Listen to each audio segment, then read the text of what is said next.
We're at an inspection if you want to land. I'll show you the way.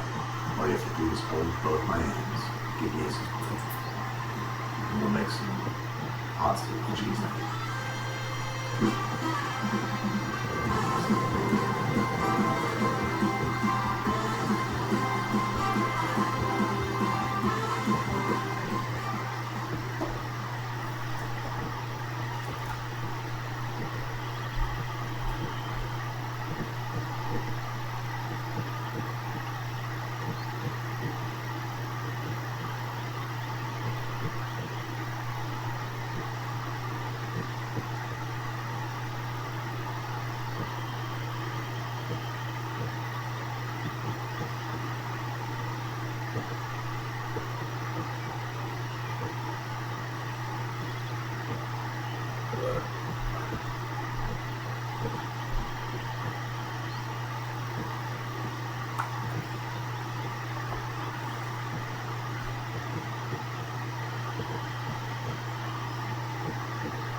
Ingat.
Bring You From Hell, at least through June and in part of July as well. So stay tuned for that. Coming up, me and Sean Cassidy got to do an entire Rewatchables episode with the greatest lead director we have, Steven Spielberg. Yeah, it's the three of us. It's me, Sean, and Steven Spielberg, and we're going to talk about 2001: A Space Odyssey. I can cram it into the first.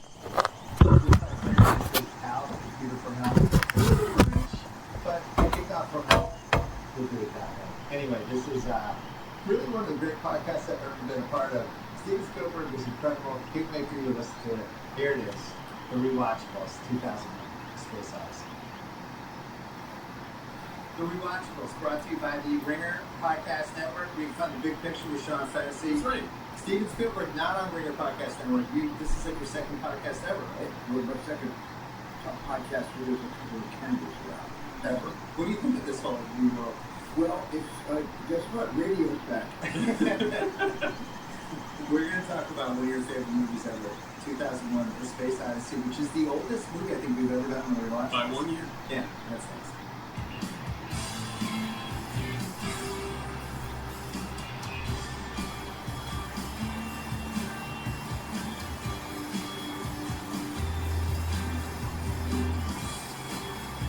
All right, so this movie was released April 2nd, 1968. What do you do?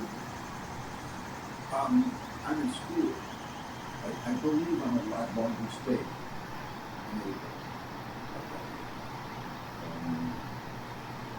Semester's coming in. Everybody's talking about this movie that is a drug trip. So the word around campus really surrounding my circles, and I'm a teacher. I don't really have anything of that law. Not especially what for you. That was the way I did For 1 year? Yeah, quick, 1 year.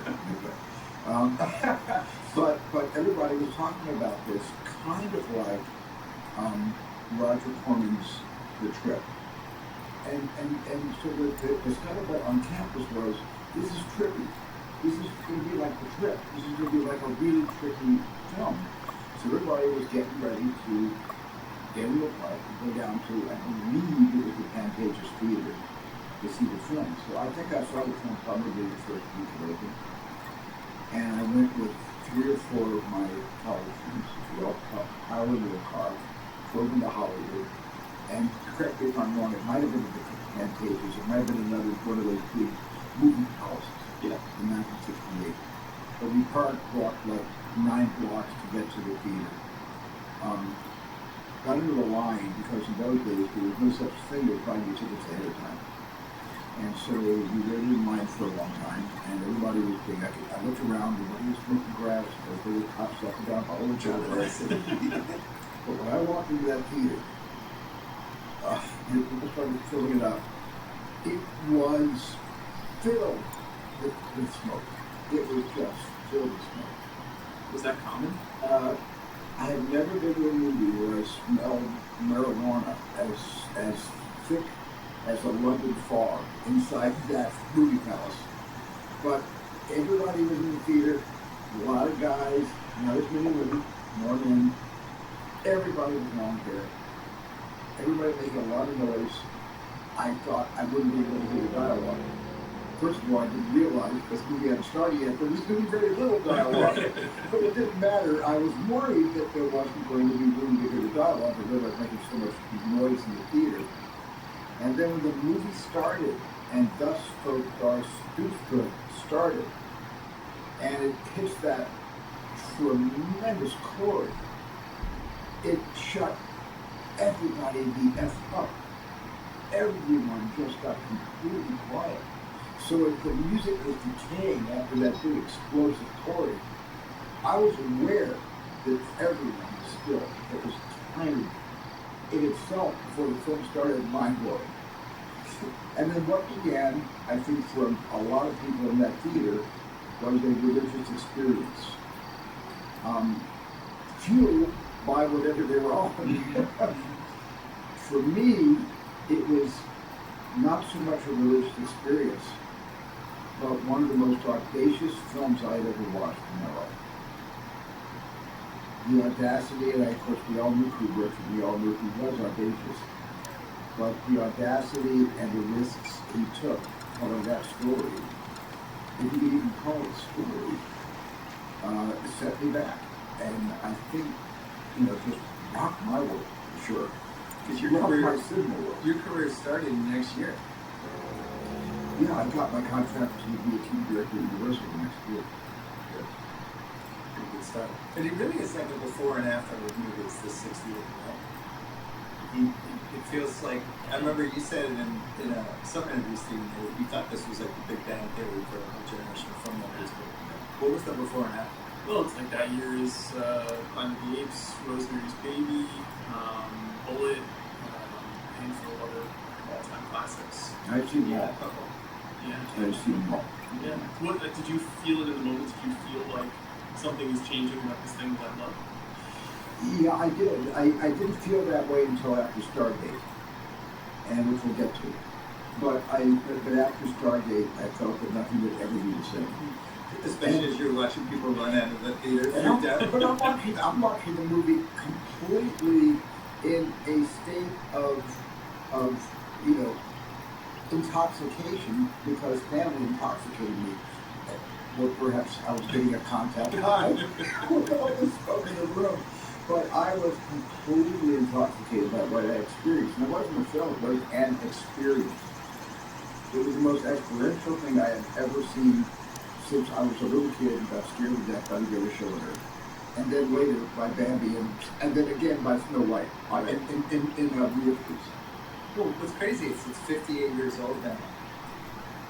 It's still kind of banging. Like when you think of like some of the other movies from back then feel like they happened in the 60s. Yeah. This is like, it's obviously it's slow by your standards and things like that, but for the most part, the special effects, the feeling of like being in space, just like, is this what it's actually like to be in space? Like that couldn't have existed in a movie before. Also, you have to remember how big the screen was. Mm-hmm. The screen was so big.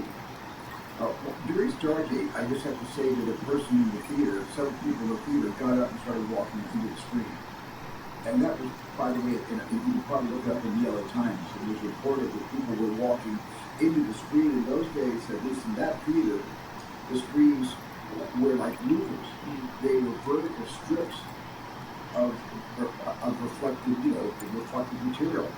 And a couple of people in the film during Stargate were reported to have walked actually into the screen and disappeared backstage. Did you find anybody was not feeling it or walking out? Because there was reports of it being divisive.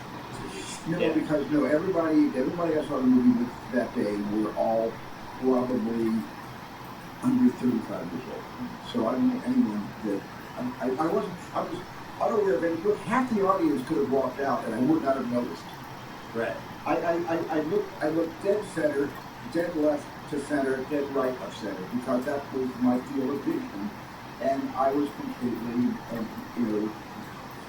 I was completely magnetized by what was happening. Yeah, because there was a story when they had its big premiere, they were counting how many people walked out. It was like 241 people. Writer Harper Clark was in it. We worked on it with them. He was like, "This is a disaster. This is devastating." But young people were what saved this movie. Yeah, listen, a lot of people walked out of the speak preview of Goodfellas. One of the greatest films I've ever seen, and one of the greatest parties ever made, and yet I didn't go to the preview with Brian Palmer was there. And he just said there were a lot of walkouts, and that because of the violence, but the movie went on to become a piece of our collective history. So you said nobody could shoot a picture better in history than Kubrick. Well, in what context did I say that? Okay. I don't want to write for You something. said it. If I said it, I'm sure there was a context for saying it. I'm not sure it was a declarative statement. Well, explain the shooting part, like what made him so special as you saw his different catalog. Well, I think because Stanley in all the films, for one thing, he started out as a still photographer for Look magazine. So he had an audacious, rambunctious, ambitious eye, and his compositions and his choices of what to show, what pictures to take, already set him apart. I mean, if he wanted to become a war horsepower, like Robert Capa, he could have become that too. But he turned that still eye into 24 frames of stills a second and became one of the greatest, I think, professionals we've ever had. All my generation always looked up to him as one of our greatest teachers. And what made him that way was he knew how to tell a story. He knew how to tell a story unconventionally. He knew how to shock the audience. And he knew how to make them laugh. Dr. Strangelove is one of the greatest black comedies ever created on the screen. And in 2001: A Space Odyssey, he was also a wizard technologically. He was almost an engineer. His mind had a kind of OCD quality where when he focused in on something, he was doing it for himself, and we were the beneficiaries. And whatever reason, he was creating these incredibly advanced spacecraft that no one had ever seen before in anybody else's films. Those spacecraft alone were kind of works of art, I always felt. And those spacecraft, especially the Jupiter mission craft, is what inspired Ralph McQuarrie and myself to create the mothership of Close Encounters. Inspired George Lucas with the Imperial Starship Destroyer, and included and certainly inspired Ridley Scott in creating the space freighter Nostromo. These wouldn't have existed unless Family King had come first. Yeah, it seems like the lesson is, if you're going to do this, we're going all out. Like even in the research where they told them it would take them like 13 years to basically create this universe and have people do the painting. It's like, well, I'll get 13 people and it'll take 1 year each. It'll be done in a year. And it was just, I don't know who else was even like that in the 60s. It seemed like he had incredible patience. He spent 4 years developing, writing, and then making the movie. Long period of editing, which there's not a lot of information about the period of time when he was editing the film together and what it ultimately became. You read about first reaching out to Arthur C. Clarke and the idea that he has for the movie. It changes a lot. Yeah, in the progression. It does, and I knew Arthur. I had the honor of meeting him, having lunch with Arthur C. Clarke when I was shooting Indiana Jones and the Temple of Doom. We stopped. We were shooting Kandy, Sri Lanka, and we stopped in Colombo before changing airplanes to fly back to the UK to continue shooting the film. He lived there for decades. He lived in the Botanical Gardens with David Lynch, Chuck Rich, and River Fly. And he invited us all to lunch at his house. And I had a great conversation with him about 2000, on his base house. So he had the kind of filmmaking where he might take 5 years before he made his next movie. Yes. Yeah. You're more prolific than that. Because there's two types of directors. I wouldn't call it prolific, I'm more impatient. Because Stanley was prolific, I was impatient. I just love telling stories. And if I get a story and it gets into my bananas, I just have to tell the story. I gotta get it out. I gotta exercise it. So you never could have had the type of career where you would have spent 4 years between projects. No. I've spent 3 years between 2 projects, and I went a little nuts. But the great thing about that, I went a little bit nuts, not directing, but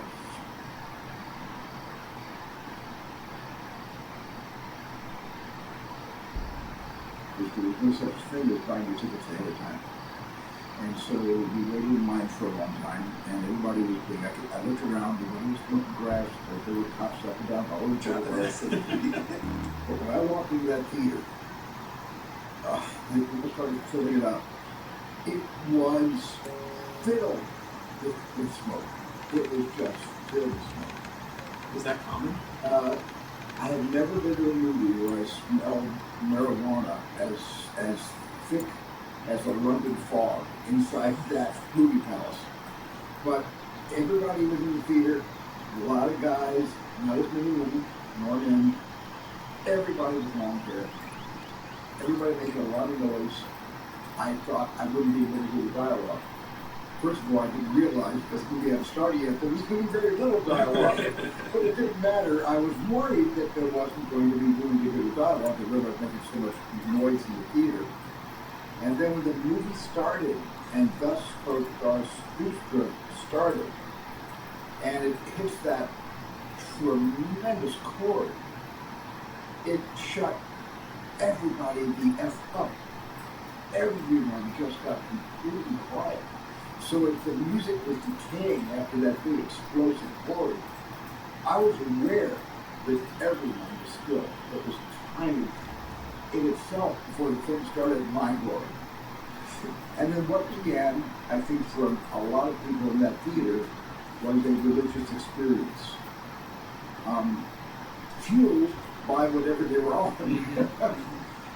For me, it was not so much a religious experience, but one of the most audacious films I had ever watched in my life.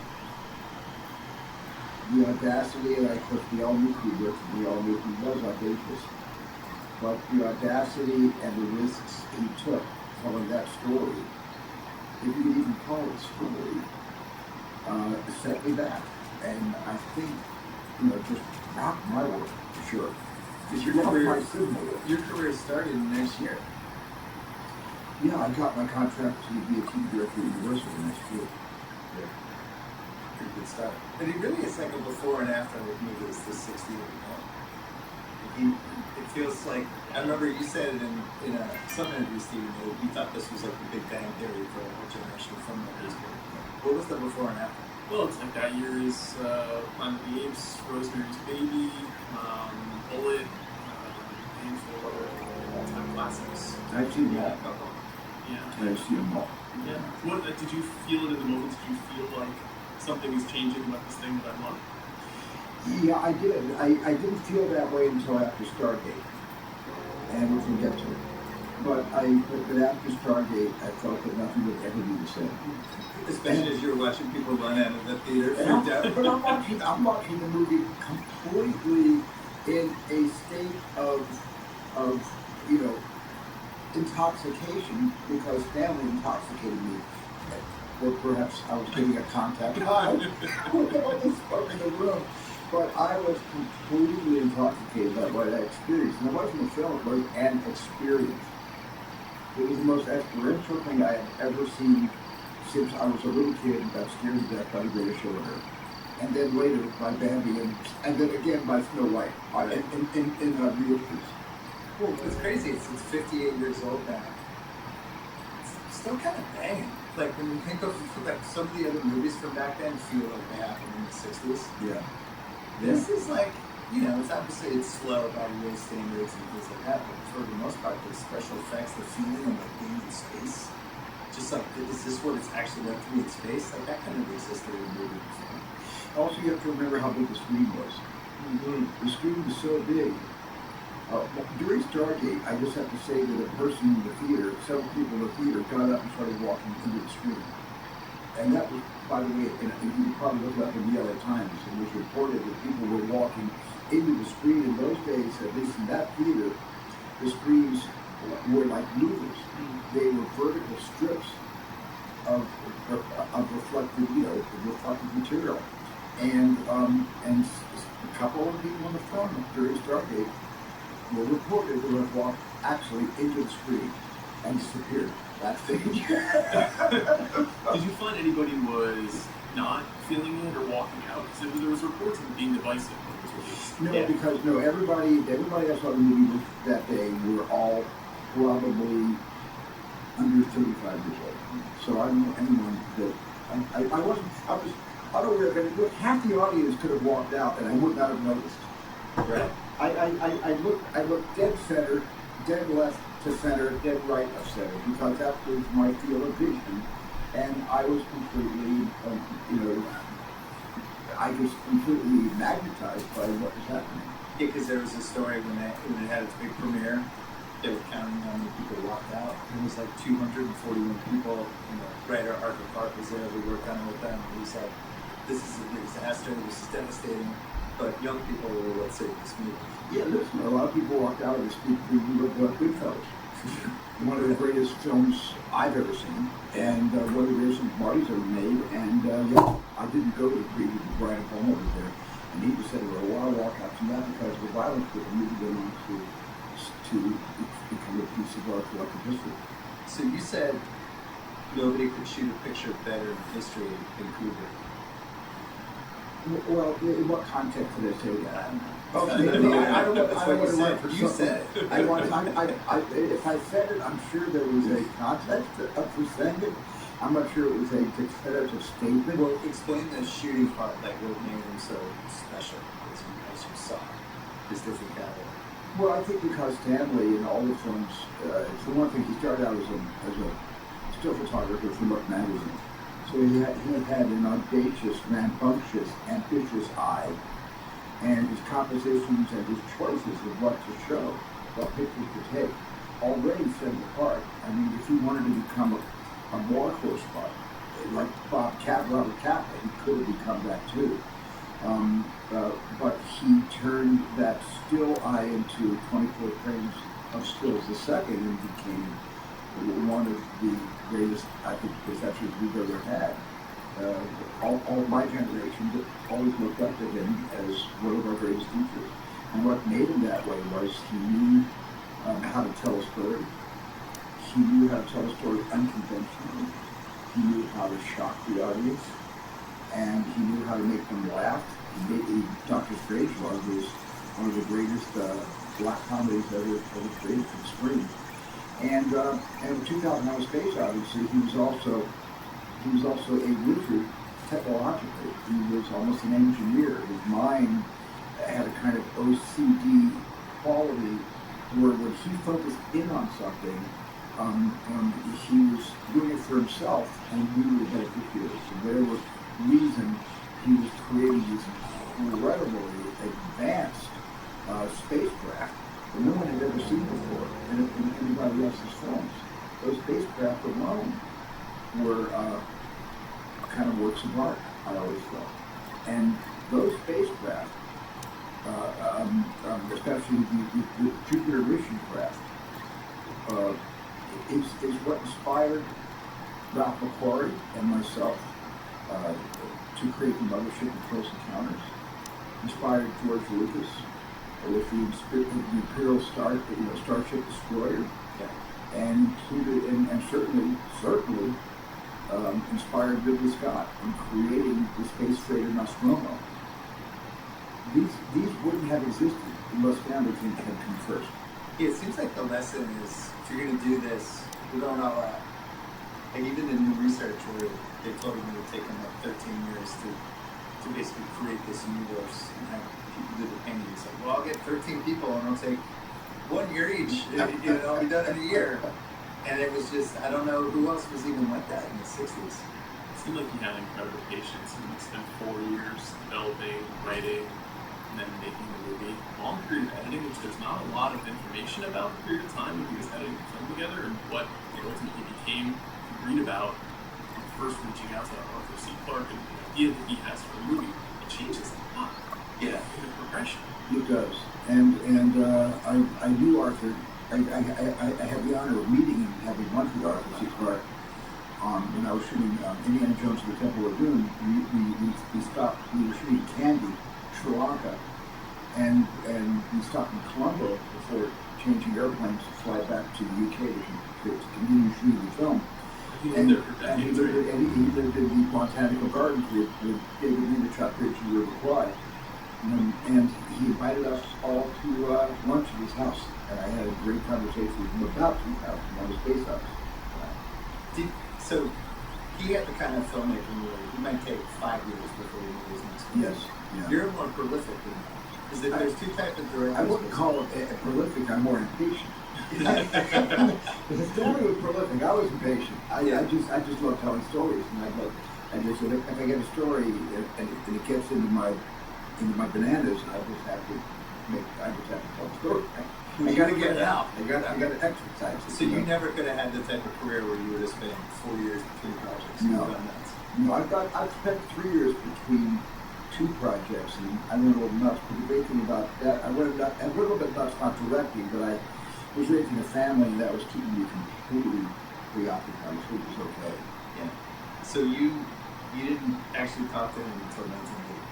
I met him on the set of on the set of The Shining in 1980, when they had just finished dressing the big overlook hotel, grand with the double staircase and the fireplace and the table typewriter on it.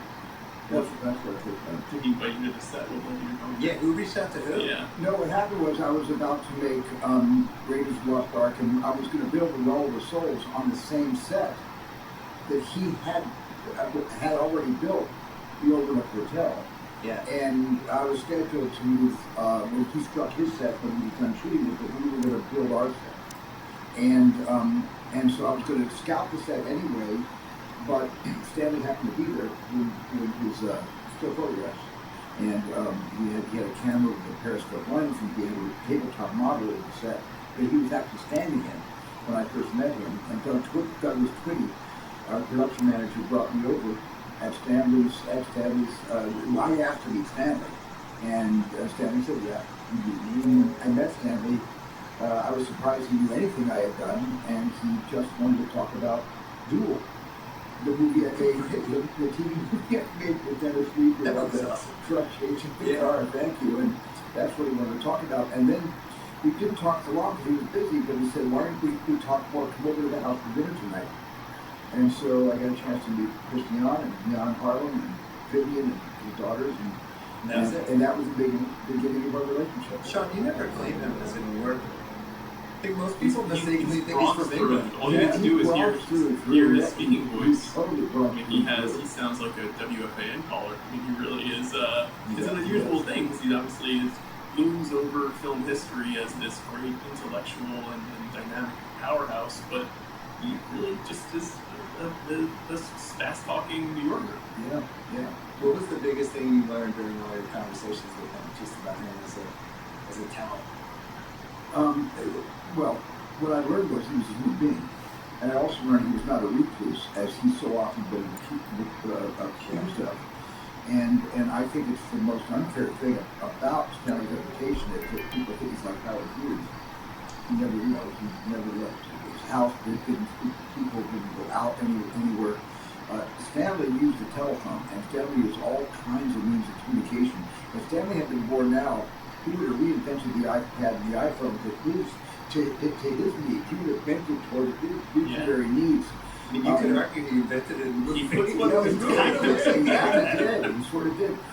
But Stanley really was social in the sense that if he liked somebody's movie, he would surprise a director and call him and just say, "Hi, it's Stanley Kubrick here. I just saw your picture. I love it. Where'd you get the idea?" And start a conversation.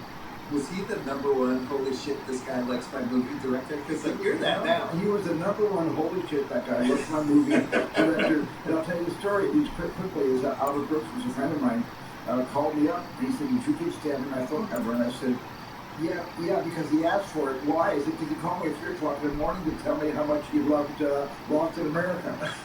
and then Stanley and Albert began a friendship at that moment. Can you imagine getting a call from him at 3 in the morning? Was it 3 in the morning though because he was in England and he was calling LA? Stanley was never aware of times. He called me at the strangest hours. He just didn't have that kind of. I mean, I'll never understand Stanley. I don't have to. I was not in his family circle. But I feel that Stanley allowed me to be a colleague. And the greatest honor he afforded me was he let me into his professional circle, and he treated me like a colleague. And he was very generous with his compliments when he saw a movie I made. He liked it. And we had a real rapport and talked often on the phone. I mean, he basically handed AI over to you. Well, he asked me to direct it for him to produce, and then after that didn't work out, only because Stanley really wound up directing it with a lot of memos. He was sending me many faxes about, hey, it'd be great if you put the camera here. Here's a couple storyboards. And I finally, after 6 months of this, said, Stanley, let's reverse roles. I'll co-produce it with you. Yeah. And you direct because this is your baby. This is your vision. And he agreed, and then he got distracted by Eyes Wide Shut, and then sadly, tragically, in 1999, he passed. Well, when you were talking to him about that movie, did he see a very clear link between 2001 and AI? He never made the link there. We did a couple of times. The only link he made was the certain present danger. He thought it was a cautionary tale about unrestricted machine sentience. He was really concerned about machine learning and machines teaching machines to teach machines. And that was, I think, the main link between 2001 and his version of AI. I mean, you could argue 2026 is the most relevant year we've had for this movie since 1968. If you see all the conversations everyone's having on that, what happens if the machines learn too much? Machines that have been movies for 6 decades. Sean, can you think of anybody who could have gone Strange Love 2001, Clockwork Orange, and Barry Lyndon all in a row in 10 years. No, I mean, obviously that's the thing I think that continues to attract film fans, especially young film fans, to him, is that each movie feels so dramatically different. So you start trying to comprehend how one person can bounce around between genre, style, time period. The other thing is that all the movies, once you've seen them, I think, multiple times, you realize they are all sort of the same in some ways, too. Even this movie, which is a little bit quieter than some of those films, they're all about controlled chaos. There's always something very intense and dangerous and dramatic happening inside the middle of the story, even if this film is a little more leisurely or quieter, there's not as much dialogue, as you said. But, his flexibility and versatility, I think, maybe accounts for those long stretches of time, too, between projects, where he's trying to figure out, what can I do that will interest me for a 5-year period?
spend so much time developing something. But I don't know. My experience with him is the same as I think millions of movie freaks, which is that you're 13 years old and you find one of these films. Usually it's either this one, Clockwork Orange, or The Shining, and then you just launch yourself into this entire filmography, which feels very comfortable. You know, people too. Hopefully it's not as much show at 13 years old. No, well, you never know. You never know. That wasn't around when I was 13, but I saw The Shining when I was 10. My dad took me probably a wee bit too early for me, but holy mackerel. And that became, everybody I think has their entry point with this career. And that was fun. Yeah, I think everybody does, and I think the thing that Stanley does to all of us is if we're just surfing the channels and we come across Stanley movies 30 minutes in, I dare anybody to switch it off. Even if you have a meeting at 7 o'clock the next morning and it's already midnight, I don't know how you get your finger on that off switch. I don't know how you do that. Yeah. I don't care what the movie is. From Killer's Kiss to Eyes Wide Shut. Whether you love these films more than others of his or not, you completely become, you become a zombie. You become a Stanley zombie, and you stare at you walk straight ahead and you sit there and you wait till it's over. Do you remember the first one of his that you saw? I think the first movie I saw I know the first movie I saw in a movie theater was Dr. Strangelove. That was the first one.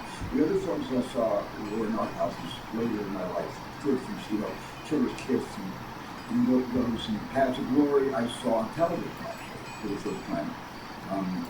But I caught up to Stanley in terms of going at a regular basis to his films right around, I would think, Clockwork Orange. What do you think the equivalent is in 2026 with this movie coming out? Like a movie where the people watching it could just walk into the movie. I don't even know, like some of the effects that he has in here was so far ahead of everything else that I don't even know how to wrap my head around it. I don't know if it's a movie so much. It may be the Sphere in Las Vegas. Maybe the equivalent of 2001: A Space Odyssey. Oh, that's a good call. Just went for the first time. It was fascinating. But I mean, Stanley Kubrick in 2001 created, I think, the first 3D experience. The first, not 3D in terms of interocular, but I'm talking about wraparound, three-dimensional sight and sound. And even though the screen did have its boundaries, and you could look off the screen, top, bottom, left, right, it didn't matter because it had enough of a fold around the audience that the audience was really enwrapped and by the experience in 2001 was a perfect term for it. And also, 2001 also does something with suspense. The middle part of that film is as suspenseful as anything Alfred Hitchcock ever made. I feel that film is the most suspenseful movie Stanley ever made. The whole section with Bowman and Poole going out to replace the 80-35, antennae, and what happens to the pool, and then what Pullman has to do when Hal decides that the human beings are too flawed to really successfully carry this mission to its completion. You have to take over command of that ship. When you first saw it, did you feel like you grasped all of these details and the construction that he was building, or was it repeated viewings and trying to study it and understand it? Because it's a film that can be confusing on first viewing. I absolutely repeated viewings. I mean, I've seen 2001 countless times. I can't tell you how many times I sat from beginning to end. When I probably saw it for the first time in 70mm in New York City in 2001 when it was reissued on that special year. But I can watch it over and over again, and I don't claim to have understood it metaphysically or philosophically or even completely when I first saw it. But it kept bringing me back, and the layers continued to expose themselves to me. And then when I got to meet Stanley, I got to talk to Stanley about the film. I knew nothing about it at that point, that it didn't sound like a clown talking to him about his own work. But the thing about the picture is, it's an anti-emotional film. It's truly a deeply empathic picture, but it's kind of anti-emotional. Poole and Bowman, Gary Lockwood and Kid Julia are play it like, they laugh, they smile, there's nothing, Poole is getting a little, he's on a sun deck, in an adjustable kind of bed. He's getting some rays, good vitamin C. And a recording comes from his mother and father wishing him a happy birthday, and he takes it in his stride. He doesn't smile, he doesn't blink, he's not warm, he just listens and says, and he asks Hal to adjust the chair. Full recline after his parents said happy birthday to him. Badly. And so the most emotional, and we all heard this spoken, but it's true, the most emotional character is Hal 9000. The computer that was built in 1992 in, I believe, Urbana, Illinois. Yeah. And that was the most emotional character in the entire piece. The movie begins with a pretty good character played by William Sylvester, Haywood Floyd, William R. Floyd, and he's warm and he's commanding, and you listen to him. He's got that great scene in the kind of Hilton, the space station, next to the wall says Hilton 5, and he's meeting with a Russian delegation. Yeah. That he knows. I think the Russian's name is Smirnov, Oscar. I don't really know. Talking about something that one of their landers was denied landing rights at Clavius moon base, and he wants to know why. And there's a rumor of the Russians really with him kind of an epidemic. Yeah. And that, of course, is the cover story, which I immediately stole when they closed the counters and used 5G gas as the cover story to clear the civilians away from Devil's Tower so they can have this first communion between an off-world civilization and the human race. So how many movies did this directly influence you? Because you Every Star movie. Wars, your movie. Every film.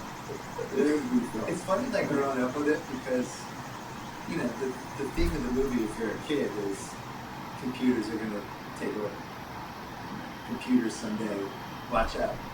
Watch out the moment they get too much. That's true. It's like, all right. And then in the 80s, we start getting the home computers. Like, this is nice. This is great. Then the internet comes in the 90s.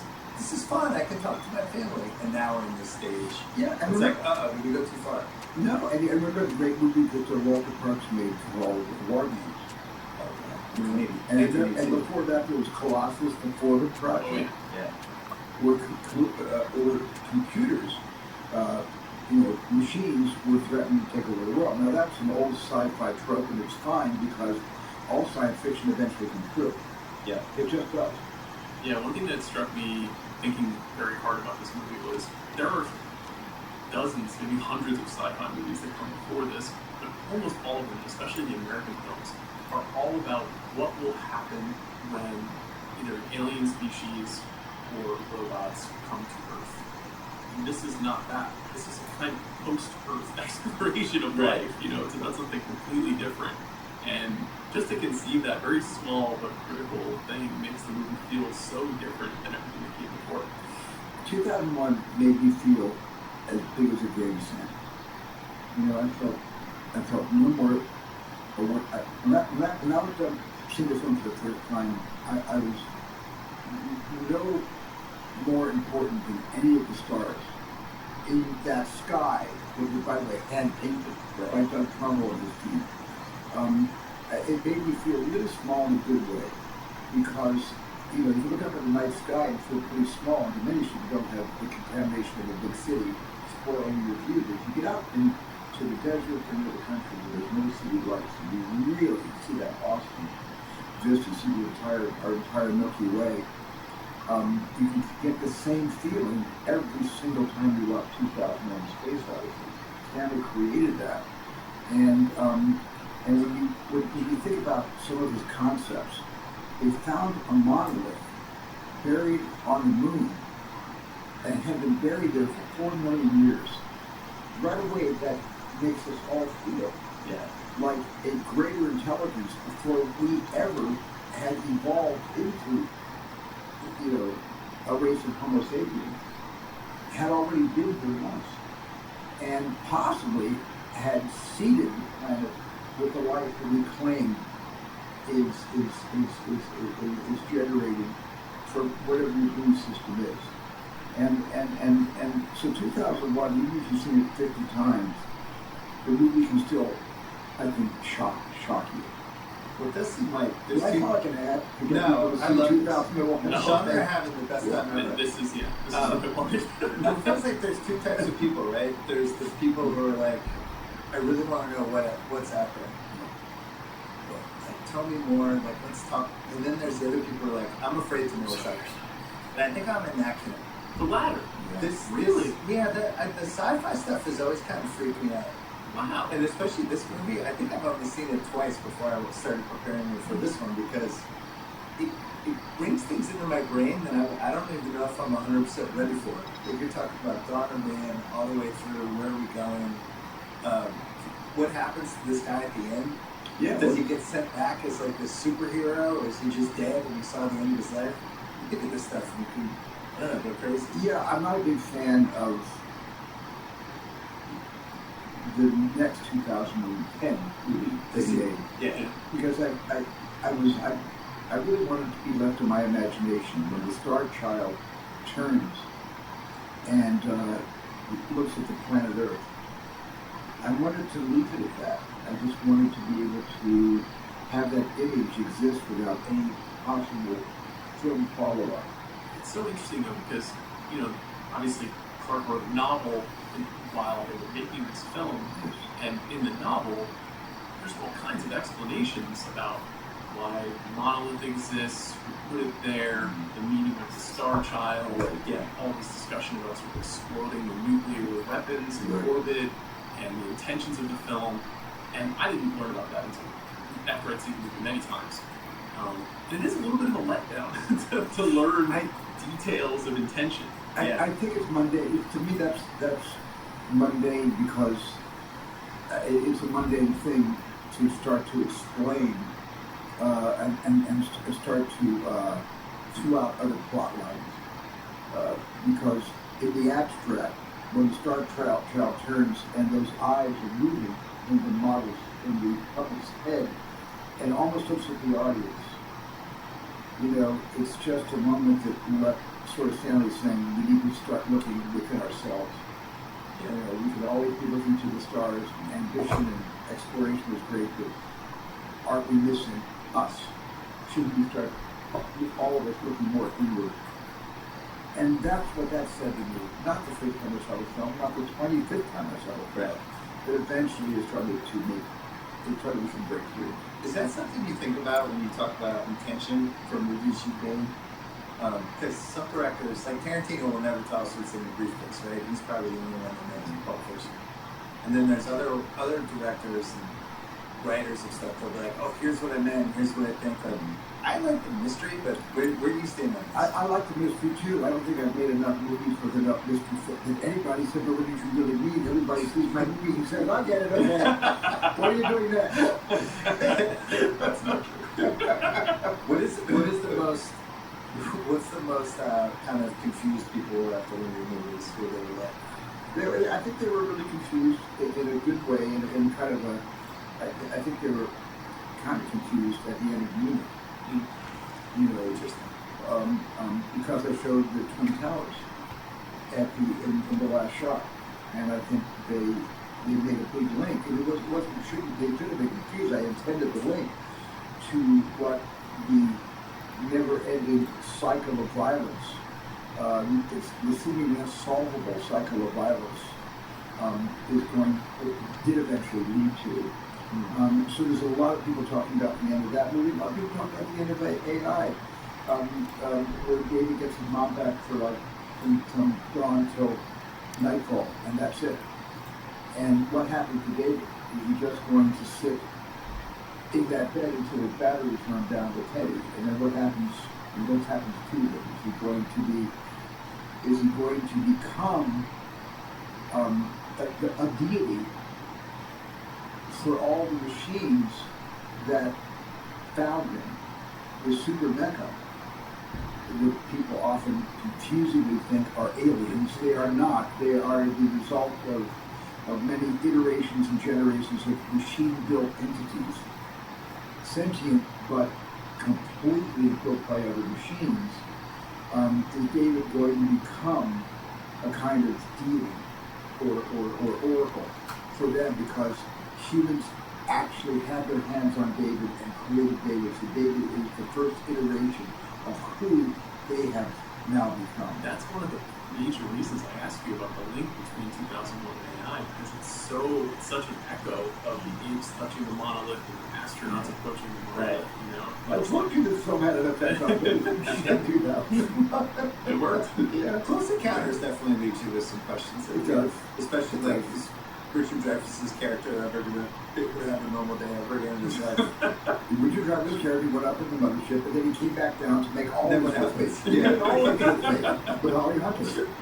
So the sequels, for the most part, Sean and I are both, I think, pro sequels when it's like, we like these characters. It's like, Raiders is a great example. It's like, I get to hang out with Indiana Jones again, awesome. Then there's other ones like Jaws 2, like you didn't necessarily want to be in Jaws 2. You want the story to end.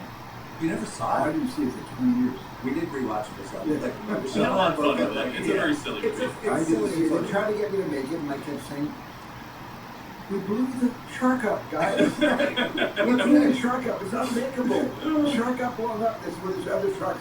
There are no other sharks 26 feet long. Only Jaws.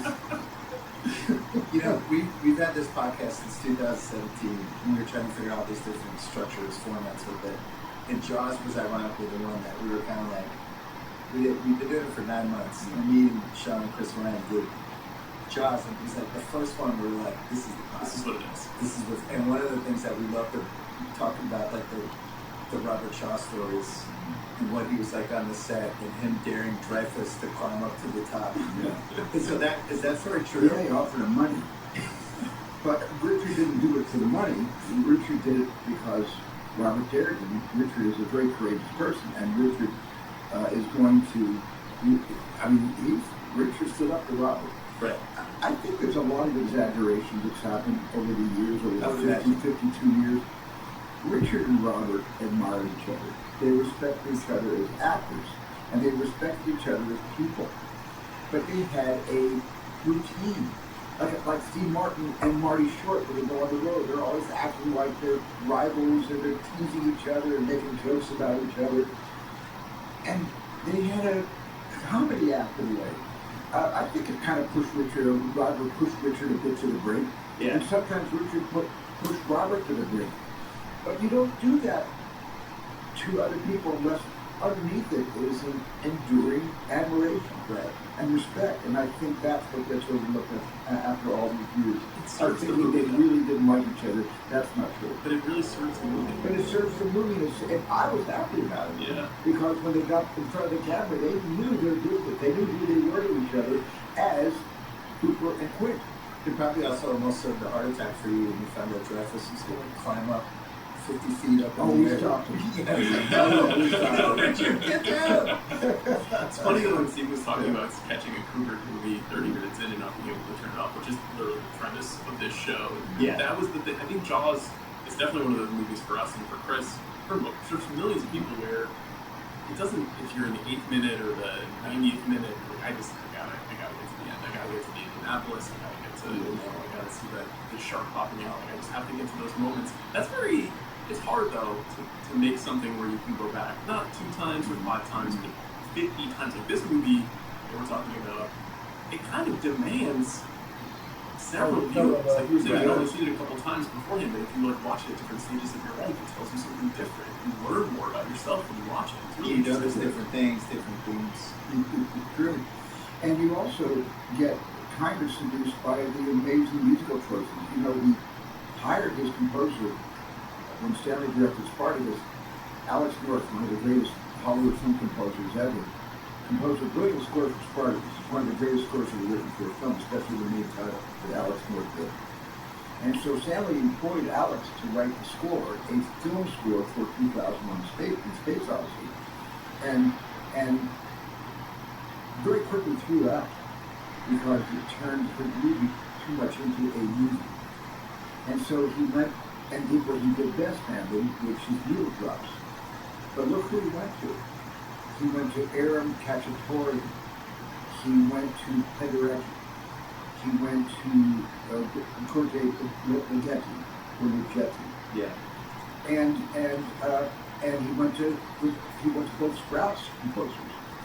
And so you got to do Daniel playing when you suddenly go from a proto-human taking a bone and throwing it in the air, the camera follows the bone into the air, and on its descent the bone transitions to a space shuttle from the year 2001. It's unbelievably audacious.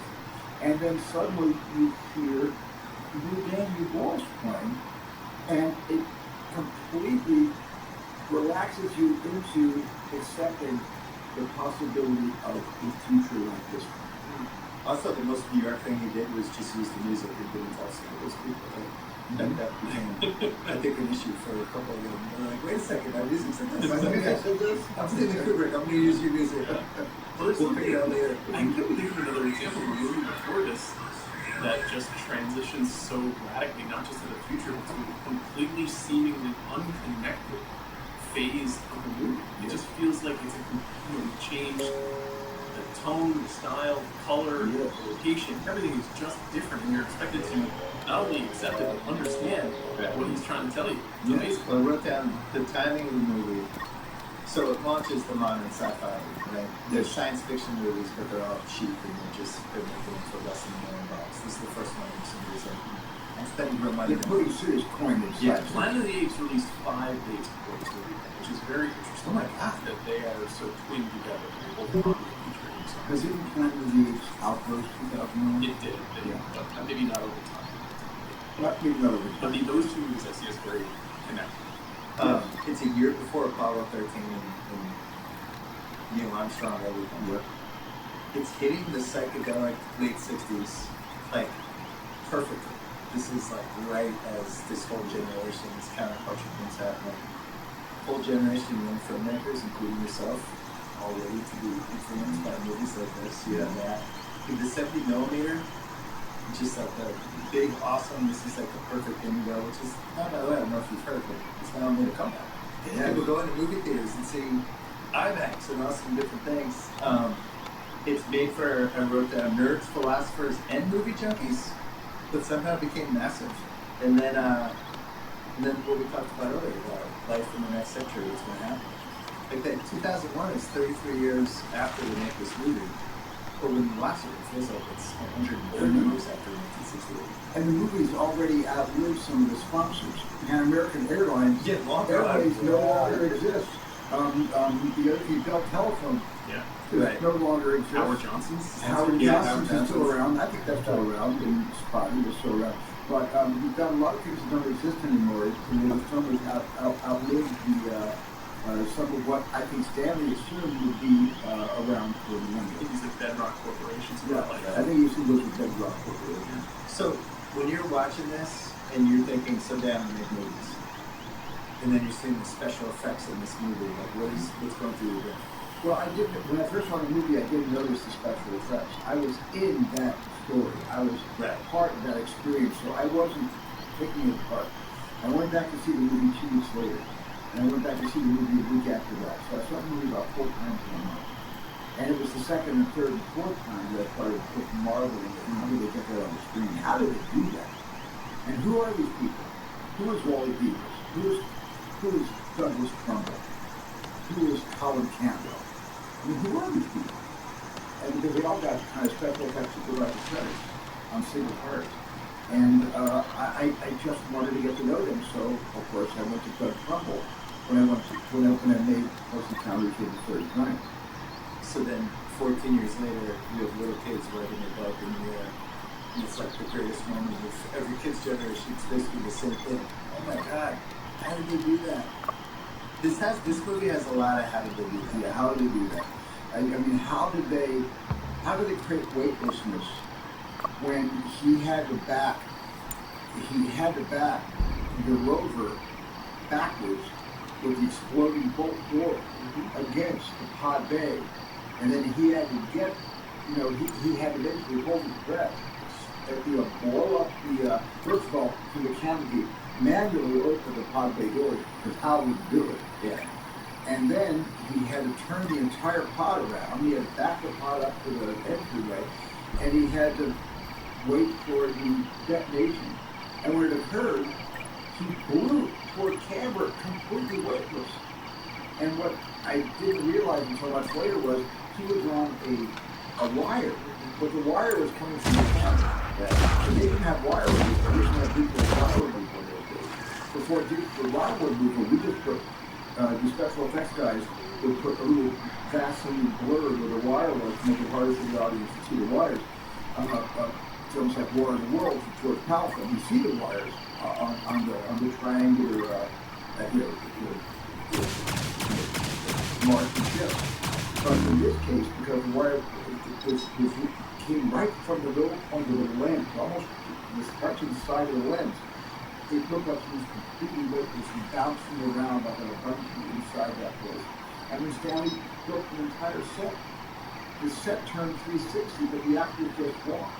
Yeah, wasn't that flight attendant to That's walk how upside they down? they actually rotated the entire set. I got the idea of Poltergeist when I produced and co-written Poltergeist. I wrote the story and wrote the screenplay. I wanted Joe Beth Williams, the character, to kind of weightlessly fly around the rooms. We built an entire bedroom, put it on the same kind of vertical carousel, and we just started revolving it. And Joe Beth just had to go like Kelly did in Royal Wedding when he danced on the wall on the floor of the ceiling. Joe Beth just had to understand where what down was, where up was and where down was, so she could struggle and traverse the entire room from the wall to the ceiling to the wall back to the floor again, which is exactly how Stanley also got the guys jogging in the ship with the Cafeterian music playing. They were jogging all around for exercise. Even some of the shots I feel like have drifted into other movies, like when and you just mentioned about him flying around, bouncing around. It's a little like Castaway with Hanks when the plane blows up and he gets sent back. But I thought of that when I was watching. Kubrick did not enjoy shooting that sequence. I can't imagine. He only did it twice, and he said he did not enjoy it. So here's what Kubrick said about the ending in a 1980 phone interview with journalists. The idea was supposed to be that he was taken by God by these creatures of pure energy and intelligence with no shape or form. They put him in what I suppose you describe as a human zoo to study him, and his whole life passes from that point on in that room. There's no sense of time, and then maybe he's transformed into some kind of super being and sent back to Earth. We won't have to guess what happens when he comes back. So he makes it seem like he doesn't die. It's completely logical, but it's not very fun to think about. This is an interesting thing where I'm also very interested in directorial intent. Like, what did the person who made this think about it? Why did they do it?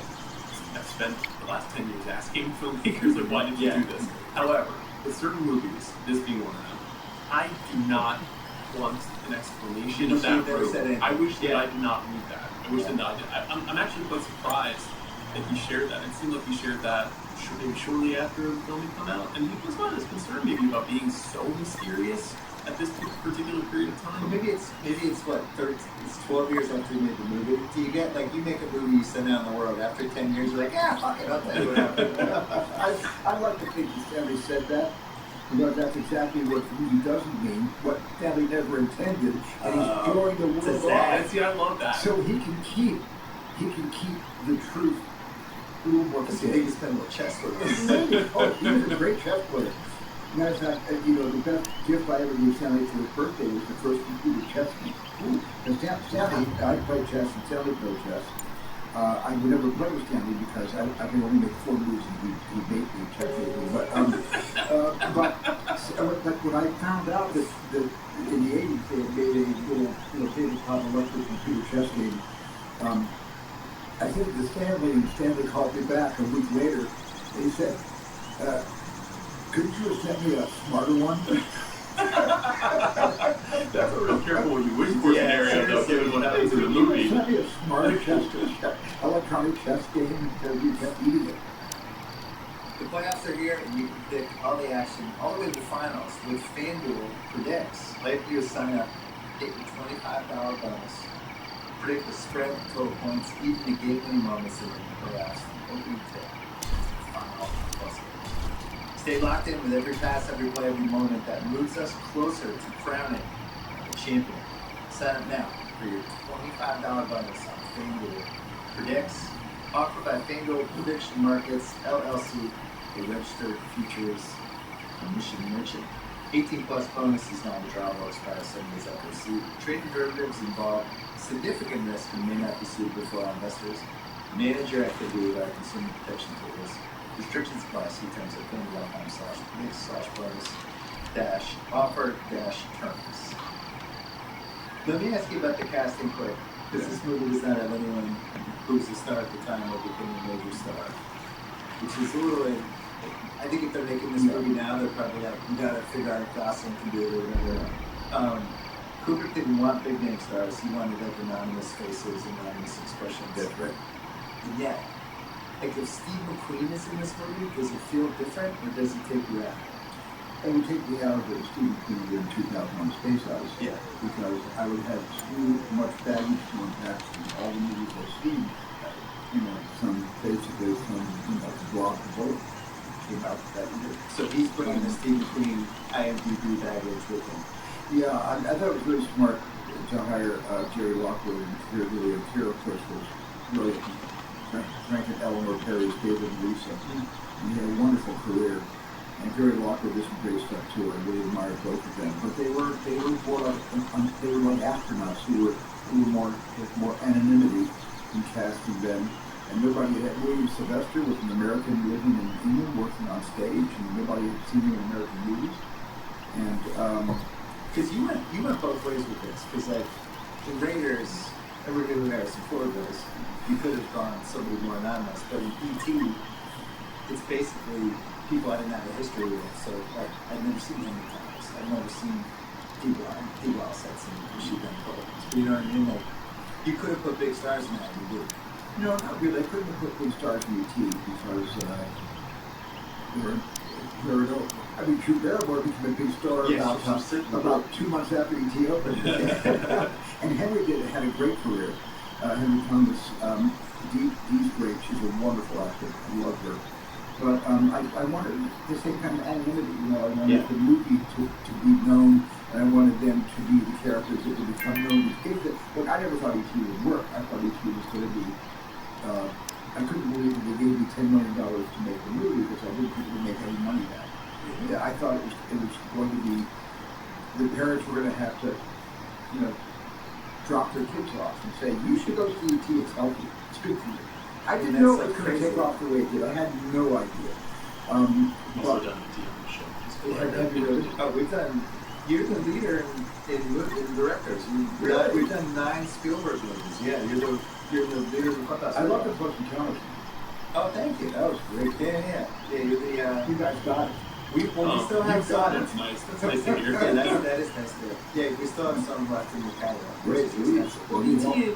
and this film too, like the star of the films, E.T. and HAL 9000. And Jaws is the star of Jaws. And Roy Scheider was the star. He had done French Connection and stuff. And Richard had done American Graffiti. And Richard had done The Apprenticeship of Debbie Fabris, which was a huge creative of it. And Robert Shaw had done Man for All Seasons. And he was well known. He'd done Sting before big hit movie, won the Oscar for Best Picture. But it was about 3 anonymous guys that divested themselves of who they were to all of us publicly and became those characters. And that's the whole thing about good actors. Maybe even Steve McQueen, I thought, was a really good actor. I knew Steve pretty well. Maybe Steve could have done 2001. I mean, a good actor is supposed to become an anonymous character based on what the writer and director have offered us. And so I'm going to take that back. I'm going to kind of back it up on Google by saying, I talked you into it. You can use movie stars in the film, and if the movie is public enough, you forget the filmography of the character. The only reason I thought of him was and we talked about this is a big Tarantino point about how you don't have enough McQueens now. People that didn't really need dialogue but just seem like stars. They just, you could read their faces and something about them. And you're like, oh, that hasn't Well, also for such a film with so little dialogue, you know, you need somebody. On the other hand, though, like he obviously is encouraging these actors to kind of drain some of their inherent charisma, and McQueen can so effortlessly communicate charisma. Sure. So maybe that isn't what he maybe that wanted would out work. of the astronauts. Yeah, okay, I'm gonna go back to you. Are you right? He's out there 2001 Space Odyssey. Sure that, but maybe Hackman could have done it. I don't know. Yeah. Hackman could have done it. Yeah. So he was a legendary million takes guy. Who's that? Kubrick. Yes. Where are you in the? Because we have like we always hear stories about like Clint Eastwood. It's like 2 takes. Let's move on to the thing. Where are you in that scale? I'm 6 to 8. Probably 6 to 8 takes. What are you trying to accomplish in the 6 to 8? What are you trying to find out from that? Well, it varies because the number of takes I make, it depends on whether I feel that it is all the actors are going to be able to contribute, or is it all I want or need the actors to contribute. I have to make that determination on every take. So I've done 30 takes before. I've done 30 takes with certain actors. But I've also done 2 takes with certain actors. Right. It all depends. Anthony Hopkins on Honest Dog came over to me before we shot the movie, and he said, I'm going to give you a little insight into how I work. Take 1, I'm just getting a feeling about how it sounded and how it's feeling to me. Take 2, I'm going to nail it. Take 3, you can use parts of it, but after take 3, you're not going to want to use any of those takes. And he told me ahead of time that he's good for about 3. Take 2. Take 2, Tony. Yeah. And we did a couple more takes. That's sometimes he did 5, 6 takes. But Tony is one of the most intuitive actors, and his choices are almost gifts. I don't know where it comes from, but when he makes a choice, and he finds the moment is not a moment that he has thought about a lot. It's a moment that comes to him, it's intuitive, it's right, it fits the shoes of the character he's walking in, and then that's it. He's giving you the best. I love shit like this. Like our favorite one ever is Nicholson in A Few Good Men, when they did all the Colonel Jessup courtroom scenes that he was done. And they're like, all right, now you can go. We can use a stand-in. We're gonna take it over. And it's like, no, I'm gonna stay. I'm gonna just keep doing this over and over again. And they're like, really? It's like, yeah, no, I love it. He loves to act. Also, it's fun. You get actors that have done, 300, 400 performances on stage. They want to do a lot of takes. But, because every night they bring something else to the theater. They bring something else to the character. They find other ways to express things. So, get the other characters off that aren't going to sabotage the company. Because they suddenly come up with a better idea than the playwright. They're not going to do that. Well, most of them are not going to do that. But I find that if an actor who's had a lot of stage experience, he really desires to.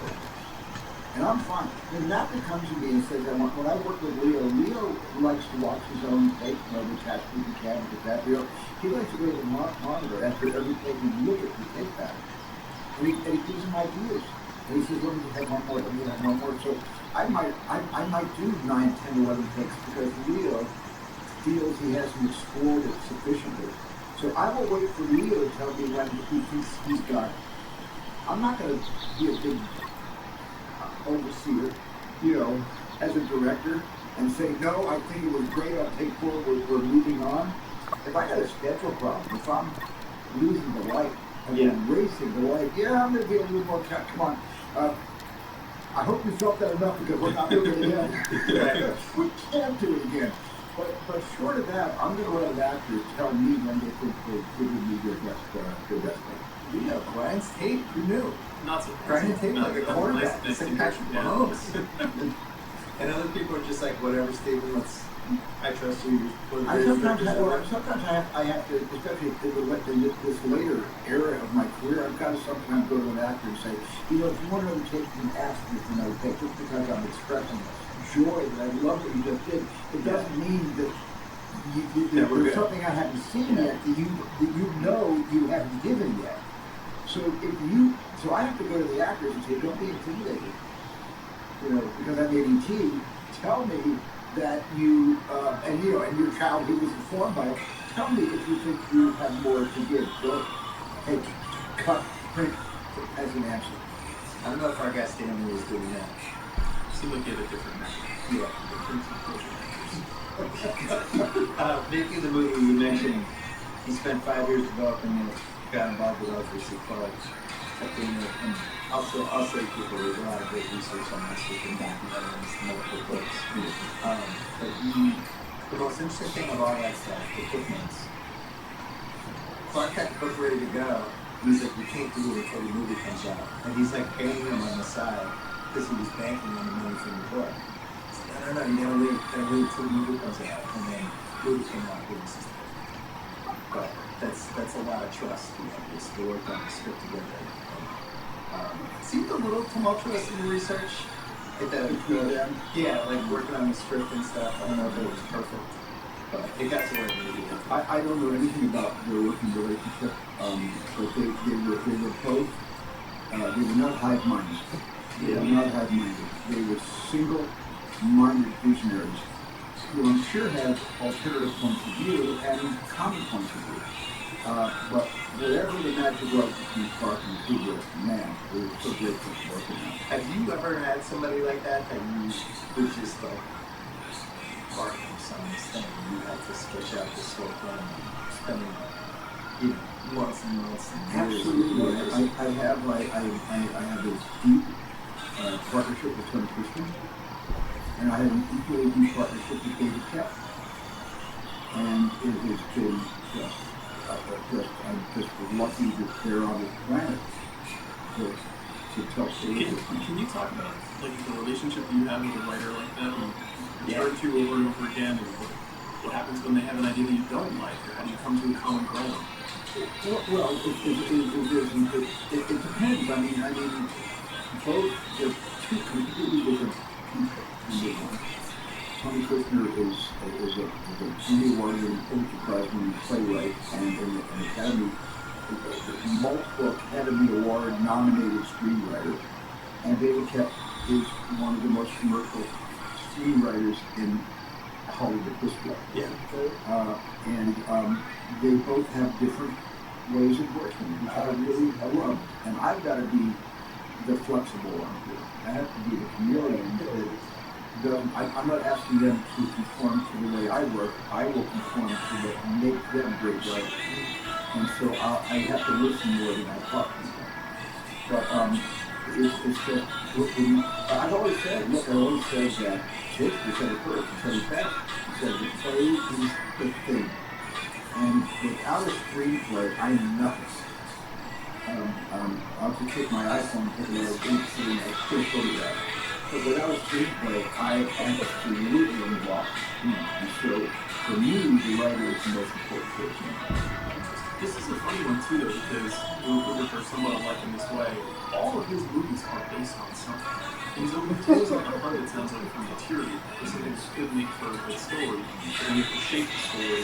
In this case, he approaches Clark, and he has the original idea, but the Clark story, The Sentinel, is a huge inspiration for the idea that he has. And so they take parts of a pre-existing story and they fold it into one section of this small movie. It's a really unique version of story synthesis that, again, like I was trying to find some other examples of a movie like this. There's just not any other movies like this. Yeah, there are. And you asked me this, did Arthur Clarke's book, Rendezvous with Rama, happened before I think it follows. 2001? Yeah, it's actually, I think it's 7. Okay. So that has some repeat. Yeah. So when they were working on this Kubrick book, Clark said he got his book read because they went through along. He said, I get up at 7 a.m., hit the studio about 8:15. I get a day that generally ends around 8:30 p.m. I go home, say goodnight to the children, have dinner, work on the novel, and go to bed around midnight. I do this 7 days a week. He said that's what I'm doing. He said That's like being prepped for pods. Yeah. Like you watching the entire Kubrick catalog and get ready. Oh my God. He really sounded demanding and was just, that was it. He's working on something, that's what he's doing. Interesting though, Polanski asked him if he'd ever taken drugs, and Stanley said I never have, and I never will. Not because he had a problem getting high, but because he didn't know the source of his creative gift.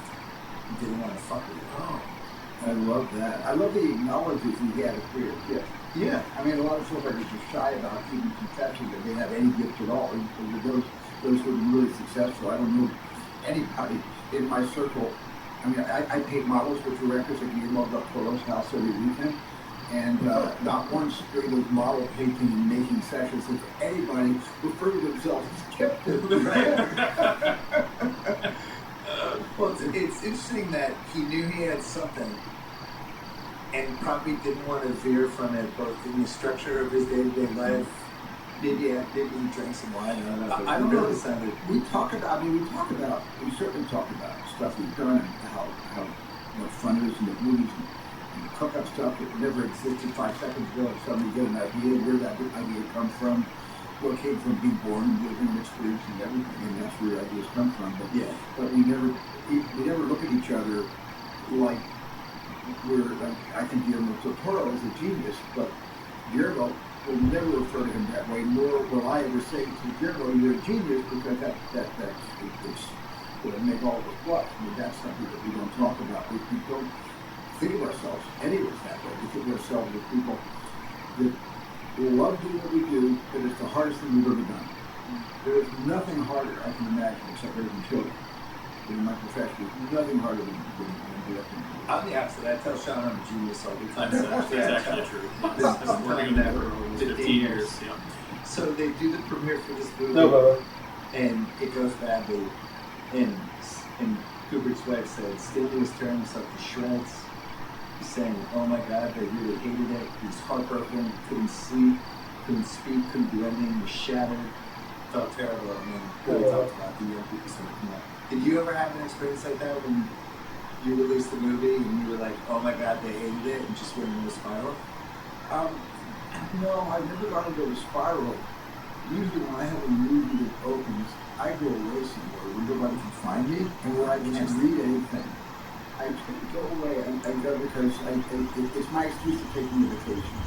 The film gets released and I go somewhere. And it's been really therapeutic. It's good. And I know something. I know something. I did it before the internet. It was harder to find out before the internet. You don't have somebody call you, and you know the person that calls you and says your film's a bomb is not a person you're going to want to have dinner with the next week. But now if your film is a huge success, or is a middling success, or isn't a success at all, it gets to you. It's just osmosis through the current, the current social state we are we're all involved in. But I still can get away, and so I don't like this. This is a little bit of a confusing one with 2000 because critically it's very slow. And there are some extremely sharp, although kind of passive reviews about the film. Yeah, Pauline Kael, not a fan. Very tough piece. And then there's some that are very laudatory right out of the gate. And then the movie, it seems like in the first movie, it does okay. It's not a bomb, but it just does okay. And then it seems like you said, it seemed like people caught on one weekend. Something else really helped that movie catch on. The marketing department of the MGM, and I want to give Stanley credit for this, because I don't think Stanley actually came up with this slogan, but the marketing department of MGM put on all the posters and all the billboards, 2001: A Space Odyssey, the ultimate trip. And it appealed to the psychedelic generation. Did he anticipate that this was going to be a drug trip movie when he was making it? I asked him that question, and he actually said he doesn't think the movie is a drug trip movie, and he sort of is. I'm not saying he's in denial of that, because I don't really know if that's the reason it eventually did so well. People saw it. I think drugs notwithstanding, the film itself is a drug. You don't need to smoke marijuana to get off on 2001: Space Odyssey. And like me, who's never taken drugs, I went to that movie, and that was a drug. And to this day, it continues to be something that every year I need a little bit of a 2001 fix. Well, he wins his only Oscar for a movie, which was visual effects, dominated the director's screenplay, art direction. Remember who wins that year? For best pitcher? In '68. Yeah. Oliver with an exclamation point. Oh, Oliver. Oliver. Yes, Oliver. You mean? We did it in the 60s. We put exclamation Yes. points. Oh my goodness. Oliver. Oh, yeah, no, of course, that was Carol Reed's first Oscar. Yeah. So, Handful one for me. For my series, there's that That's one of my favorite musicals. is it? It's one of my favorite musicals. I No, love that I'm musical. I'm not a fan of Oliver. That's what I No, I don't. I can tell you what, another podcast, too, and I love that movie. When I love the choreography, that's my other wife in that movie. I'm talking about So, that movie. $10 million for 2000.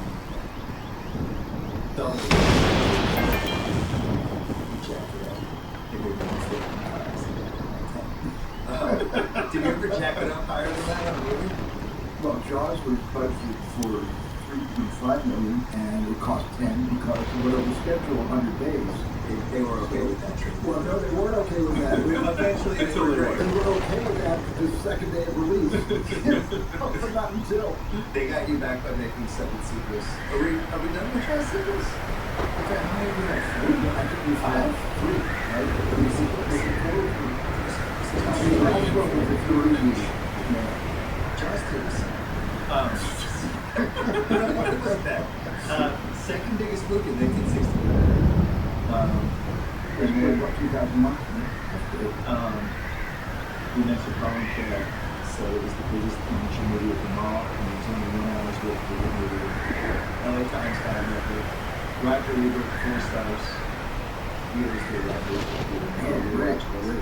The film creates its effects essentially out of visuals and music. It's meditative. It does not cater us, wants to inspire us and enlarge us.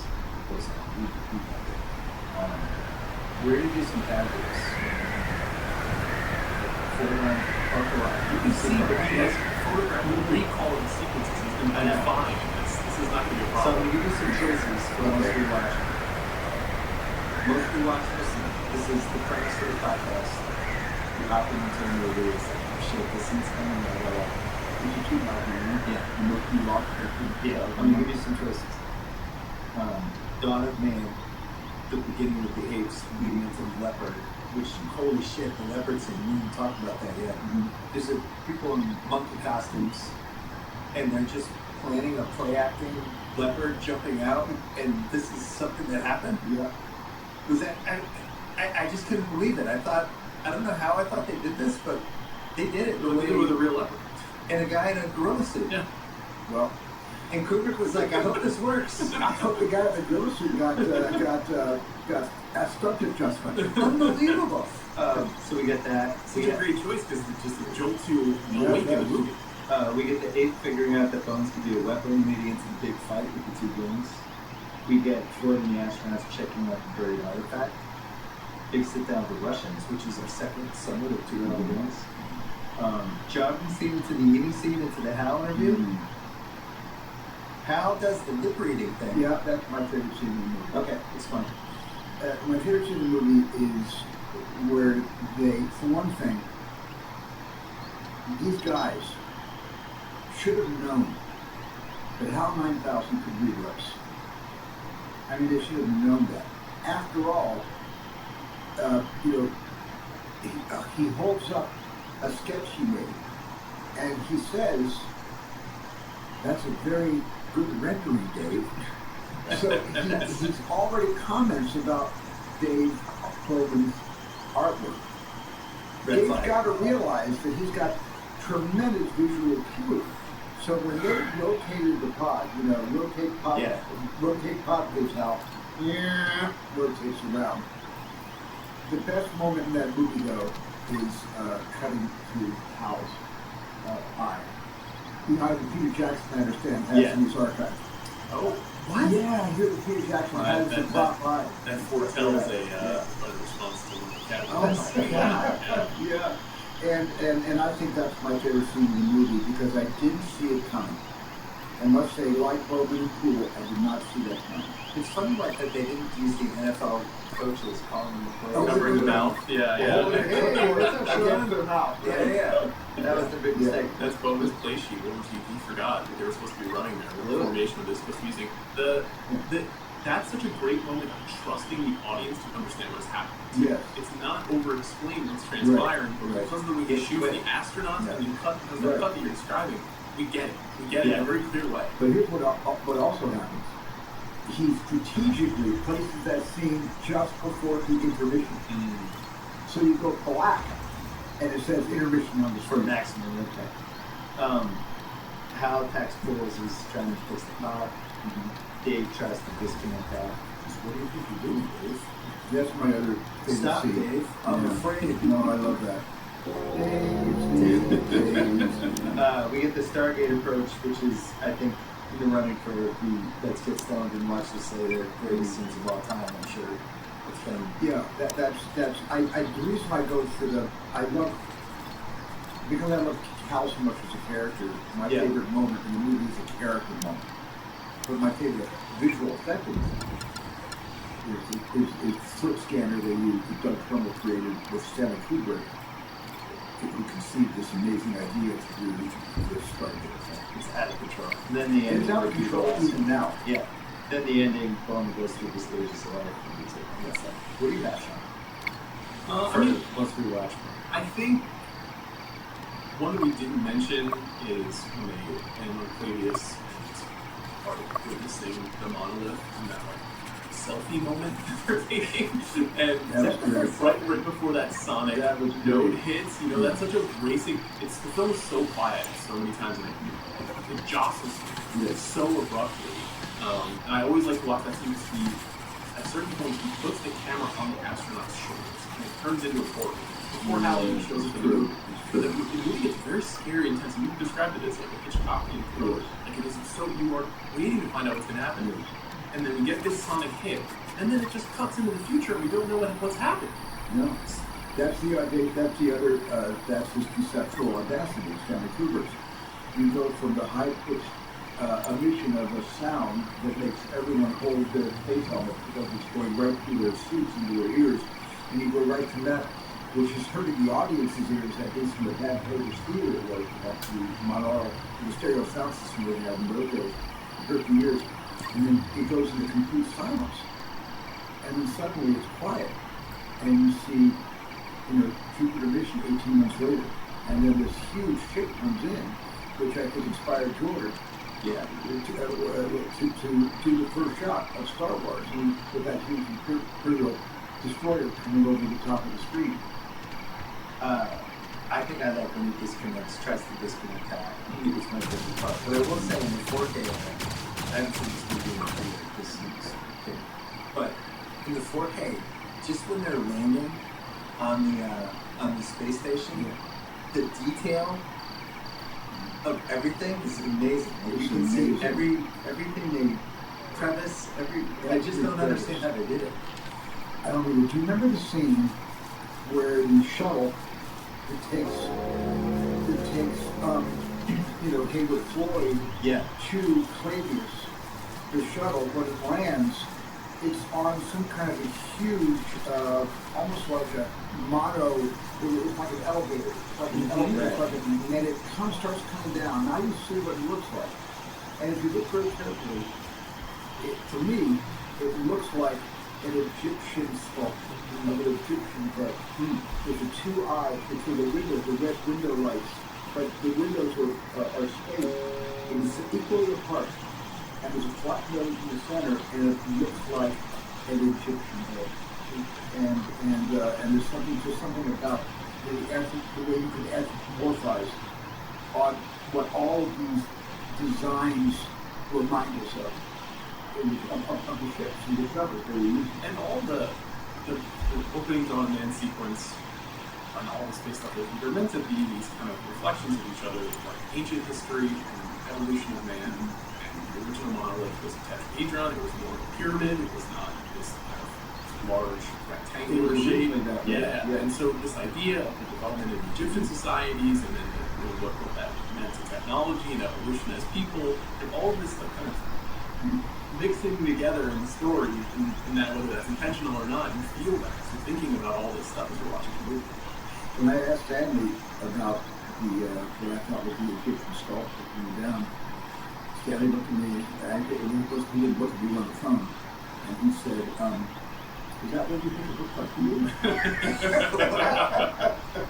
Stanley sometimes answered questions with questions. It was really interesting about that. We had a kind of a real interesting Shut for You both think this is how you guys are together? Was that so cool? Yeah. What do you mean, Bill? What's the most 1968 thing about this movie? You mentioned Pan Am and the grip shoes and Howard Johnson's, which you say is still around. I'm not positive. I know that it might be in Middle America. Maybe somewhere on the East Coast, Yeah. or in Ohio or Indiana, possibly. What was the other one that doesn't exist anymore? There's Well, Bell Telephone. Bell Bell Telephone doesn't exist anymore. mine too would be the intermission, which just doesn't happen anymore. And then just starting a movie with 3 minutes of a black screen and weird music. Yeah. Nobody would do And it that. doesn't say overture. It doesn't. No, It doesn't present that we're all going to sit here quietly. It just starts. Right. It's such like a 1960s, 70s choice. I just don't never think that happened. Because there were these big roadshow epics that made, arguably one of the greatest movies ever made, Lawrence Arabia, and her followed all that roadshow. You started out with an overture, and then the titles come on, Dr. Zhivago starts out with an overture with Darth Vader, the West Side Story starts with an overture.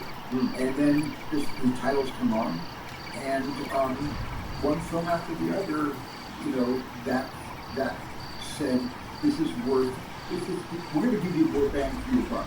You're paying more money to see these movies Yeah. than you do in a double bill movie house. Yeah. This is a single bill experience. It's one night, like a little play. You will see a movie. It's going to be longer than 2 hours.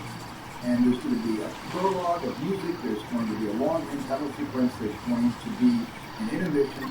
And we're going to pipe you out with a medley of themes as you get up and the lights come up and you leave the theater. Simpler times.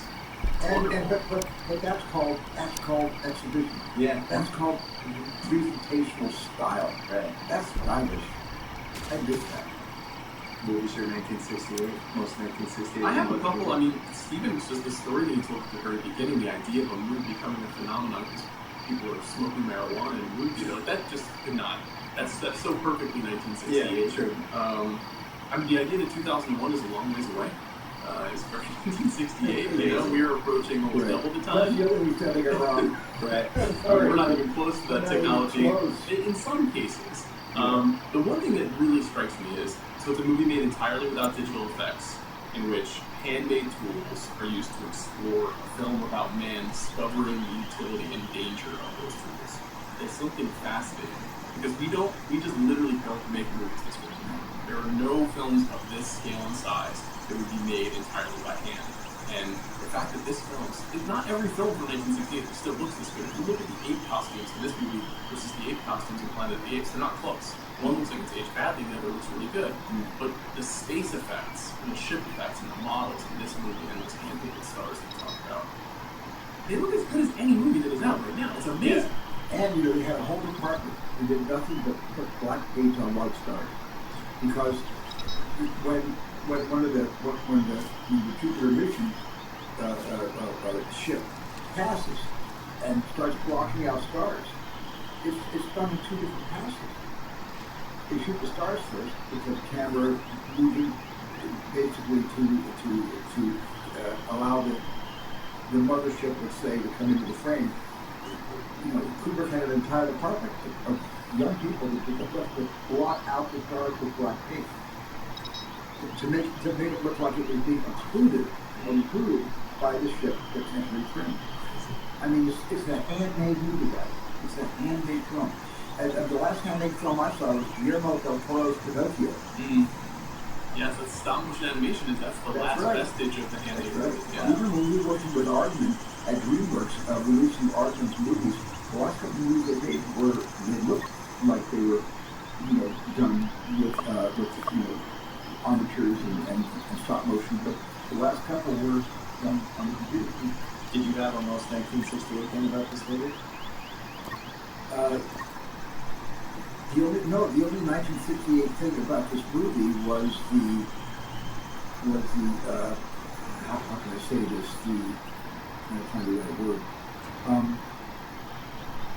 2001 had nothing to do with 1968. There was no 1968 when you're watching 2001. Right, sure. The whole year went away. Right. Whatever the year stood for, whatever was relevant about that year for 2.5 hours is irrelevant while you're watching, or 139 minutes. I think I saw the 161 minute version. I'm not sure I did, but I think I saw the first week of longer Yeah, we version see in the before you cut to 139, right. But 1968 was completely obliterated by 2000. We haven't mentioned that either.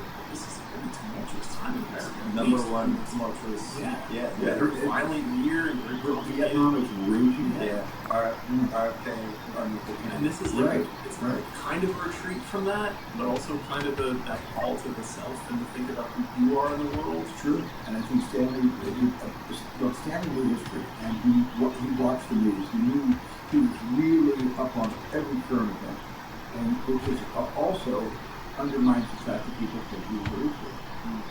You know why Sean hates the year 2001?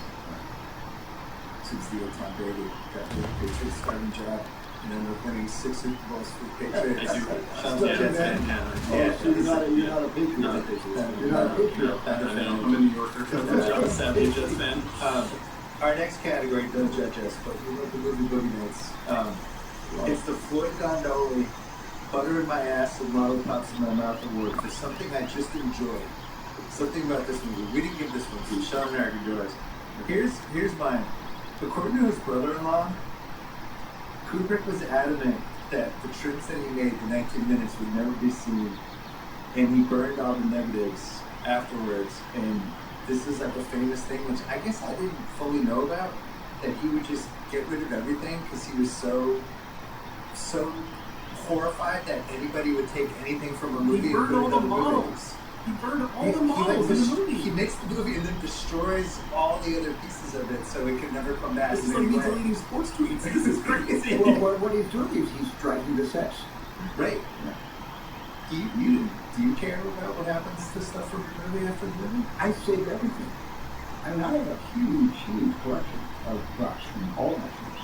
That's really smart. Everything. I don't know if you noticed what's happening in that world, the whole prop auction world. But I save everything not to give it to Heritage Foundation to sell. I Good. save everything in an archive. And So you have like a little mini hall of fame at this point. Well, no, but if the Academy Museum needs anything that I've got, anything I've Jaws is on display right now, right? Jaws is on display right now at the Academy Museum. What's the single greatest thing you have for the movies? The single greatest thing. I think, well, it's not one of my movies, the single greatest thing I possess in terms of a Hollywood icon is I've got the road club, the sled from George's movie. I saw my in the office. I had a heart Oh my palpitation. God. Well, I moved to New York. As of January 1st, we became residents of New York State, and I moved everything to New York City, so that lives with me in New York. I saw it just the last minute one, I guess. Yeah, we did last minute. What did you have for Floyd? I just love when a movie refuses to explain itself. That we're in a time of ultimate lore where we have to. It's not just that there are like wider worlds that are explaining this rationale for character choices, but character-specific trauma tends to explore and explain the reason for the movie's existence. This movie is completely dysfunctional, and I wish that we had more. That this movie endures and lets us spend 2 hours sitting in a room trying to figure out what we think it's about, how it makes us feel. That's one of my favorite things about movies, and this is consistently the signature example of what do you think? It's the opposite of sports, right? Sports we have wins and losses, and you can argue about stuff like who is the MVP and stuff like that. This movie, you could come away like my son's getting movies and he's watched this 4 times. He loves this movie, and we've had like real talks about what do you think in the end, and just these variables to it that I don't feel like happens as much with movies. You almost have to go backwards. This movie has so much room for every single person who sees this movie to personally put their temperature on it. It allows Stanley does so much room, just like interpretive impressionistic art, expressionist art. So usually let someone come to us to draw our own conclusions and make ourselves a part of his vision. But then he said, "Oh, you think I'm done doing this? Here's the shagging." That's right. And it all started over again, didn't it? I mean, for 237, an entire documentary about how to interpret the shagging. I'm not even sure. What's your interpretation of the shagging? Of the Shining?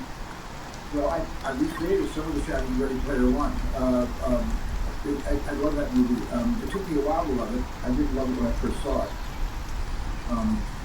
Do you believe in the I'll tell you a story about family. I haven't told the story very often publicly. I'll tell a story about family.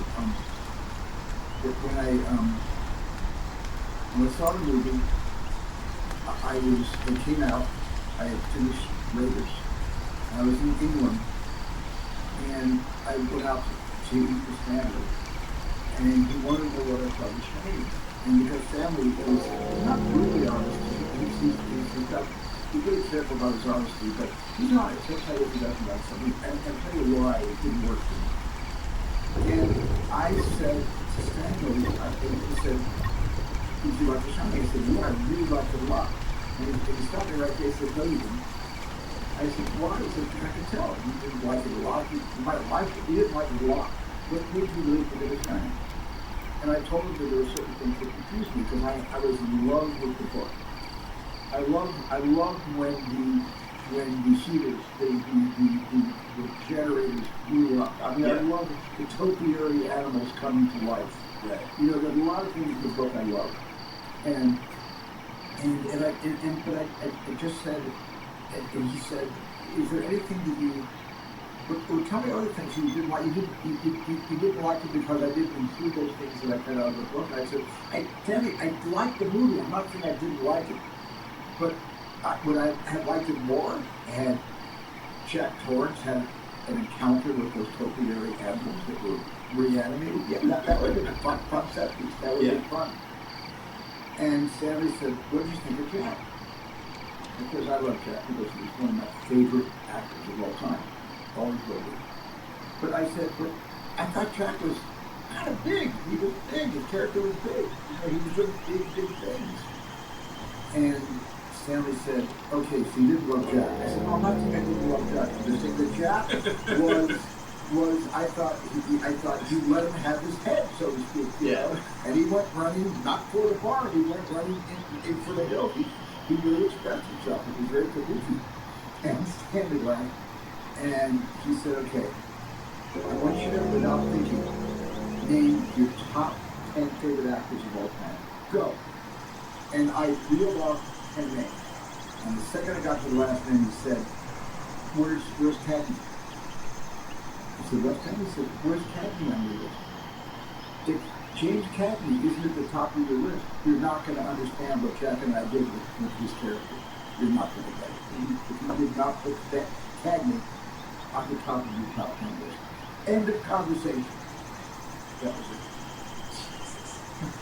James Cagney, that's great. But I think, do you see the reason for that? Yeah, of course. I mean, that's really. Or were you listing more naturalistic leading men? I or... don't even remember the names, like I said, because he had me on the spot. Yeah. I mean, but Stanley is witty and he's funny. The other thing that people give him credit for is he's got a devilish sense of humor, and he's a really funny guy. He's a great laugher. So, but he kind of pushes you in that kind of a way. So when Stanley asks me a question, and he says, "Jump," I don't say how high. Okay. What's age the best is the next category. What is it? What's age the best? So we talked about some of this stuff, but what do you think is the single thing that's aged the best from this movie? Aging like a fine wine. Like all these years later, wow. How many thousand is aged the best? That's the correct answer. Yeah. That's number one. This is like probably the easiest what's age the best we have. There are hundreds of things in this movie. Oh yeah, I have a bunch. Go. Rip through a couple. I mean, one, it established the sci-fi blockbuster as a Hollywood staple. Yep. Video phones, voice print identification, artificial intelligence, video tablets, zero gravity toilet, the growing concern or belief that alien life exists, relevant to your film. The presence of brands everywhere. Also, I thought Minority Report when I was watching this as well, so you did in that movie. The Kubrick, one thing that really sticks out to me is that foreboding and mysterious style. That a movie without a narrative engine can still draw you in has aged very, very well. And also, famous people watching videos of themselves of when the astronauts are watching the news segment about them and the internet does, which is such a social media thing right now. I thought that was so clever, and that him kind of seeing the future on that one in particular made me laugh. You had a lot of what I had. I also would have a mysterious government cover-up of something unsettling. Takes one. A movie that pulled off no dialogue in the first 25 minutes or the last 23 minutes, just as an achievement, seems... I can't imagine anyone even trying to pull that off now. And that's just Rafifi. Right. Space Oddity from David Bowie came from this one. The solo astronaut space traveler movie gimmick, which then eventually became The Martian, Project Omega, just sending people out by themselves. I feel like this probably invented this. This story is actually the best. Keir Dullea said that during the New York premiere, all these people walked out, including Rock Hudson, who left early and was heard to mutter, "What is this bullshit? Will someone tell me what the hell this is all about?" Rock Hudson just furious. The Who contacted Kubrick about directing Tommy after this movie, and he said no because he was doing Clockwork Orange. Really, the Who that happened to Tommy for that. Well, they were upset, so the next album they did, Who's Next, was then Renee on Mono. That was the best. Using classical music over a real score. And then we got to talk about the moon stuff with that ends up circling back in The Shining, but the way he films outer space, and then we go to the moon the next year, and then the conspiracy starts that he might have filmed the moon landing and it didn't happen. And then he has fun with it in The Shining. Davey's wearing an Apollo 13 shirt, and all these people think he filmed the moon landing. What are your thoughts on this? Well, because Stanley was always he was great inside of the joke. He was terrific creating, putting himself inside of any kind of what we call a conspiracy theory. And I think Stanley really enjoyed. We never talked about this. So you think he loved that people thought this, and he's like, I I'm think leading he into this. loved that people thought that the moon landing was fake and Stanley directed the fake moon landing. I think I haven't spoken about this, or Stanley, as little as I do, or as much as I do, I think he would love that. There are sequences in the movie.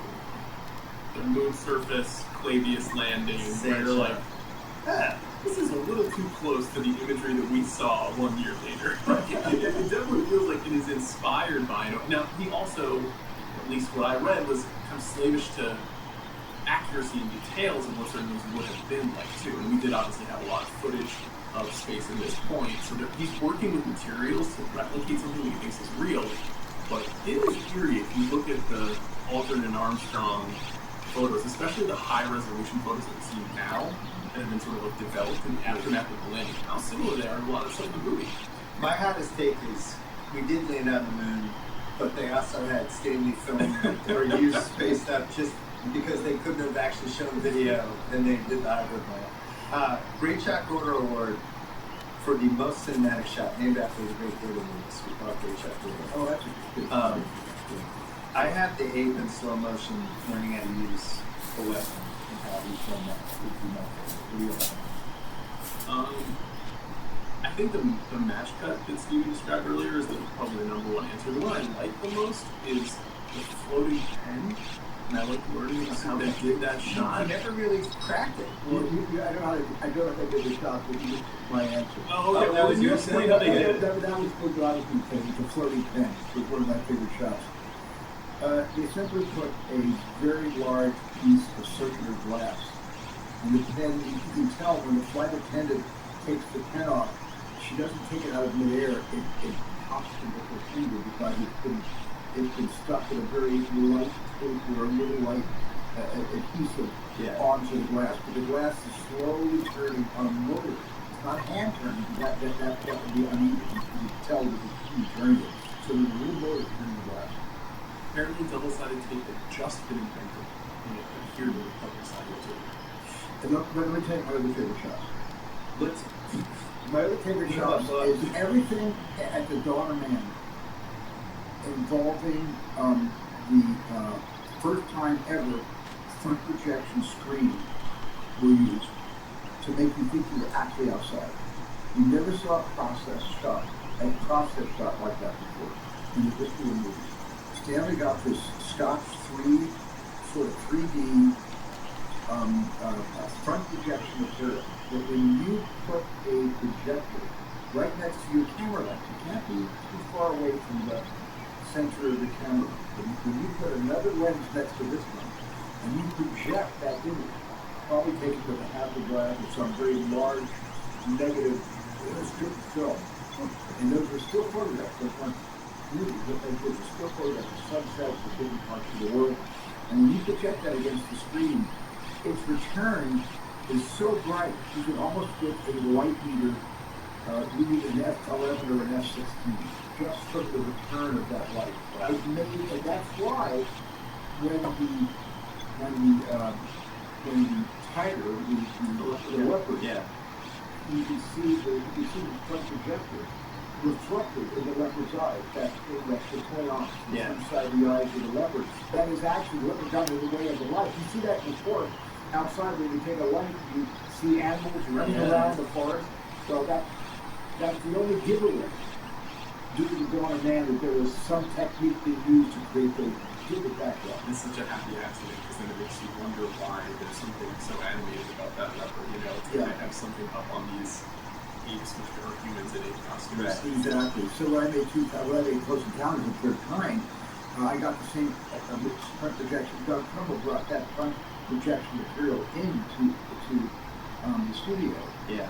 And there's a couple scenes when I have my actors against the front projection material, and Doug Trumbull and Richard Yurcich and his whole special effects group had to generate the effects first, and then project the effects. It was mainly lightning and clouds, and that was done in the cloud effect. Close Encounters of the cloud effect, and it gave very realistic clouds, and we put lights behind, inside the water, behind the actual heat that has been jetted with great force into the water, which creates cumulus clouds. And we had lights behind it. And we photographed that in 65 millimeters. We had a 65 millimeter, 70 millimeter projection under our front projection material, and it made it look like if we were really outside during a distant electrical storm. Big shots for this. I'm in heaven, yeah. Big Sean just passed out. So I learned so much from Doug. I mean, Doug Trumbull taught me so much about special effects, which of course he and Stanley had devised. You have a Hall of Fame Great Shot Award winner, Brody. Got this trombone shot. Yeah, that was. Which you can recreate at the Academy Museum right now. You can do that with an iPhone, your own iPhone. Yeah. Yeah. Well done. What do you think about it? I thought of it, I didn't even realize it had done it before, because I don't remember if he'd done it before, but later, Brian published it, Hitchcock, if better than anybody, Brian said, "You stole that from Vertigo."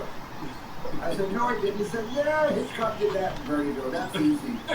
You start with a 100mm lens, you put it on a dolly, and as you're dollying in, you're zooming back. Come on, that's been done before." But I didn't know that. I did it first in Sugarland Express, Yeah. not as effectively. Yeah. When the snipers are getting the bead on the police car with my main principal characters approaching the house where the supposedly the foster child is, Eugene Topping's child is. I did it the first time there, it didn't work as well. And then I was able to use it effectively in jobs. Quick ones. Sarah Connor Award for Wood Modern Technology ruined this movie.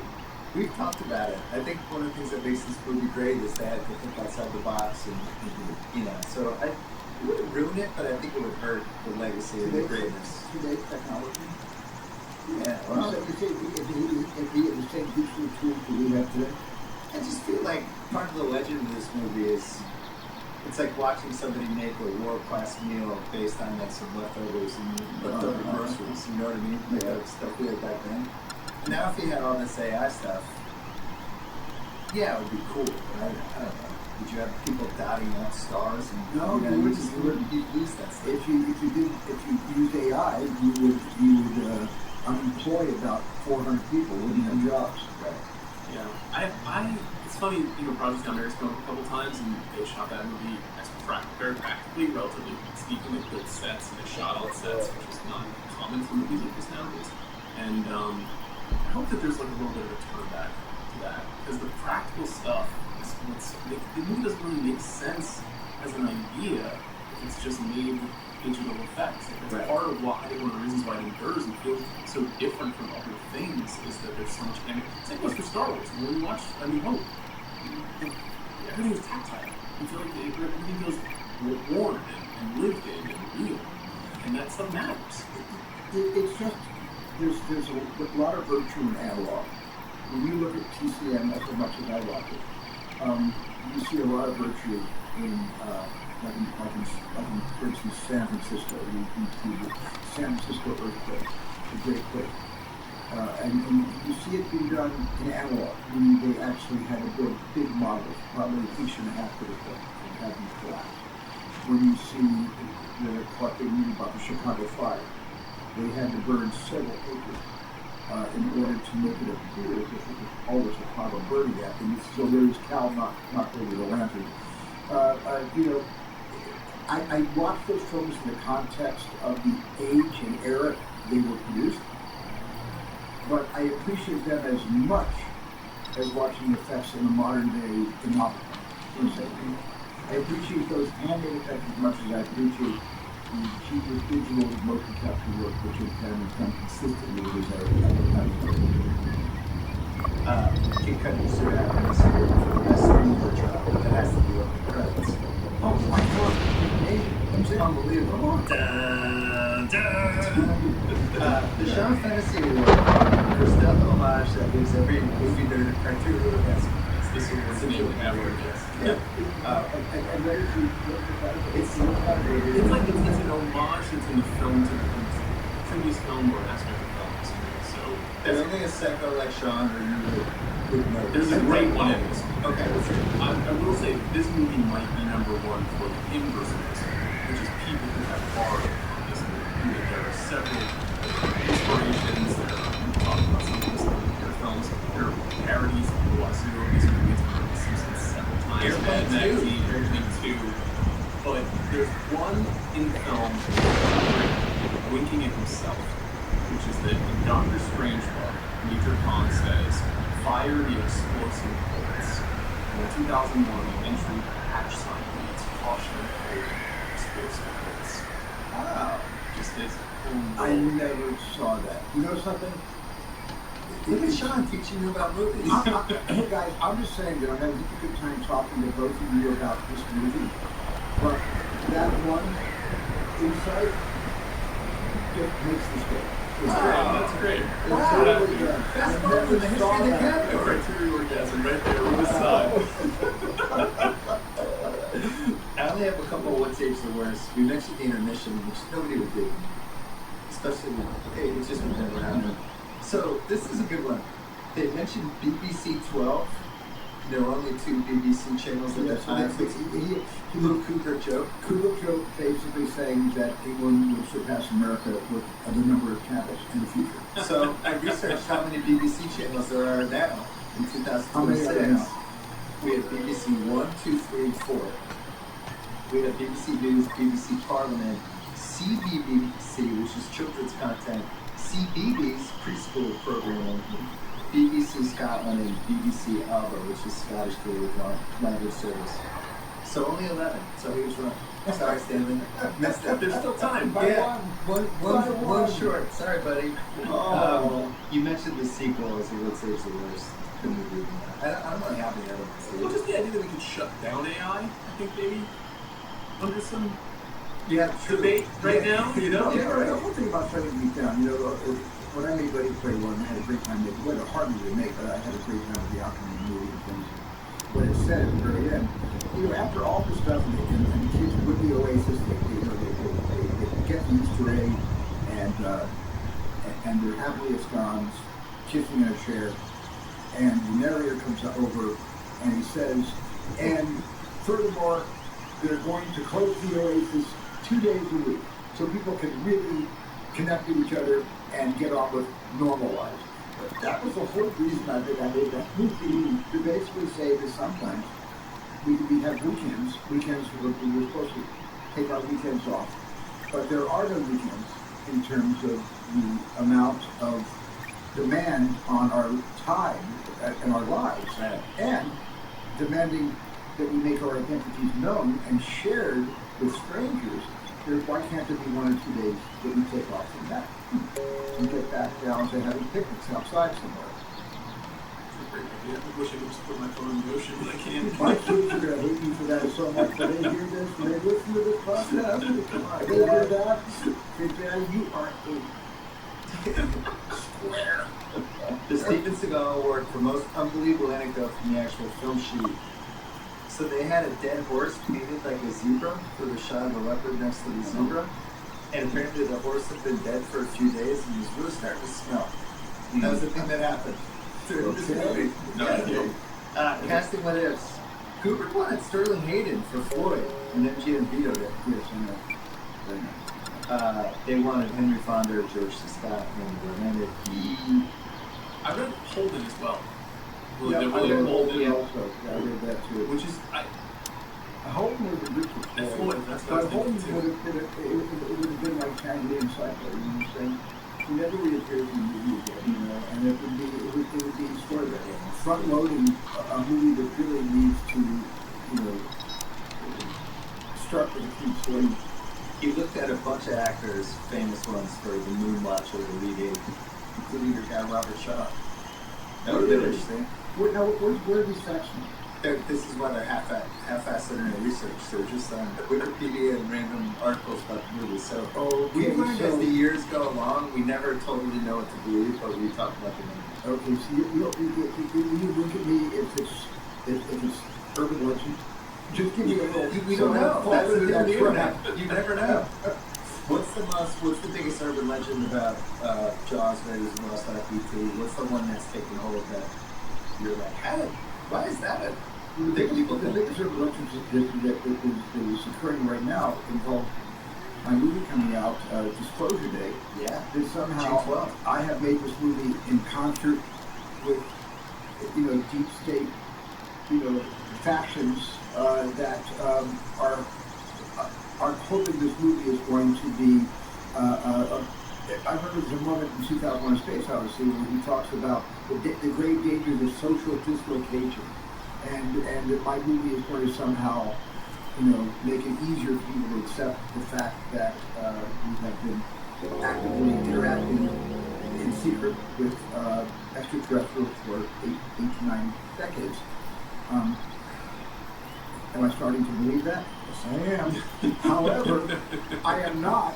I made this movie independent of any influence except, you know, what I know and what I've been following for the last 7 decades. So you're saying you didn't do it with them, but maybe they have a point. Yeah, so you.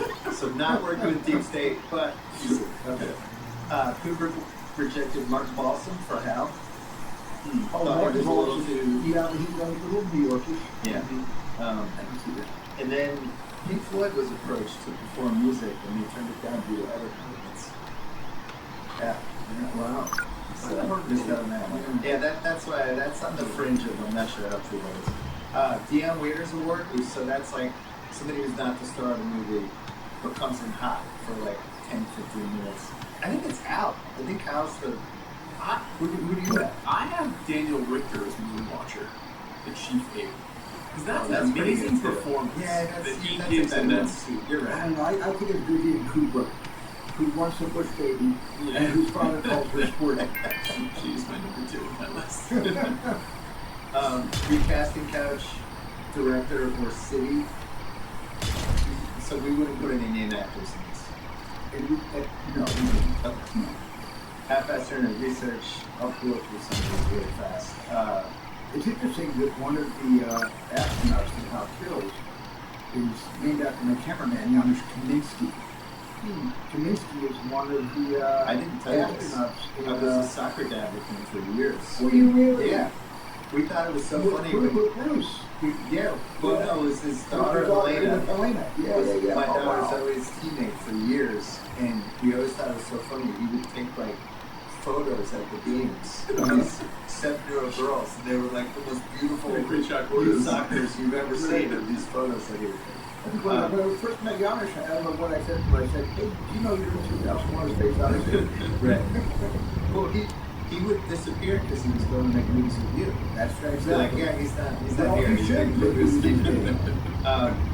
So Kubrick was so dissatisfied with the script that he approached some other writers.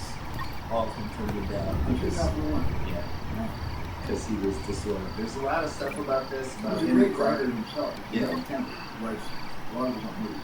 205 special effects shots in this movie. And you know, So, you know what a paltry amount of shots that yeah, is so like by the time we compared to a streaming movie on Netflix. yeah, today 205 a lot back then, not a lot.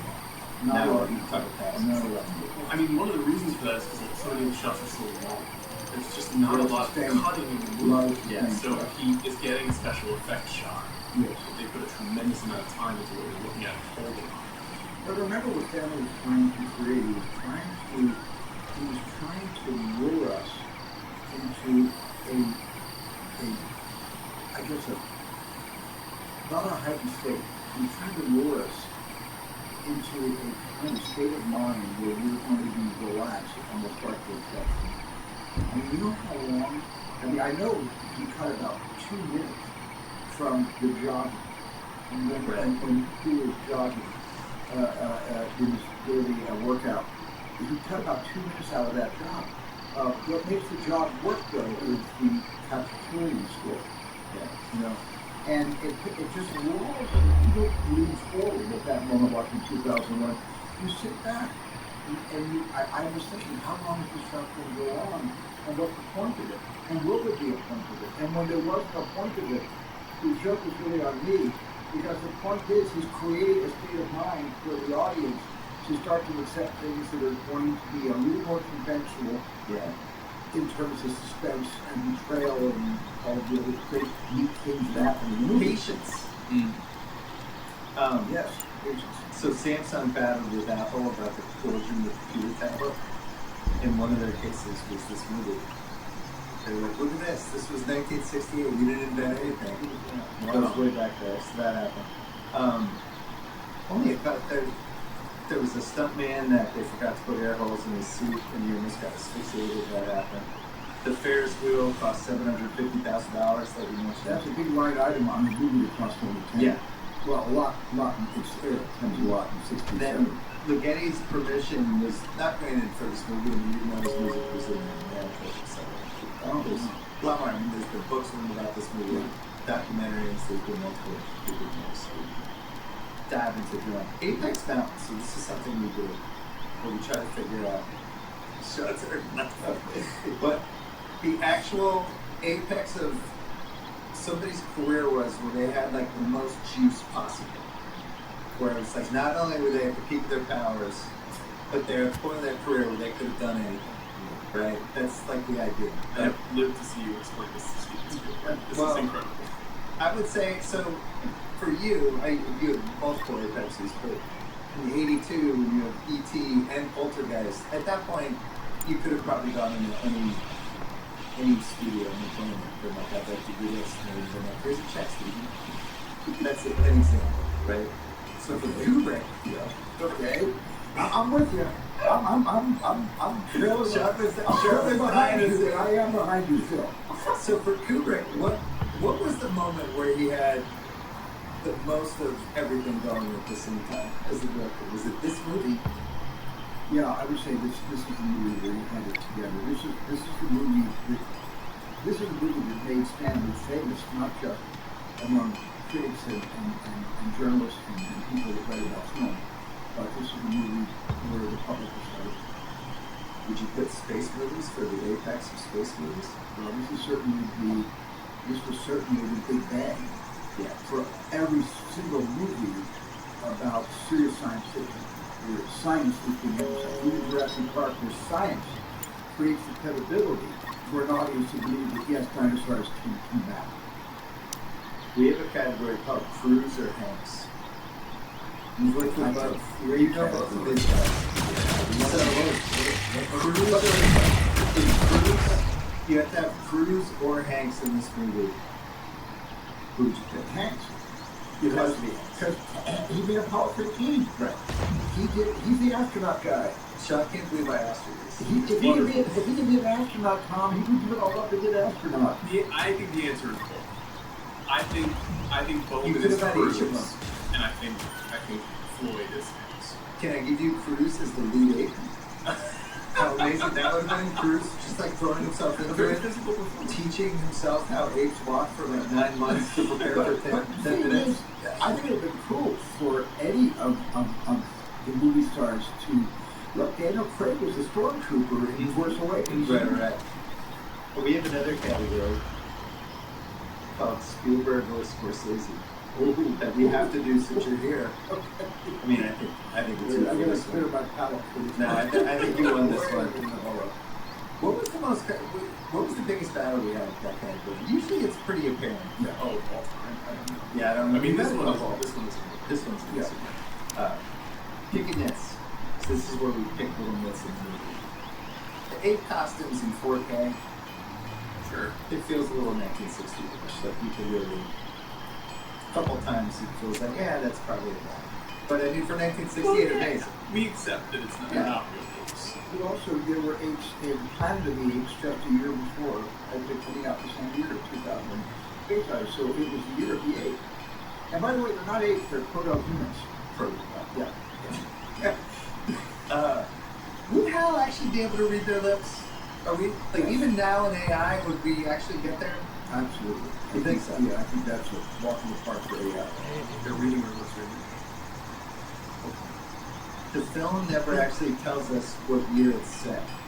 So it's 2001 when they go and they get when they're taking a selfie and they get the crazy noise, or was it 18 months later? Which year was 2001? Well, I given that a little bit of thought. I think 2001 is it's not a year. I don't think it's year specific to anything. I don't think it takes place in a year. 2001 is about the millennium. So So it doesn't matter. It doesn't matter. I had one more, but did you have Answer. That's Great way to a think great about answer. it, yeah. Just something. Did you have a nitpick before we go? Yeah, if Hal's so advanced, why can't he anticipate Dave's move to remove the central function? You know, Hal's flaws, I think, are often overlooked, and there's the question of, did he react this way and turn against the astronauts because of some sort of emotional crisis that he has because he feels fallibility around this plan? Like, what is actually the reason for that? And then how does he not anticipate after that? It obviously comes to try to take him offline. There's some questions around that. A little overrated. I can join you in that with a little bit. When Hal knows that Bowman is inexorably approaching his last mile, the green mile, Yeah. he's going to be executed. Why doesn't Hal turn up all the lights?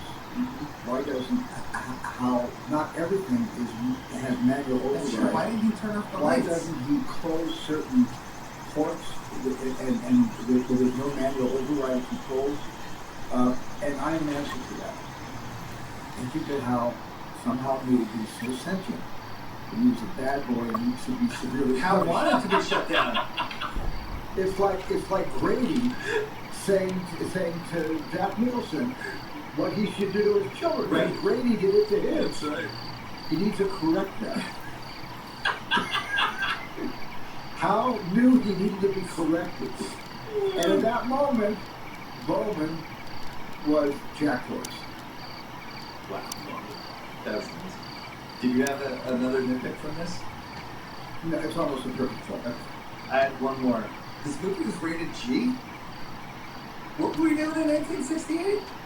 What's really in it, though? I mean, we were talking before we started it's recording. scary. Could you bring a kid to see this movie? Would you bring how much you don't have? She's gonna be 5. No, I wouldn't bring a kid to see 2001: Space Odyssey You can go today. PG for this one. But I'm not sure what that was about. I think the film, I would have gone PG for it. Yes. The most violent thing in the movie is probably the ear being beaten in that. The cut, the bones, right? I mean, obviously we see Cool floating and being killed the and you know. Don't forget, Jaws was PG, so maybe There you go. 2001 should still be PG. By comparison. If you're bringing on the curve of that era, which was Sean's been nervous for 2 hours that I'm going to do my invitation to Quint getting chewed to death. I'm but I ready just for want- it. I'm No, not doing it. I'm ready I to can't just do it. I can't Just if do he it. ever comes back, I'll do it the second I will time. come If back. you do, Certain. if you come back and do Jaws with us, I will do Quint. I'd love to do Jaws with you. No. That'd be fun. You just promise. Just want to ask her who gets it. Best director. For direct. Best director. Would you go best film or best director? I would go best film and best director. Just two answers. Probably an answerable question. I would also have given Doug Trumbull an Oscar along with Stanley for special effects. Probably an answerable question. You mentioned this. Why did Hal break down? This is a big part of the dialogue about this movie. Is it legitimate? Is he faking it? Kubrick, we don't have to trust him whenever he talks about this movie, but he said Hal had an acute emotional crisis because he could not accept evidence of his own fallibility. So, my take is that he had these two things, right? He's supposed to be all-knowing everything, but he's also smart enough to know when he's being lied to in television. He's basically lying to them about the mission, and these two things kind of short-circuited him. Now, the reason I think that Hal did what he did was Hal was a narcissist.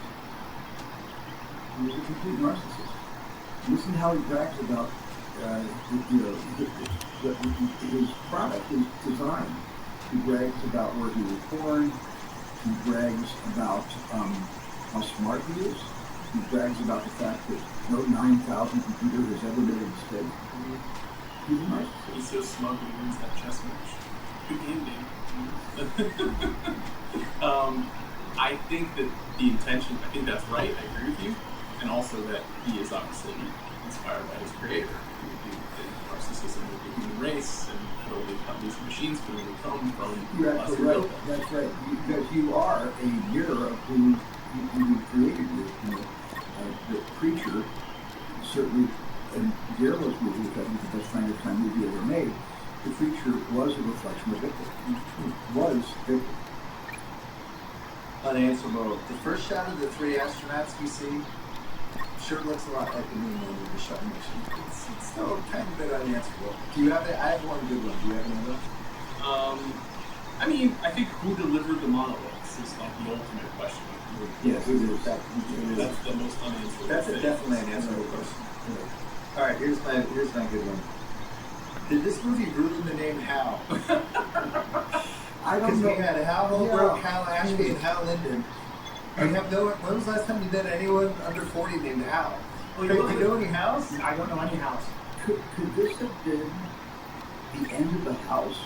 I think Hal was such a villain and so scary in this movie. That was it. Hal was out. No, I love a Hal, bro. I love when Falstaff is calling him Hal, you know. I love it. Henry or Harold can be a Hal. It's a great name. It's a great nickname. No Hals. I never even thought to name one of my boys Hal. Just gone. Not because of Was Hal. too tied to the computer and all thing. All right. The one piece of memorabilia you want from this movie. Quick story on this. Gene Siskel loved this movie, and he really wanted the monolith. And he asked Kubrick about getting it, and Kubrick said it didn't exist, and that it flew away. And it's gone. But what would be your answer to this? Well, I actually bought the one piece of memorabilia I wanted from this movie. It's never been done on the This show is before. never- no, yeah, you just, I have David Bowman's spacesuit, which I donated to the Academy Museum. I don't possess it. Sean's best. I bought it and I donated The it red to the one. museum. Yeah. But you said Peter Jackson owns Hal's eye. I understand Peter Jackson owns Hal's eye. That would have been my answer.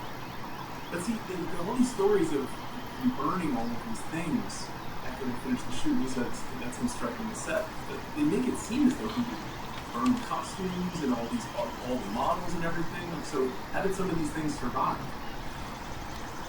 To me, Stanley isn't. What I know of Stanley is he doesn't remind me of somebody that would do all that, that would burn all these props and costumes. He also wasn't sentimental at all. So he was not himself, unlike myself. I'm a collector of a lot of memorabilia, also a lot of my own memorabilia. I collected. Stanley is not sentimental. He's not going to be collecting his memorabilia. My only other answer though is just because he was from New York Jets fan.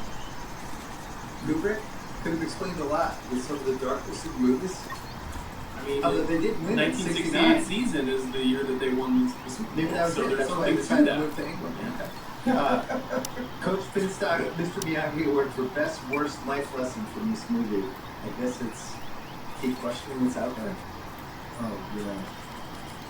The best life lesson in this movie is, never ever close your mind off to an impossible possibility. You agree with I that? don't have a follow-up. Alright, I can't. We only have 2 more categories left. I love this guy. We had more. I cut them down because I didn't know how long we had. Right. Right. One more. Best double feature choice. Oh, I And know you that. could put either this is first or second with the open. Oh, my pick's BAI for all the reasons that I talked about. From the image, from the relationship the movie will have, the movies really they're talking about. It's pretty good. Good choice. Mine would be George Powell's Destination Moon. Made, I think, in 52 or 50, 51, 52. Because it was the most scientifically realistic film about man's first trip to the moon. Not taking into account, Jordan Méliès's film, Yeah. the first one, which was more of a pageant, less of a science project. But Destination Moon, which also is a tremendous exercise in suspense, echoes a lot of what then became, in Stanley's version, 2001: A Space Odyssey. But to me, that was the first breakthrough movie that makes an audience actually believe that someday we will be able to land on it. Can I tell you something? Destination Moon finally being ushered on through June. It is. See? Miserable. My double feature choice is Disclosure Day, opening on June 12th. There we Directed by go. Steven Spielberg. And I've seen it. Backup choice would be The Shining. I don't know why, but I think it would be really. I mean, you'd watch 2001 first, then The Shining, but I'd be really interested to just watch both and see what is there any stuff that you tell me things. You know what I mean? Just watching it fresh for 5 hours. But I think the connection between that movie, The Shining, in 2001, is a connection Stanley has made with all his films. Is what I said we should sat down and talk about fairly audacity. Yeah. Audacious choices. Who won the movie? Stanley Kubrick. Craig, you're up. What did you think of this movie? It came out. What year were you born? 1994. Alright, so 26 years later. Don't screw this up there. No. This is the third time I've seen it. I saw it first in film school when I was 19, and then I saw it again in my mid-20s, and now the third time in my mid-30s, or early 30s. And I have to say my maturity has affected how much I appreciate this movie. I have to admit, when I saw it when I was 19, I think I was a little bit underwhelmed, and I think I didn't like the lack of clarity at the ending. I didn't enjoy that it was just like ambiguous and essentially, was left up for interpretation, and I have completely pivoted. And now that is why I appreciate the movie, leaving, that ambiguity, letting yourself use your life experience to kind of inform what you think about the movie, is why I think it's so good. And just the attention to detail and the craft of the more movies I've watched over my life, I just appreciate it so much more, and how mesmerizing the visuals are. It almost feels like these big synchronized spacecraft sequences. You almost feel like you're watching with these big musical numbers behind it. When the scenes end, and they kind of go to black for a second, these vignettes. You almost want to applaud. It's like you're at a magic show and you turn the person next to you and wow, how did you do that? Yeah. I love it. The one thing that you guys didn't mention that I think is the reason why the movie is so successful and so perfect. Hal's voice, the choice of Hal's soft but chilling tone, I think makes the entire film. I have to. That's a good point. I thought you would open the pod by saying open the pod bay doors, even. Like I thought you could have. We're literally we're in the pod bay right It's now. so comforting but also ominous, and you know there's something beneath it that is chilling. I was just gonna walk up the wall and just have a 360 around it. Well, that's it. You just completed your first rewatch of this. A long one. You did it. You did two. You gave us 2 hours. Too. How That's about amazing. that? Wow. I would have thrown in more categories. This is so much. Sean passed out twice. You have disclosure day coming. Related. We're running this on June 1st, so you have disclosure day coming June 12th. Yeah, 12 days later. Yes. And then, are you thinking about the next movie right here? No, I'm just thinking about disclosure day. That's all I got on my mind right now. And you promised you come back. Except today, and now all today goes. Today's obviously. But you promised you'd come back for Jaws at some point. Let's do Jaws. I would love to That was do on tape. We videotaped It it. doesn't have to be the 50-year anniversary. That's behind us. Let's do it. And I'll do my Clint giving you an impersonation. That's I want to see it. I want to Say that definitely. for Steven Spielberg, an absolute honor. Thank you. Thanks for being there. Thank you, Sean, Phil. thank you. Thank Thank you. Al, thank you. And that's it for Rewatchables. What an honor to be with you guys. Thank you so much.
The Rewatchables, brought to you by the Ringer Podcast Network, where you can find Kyle Britton here, the Rewatchables. He doesn't have Ringer Podcast on, but he's here in the whole ESPN vortex now. And like schedule a new show, even all kinds of things. You got a nice setup with us in the background. It's great. I get to go on with ESPN Talent. I sat down with Peter Schrager last night, and I said, "What's up with the vanilla face?" And we just kept running. It was great. We got up to our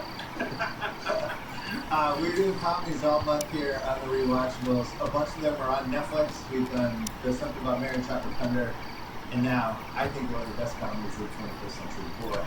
is next.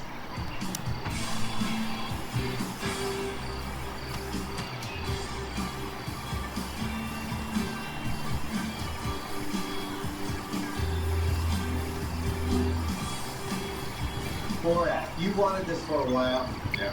We both love it. I'm going to start here. Sacha Baron Cohen, one of the great comedy actor performances in a movie ever for me. Yes. It's a one-on-one. I almost feel like it's lost how good he is in it because the Borat kind of took over. And he's done a lot of good stuff. You know, the Ali G Show, he's been in a bunch of movies. But I'm just like in awe of him in this movie, how incredible it is. So I'm starting there. fantastic. And I think you just were onto something.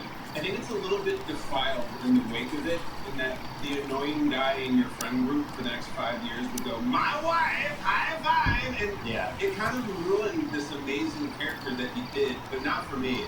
My appetite was whet to do this movie with you, Bill, because I was listening to something about Mary Pod, and you guys were talking a lot about your experience in the theater. Hardest I've ever laughed in the theater. People screaming in the theater. This was the same thing. I remember being in the theater for Borat. I think it was a Chinese theater right there in Hollywood. And it's not just that people were just laughing, ha-ha. There was screams. There was people like pulling their jackets up over their head during a naked fight. There were people who were leaving. Like, it was the most chaotic 2 minutes I've ever had in a movie theater. The naked fight on a big screen. Yeah. It's almost like a what's age the worst, because it's just never going to be the same watching it at home on a 50 to 70 or 100 inch TV or whatever TV you have. To see that on a 50-foot screen are you having earpiece problems with your This earpiece? is first world problems. I'm gonna have to email Bristol. This thing sucks, Bill. If they gave me a crappy earpiece. The ones on the Medical Network worked fine, by the way, for years doing this podcast. And now we're 10 seconds in, and Bill's trying to talk about how big Azimuth's ball sack is on the side, and I can't get the earpiece in. That's right. We're keeping it in. We're professionals. Yeah, but on a 50-foot screen, Azimuth's ass. It's probably my favorite part of the movie, just when he gets off him. It's like he got concussed by Ed Reed. And I don't think he's acting. I actually think he's like, it's almost smelling Salt Spring and turning this out. It's so disgusting. Well, they say that the most infamous hit ever in what I do is in this era is the Von Tess Perfect and Antonio Brown, that people think changed Antonio Brown as a person. Yeah. I think that one Sacha Baron Cohen went into Azimuth's show and a different person came out. Like, I don't think he was the same guy that went in. He's never funny, as funny ever again. On the Great Comedy Actor performances thing, I was thinking about there's different types. I got early on in the 60s, 70s, and you have like Peter Sellers, Elvis Duran. Then we get to the 80s, and you have like the force of nature comedy stuff, like Belushi in Animal House, just going in, clearing out the cafeteria. It's like a lot of absurd. Eddie Murphy and W.S. Cobb. You get Chevy Chase and Fletch. You go through. This is so different because I think the degree of difficulty was just 100 out of 100. Like, it's not just the scenarios he's in, but he also has to stay in character. He's got to weather whatever the storm is. And he's also got to be really funny. And I didn't even know until we did the research. When he's reading his dictionary, it's actually all these jokes they wrote for the situations, right? He's not like, I gotta know what's that, but he's actually like trying to figure out that. So they're prepared ahead of time, but not totally. So it's this combination of like, it's like guerrilla improv, basically. And I don't know how he does it. I don't know anybody else who's done this. I think one of the most underrated things about this movie is the writing, because there's brilliant stuff that they came up with. The bit where he goes into the hotel elevator and starts unpacking because he thinks it's his room, like, that is a written script, and it's a really funny idea. But the guys that you brought up and all the people that we love, Eddie Murphy and Chevy Chase, like, they're pretty much playing themselves, right? They're just funny, charismatic people. You have to find someone who's really, really doing deep character work. Like, the people that come to, like, Mike Myers was doing characters. Yeah. Steve Martin in The Jerk is a character. And what's really jarring is if you were a fan of the Ali G show back when Sacha Baron Cohen didn't do media, if you'd ever see an interview with him, it's so crazy how he is this really thoughtful, erudite British man that doesn't sound anything like his characters. Yeah. It reminds me of Daniel Day.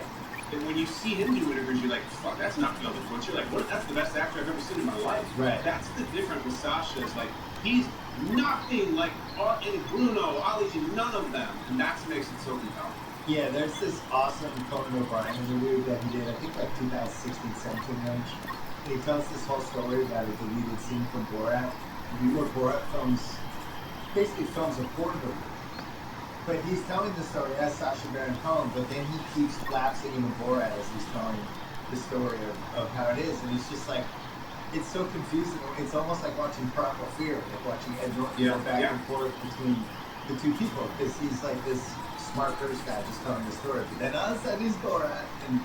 And by the way, the story was amazing. They go to an actual porn set. it's about how Borat needs more money after it breaks up with Asimov, according to Samuel Anderson.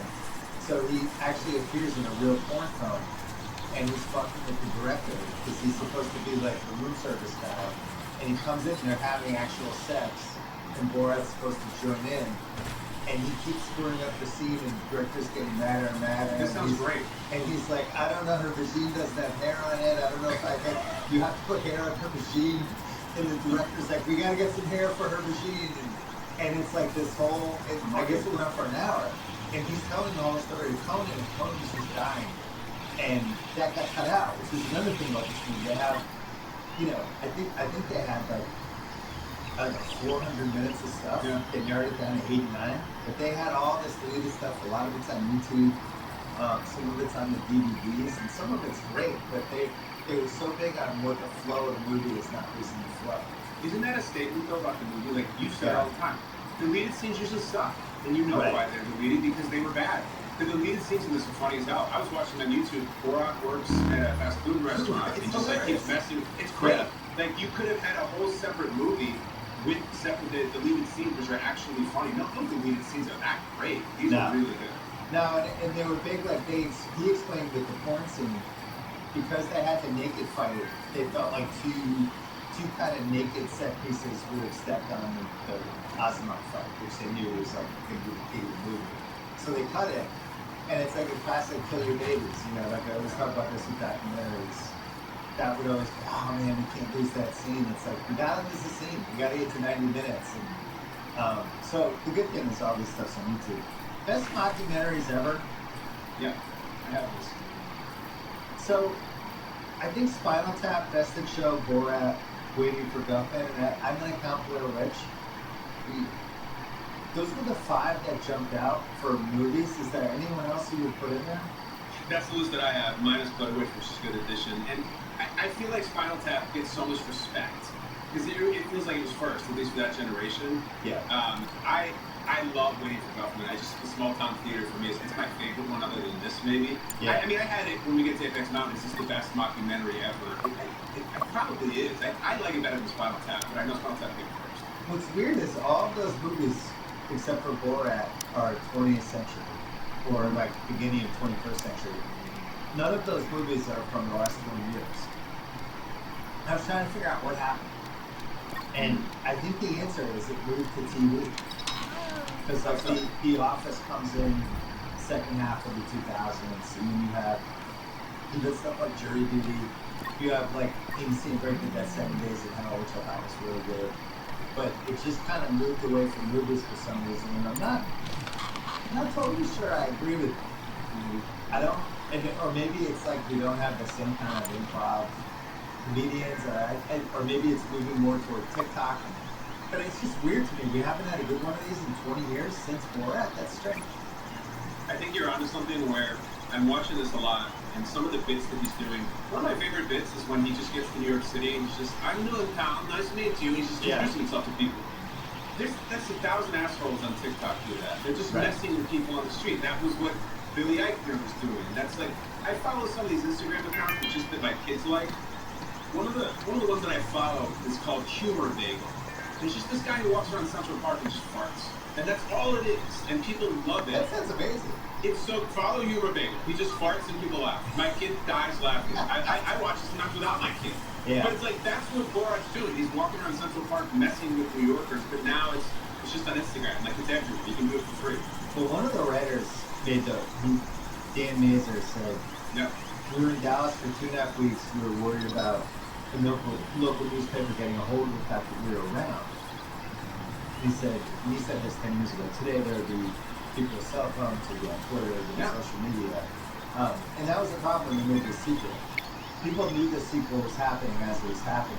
And I think it was one that, COVID kind of killed the sequel, the impact of it, I think. It was just a weird time for it to come out. When you say sequel, you mean the subsequent movie film? The subsequent movie film. Which I guess I've only seen once. Yeah. And I'm sure it's better than I remember it, but it was just, when it came out, it was so weird. We'd all been by ourselves for, I don't know, 7-8 months. We just had a pretty tumultuous summer, and, there was an election. I mean, it just felt like the timing was wrong for it. I gave it a spin this morning, and I hadn't seen it since it came out, and I had forgotten it's very Trump driven. Yeah. And like there's like I don't know, I don't feel like spending time with all that type of shit, and I don't think it has the magic. And also to your point, like Borat was a huge deal at that point. He was everywhere. Now it still did some good things, like the Rudy Giuliani thing is absolutely insane, and they like I'm sure that was a big touchdown for them, but it's not like this one. No, and that was another thing in the research. Because I always look for other anniversary pieces about the movie, history stuff. And there was a bunch of pieces in 2016 about the 10-year anniversary of this movie that were like these big think pieces about Borat was having fun with this stuff in 2006, but now this is what our mission is becoming. And these people are winning. And you could feel the tenor of what they're trying to do in the movie actually shifting as it just became more kind of omnipresent as dialogue and conversations that we were having. Yeah. So I think the legacy of this movie is a little strange. It is. Because the stuff that he's doing in 06, some of it's really rooted in, it's 5 years after 9/11, right? He has that joke in there about, will the Jews attack the World Trade Center? That's why they have to drive, because they don't want to fly. And some of that stuff was funny then, and really feels rooted in 06. And then some of the people who were making fun of, we all kind of made fun of those people, but now I feel like it would have been this really polarizing thing how to do that. So it just made me feel like more innocent time. And the South Park guys have said the same thing. They're like, it's hard to do the show now because like just the reality is what our show used to be. It's too much of a spoof. Right. It's not as bright for the Pickens. But I mean, listen, when this movie came out, what was your relationship, Bill, with the HBO show? Because I was a massive fan. It's one of my favorite HBO shows ever. It's a big deal for me that they made a movie. Yeah. I watched the show. There were some characters I liked more than others. I always thought Borat was the funniest one. So I was really happy that they were gonna expand that universe. But it was just such a creative show. And in general, it was a really fun time for comedy because we were having the movie boom. We had this whole generation of comedians coming in, and then there was some real experimentation going on some of the cable channels. Yeah, that, for HBO to do that. Yeah. I just remember watching this early 2000s on TiVo. It was 2002, and there'd be Borat, Bruno, and then Ali G, and it was almost exclusively the sit-down interviews. I mean, it wasn't any of the road trip stuff. But he would sit down with Buzz Aldrin and just be like, "Do you think man will ever walk on the sun?" And then he'd be like, "No, it's too hot." And then he'd be like, "What about the winter when it's cold?" And I was dying laughing. And that's again the writing. They had that shit so funny and so perfect. And his sit down with Andy Rooney where he walks off set and then Ali G's like, he's chucking me out because of color of his skin. I was like, that's on my HBO Rushmore. I have it that high. I love it. Yeah, well, I was in LA ready for Kimmel show at that point. Yeah. And all of us were like, whatever that guy's doing, it's almost over here. You know what I mean? You don't feel like you're in the same stratosphere with that. And the other thing is, it was hard to separate him, the human being, from all those characters. I think him and Mike Myers are the two where when they were trying to be normal, it always felt the most disorienting.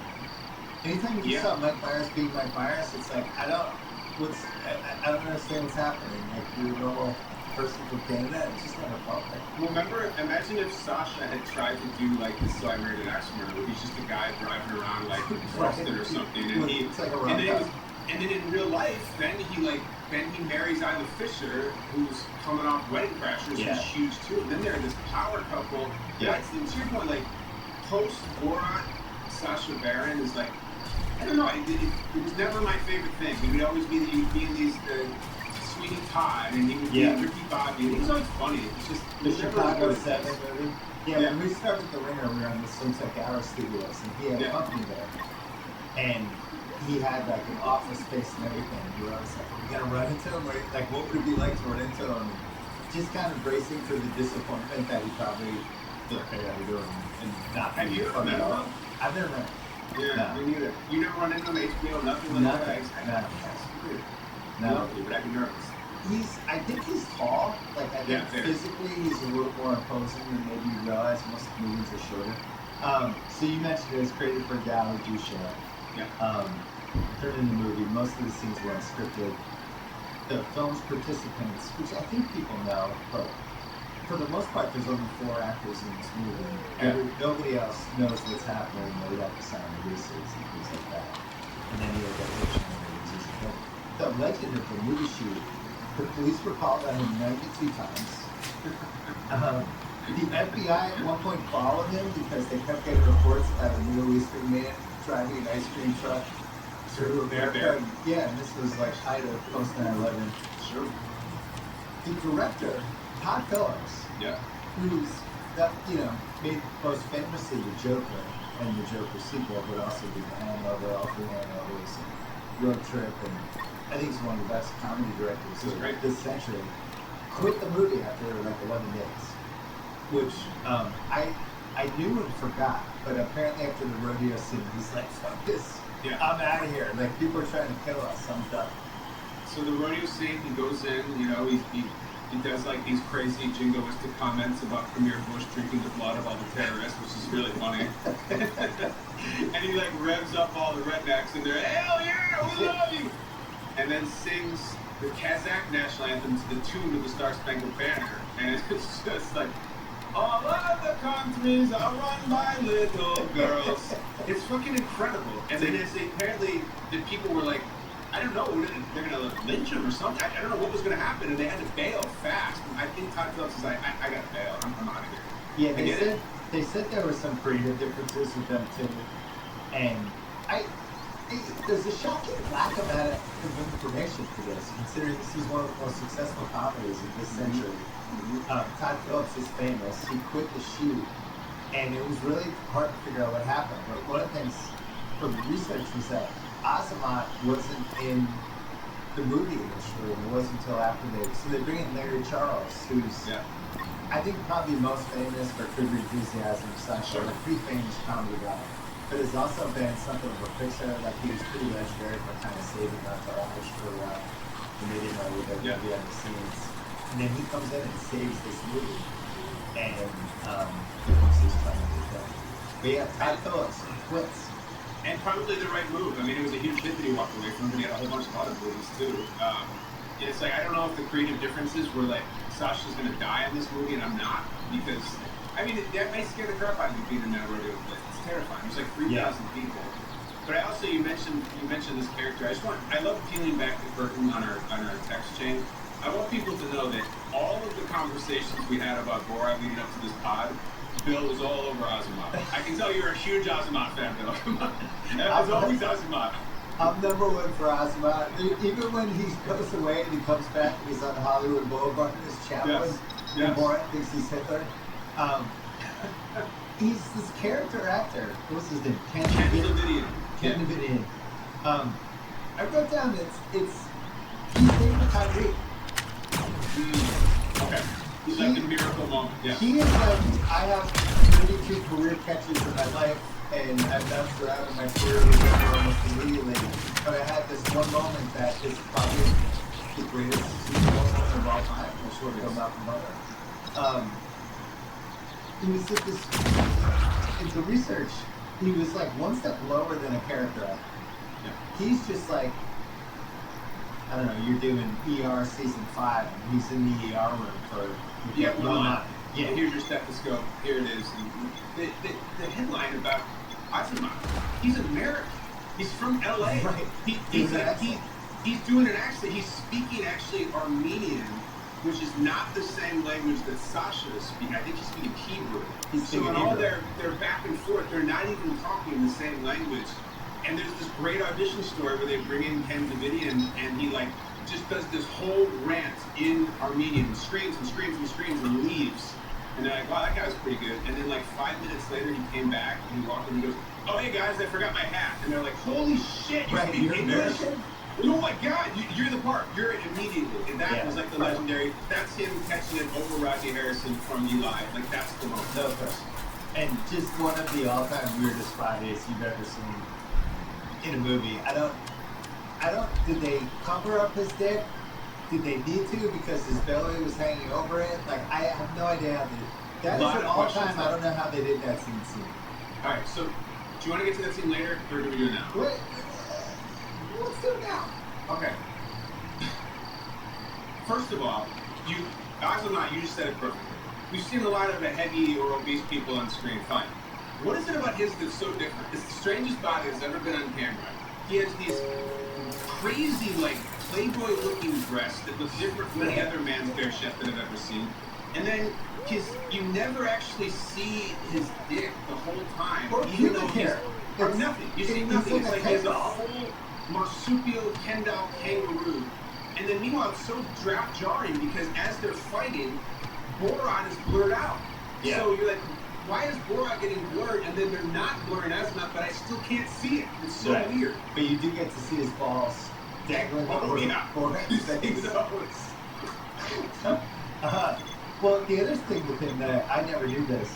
So he's bouncing around as a character actor, and he's also running this like garbage business, basically in Malibu. He's like garbage collection, sanitation, Yeah. and it's going. And he owns a couple lunch places in LA too. So he's kind of like this hustler businessman. Sure. Gets this contract to do some sanitation stuff in Mexico City. Goes down there, and it's unclear what happens, but he gets cleaned out and has to declare bankruptcy. Comes back, gives one more whirl at the acting thing, and gets Borat. And then basically, if you look at his IMDb, he's died on this for 20 years basically. Yeah. But this is nobody knows his name. He's the ultimate that guy. You just see him like Azamat. But yeah, so he secured a waste management contract in Mexico City, and then research says his company was unprepared. Davidian maintains he was victimized by a corrupt system, but it ended in multinational litigation, trade arbitration, and bankruptcy. Azamat. Come on, buddy. So And you know what? I watched the first 5 minutes of the sequel, and you're like, oh, Azamat must have been so excited when they're making a sequel. Like, holy shit, I'm back. And Borat sits down in a leather chair, and he gets up and realizes that they skinned Azamat and left his penis right on the top of the chair. So he's dead. So he doesn't even come back, but you finally see his dick. we also had this movie had 6 different lawsuits, which we'll get to later. Oh, yeah. For people who are I really love the relationship with Azamat and Borat. I really enjoy it. I know it's like a true buddy cop. It's the only thing I can think of that's similar to it is Coming to America with Eddie and Arsenio. Like just Yeah. like the lead guy with his like assistant dude, and they just have this whole shorthand and the assistant's there to serve the other guy, but there's like a little tension too. It's just And really the good. assistant's trying to get laid on the side too, and they're trying to make a buck a little bit. And Yeah. it's great, and their chemistry is awesome in it. And even though you never hear them speak English to each other, we never see Ken Davidian again. Oscar nominated for best screenplay. Yep. Won a Golden Globe for best film. I have some Oscar stuff on here. This movie is 84 minutes. Beautiful. Craig's not here today, but this is a minus 16 on the whole Beck scale. I think this might be the record. I don't know if we've done a movie that's been 84 minutes. This might be the No, first like one. we did like just one of the guys that is about 20 seconds long, and it's still longer than this movie. And by the way, it's fine. I don't care. It could be even shorter. You just don't see 84-minute movies. $18 million budget. Yep. It made $262.5 million. That's fucking super. Yeah. Roger Ebert could not find a review. No way. I think Raj said this. I think you probably would like it. Yeah, Raj had a that's sense of hilarious. humor. Somebody wrote a review that it didn't seem like it was like, we don't know how it is. We're going to take a break, come back, and go through a slew of the scenes. This episode is brought to you by ZipRecruiter. If you've ever seen me trying to push one of the documentaries that we've just finished, that I've spent a lot of time on, I'm really proud of. Just, involved with the process of it, getting it, putting it down, getting it to the right place, and then it's a point where I'm like, oh yeah, this is good for people to see this. And you can see the, as I talk about it. If you love what you're doing, I think it shows. Which is what I want to take as if you're hiring, you find that kind of enthusiasm. That same one, like when I'm talking about like the Pennsylvania documentary, it's the same one. Nice to see this. You find that kind of enthusiasm easily with ZipRecruiter. Try it free at ZipRecruiter.com/rewatchables. Plus, ZipRecruiter just added a new feature that highlights qualified people who are interested in enrolling or in getting invited. Find candidates really want your job. On ZipRecruiter, 405 employers. Because I'm laughing. Yeah. The first time, the Running of the Gate just killed me. I haven't seen it in a while. And I was just, the egg. Yeah. And then it goes back to Earth in the Town Raiders, and he's saying goodbye to him, and he's like, just, all the humans! And I was just like trying to, and I could like barely do a straight line, but I like being the mechanic in the town abortionist. His sister's gonna be a prostitute. We're just off. We're like, hey, we're crossing the line, guys. Get ready. Yeah. We're just gonna be doing jokes. For 84 minutes, walk them up. Borat in New York. You mentioned that the TikTok is basically doing this. But I think my favorite is when the two ladies are walking through things like, very nice, how much? Very nice how much. It's a great one. My fucking hero is the most New York asshole guy of all time. Oh, yeah. And when Borat gets in his face and he goes, if you try to kiss me, I'll pop you in the fucking balls. And like that guy like comes down from Westchester, he's a banker, he does cold plunge, he plays squash, he like drives like a really nice BMW, and he's not about to get touched on the fucking street. I'll pop you in the balls. He's definitely on dinner with Schrager at Luger's. Well, they don't take credit cards, cash only. I'll take you. It's great. That guy sued the movie because he was upset how he was portrayed. It's great. I think he came off great. I would have been excited. Yeah, I know what he's saying. I mean, I have been down a possible Neon Waiters category. It was all mine. I like him so much. I have Pat Haggerty, the human coach. Yeah. As soon as that, but the D-Lo story just absolutely kills me. And the first time I saw this movie, I think I saw it with Jacko and House. Okay. They were here for, I didn't see this movie in the theater. I don't remember why. But we watched this and D-Lo fucking killed us. We did D-Lo jokes for like a year after that. You never get this, and then one day he gets He this. gets that. So I'm ashamed to say that this has been a running joke in my house for Oh, I love this my stuff. kids. Yeah. Just me talking to my son. He said, "Are we gonna go? You will never get this." It's the only Borat joke I do. I don't know why it makes me laugh, but So what is it when he asks for like, can I get a PS5 or something, or can we have pizza for dinner? And that's when it comes up. yeah. Can we go? Are you gonna take me to the Clipper game? I can't. I'm going with son. You will never get this. They put him with Pat Haggerty, who appears to be the least funny person ever put on camera So funny. to teach him comedy. And he tells a story about his special needs brother breaking out the cage to rape his sister, and then gets a high five from Pat about the story. Pat's realizing in real time. Oh God, they're filming this. Yes. And then he's like, you know what we need to teach this visitor our country? Let's do 2006 not jokes. Yeah. Which is 13 years, I Sure. think, after Wayne's World. Yeah. No one was making not jokes. And then Sacha Baron just butchers it by fucking it up over and over. It's so good. Did you see there's a wide shot of the chalkboard where he has all these things written down? I love There's that. this one side that has some of the darkest shit. And I guess he was getting hooked with Borat. I don't know. If Pat Haggerty did that or the directors did that. Yeah, it's like the darkest and molestation, sexual, all this shit. Very sick. I gotta think that maybe the directors did that because Haggerty is Yeah, a they must. stupid blazer with gold buttons and he's going to a piano recital and he's gonna teach comedy. That's a Right. great scene. Borat watching TV, which is the second time I almost stopped the treadmill because it kills me when he's flicking channels and Barry Children comes out. And Al Bundy makes like some joke and Borat's like, Alright. So, We're so in lockstep. I have this for what tastes the best. Dude, Yeah. good old fashioned hotel channel surfing. Post it up on your bed. Yeah. You got room service coming, order chicken quesadilla. He flicks through Cops, Married with Children, a quick Jingle All the Way with our guy Arnold and Jake Lloyd, Yeah. and then Baywatch. And it's like, fuck, I wish I could go back and just channel surf because Baywatch, you go to commercial, then you go back to Married with Children, and then you go back to a little bit of Jingle All the Way. He's so happy, and so am I. that's what that is. Be careful, CJ! That's it. This movie has so many good, like, 27-second moments. Yeah, it does. And then at the feminist meeting, when it fades away from the dialogue, and you're checking that, that's really what that was saying. lot of great shit. Driving instructions funny. Borat crashing channel 16. First of all, hold on. How about in the feminist meeting where he goes, "Hey, pussycat, give me a smile. What's the matter, baby? What's up?" These feminist women are dead serious about shit. These pussycat and baby and them killed me in the theater. Yeah. And then everybody laughed when he said, "I had no idea what this old man was saying." Everybody laughed. It's Yeah. mean, but they laughed. Anyway, yes, go. Driving love this. instruction. Borat on channel 16. The weatherman kills me in this. Love it. Worst movie of all time. He's the only one who really fully understands how funny this is. He's just like, can barely do the weather.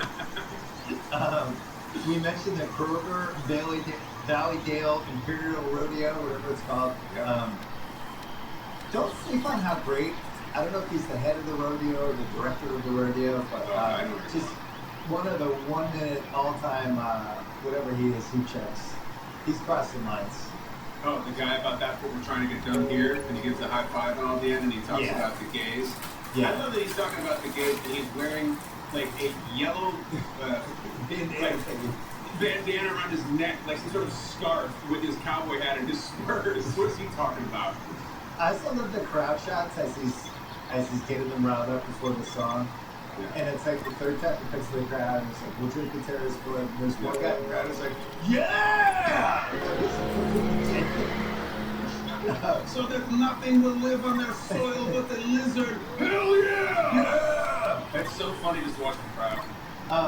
How do you think though, I was going to do this in an answer post, but how do you think the horse fell over? I felt like that was a legitimate That's a great, thing. I think that's a random coincidence where maybe it was getting It's like a screwed by the miracle. booze. Yeah. A miracle. And then they cut right after it falls. Because it's like, I just think it happened. Because I remember the TV ads. The horse Yeah, falling. The yes. horse falling was like Borat coming in, Monday or whatever. But the horse falling, it was almost like, what is this movie?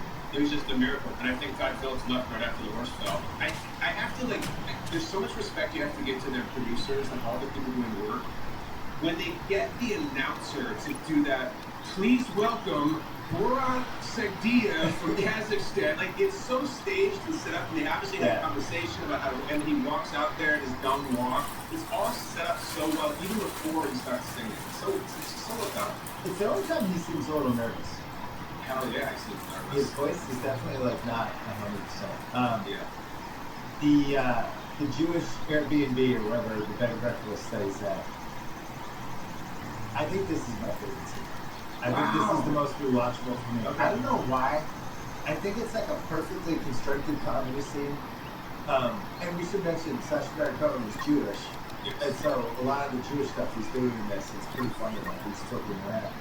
But just him going in there and then she was like, what do you mean Jewish? Why didn't, and she's like, well, we're Jewish.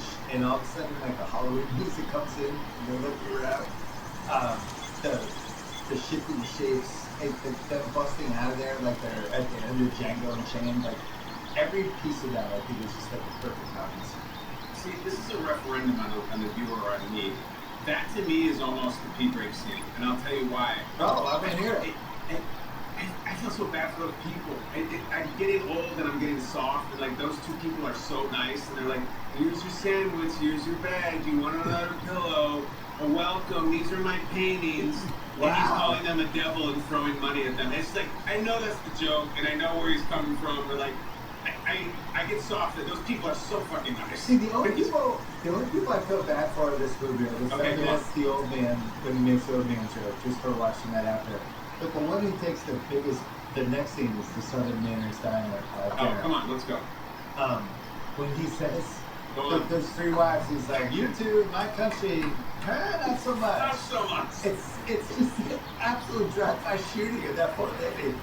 And her I husband's was sitting wondering- there. Yeah, I was wondering if they should have cut that. It's by far the meanest moment in the movie. The movie that's pretty mean. My cut, they go crazy for you too. And then pause.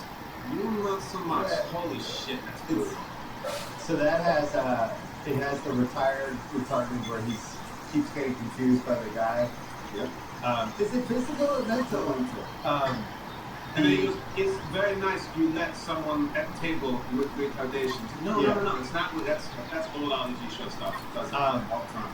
But the poop in the bag is one of the craziest moments I think, of the comedy. It's Yes. unbelievable. I always forget how unbelievable it is. A lot of unanswerable questions about was that actually his poop? Did he poop in a bag? Did they get poop from outside? What happened? Like, the lady's reaction is unbelievable. She's just like, oh, like she it doesn't. I don't.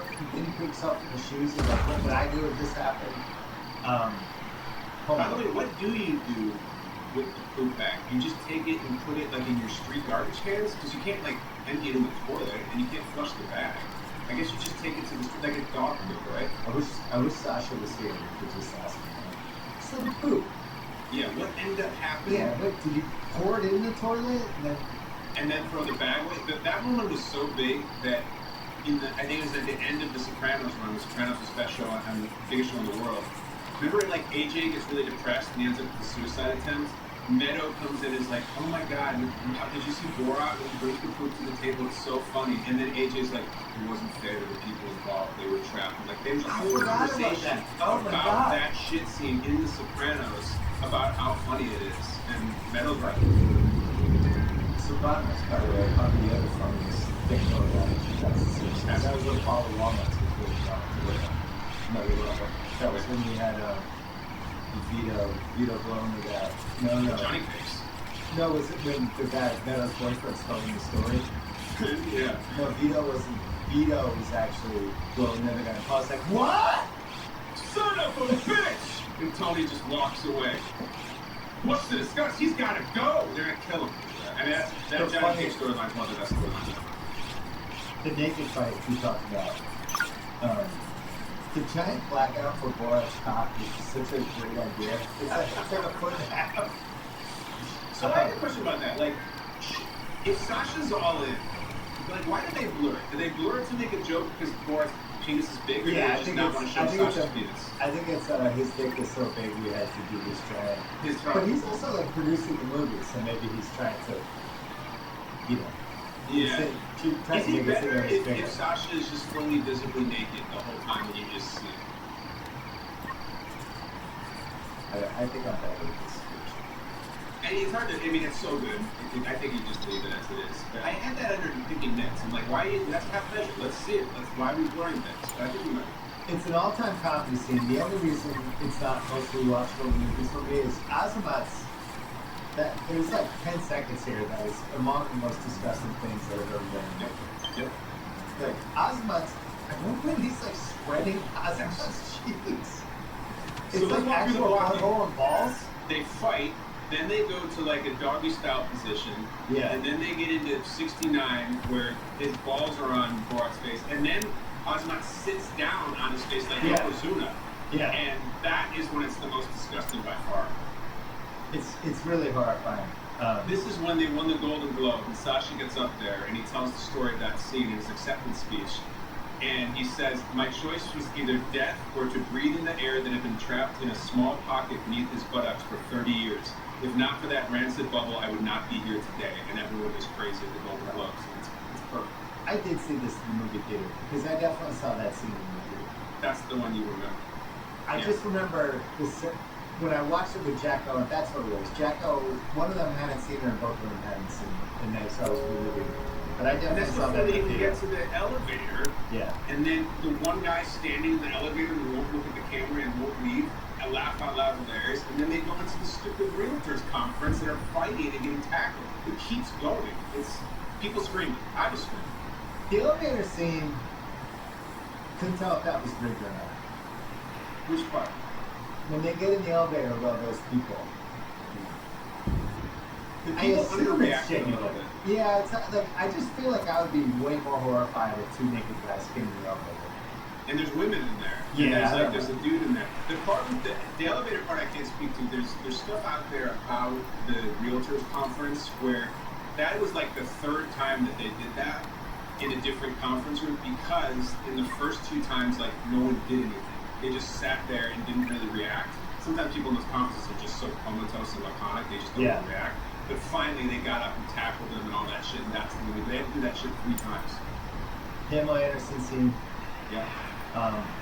Apparently, she knew she was in on it, but the bodyguards weren't, so they actually tackled her and do it like that.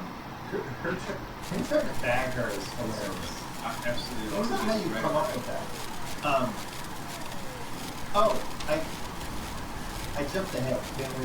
There's two more before that. What do you got? I got one.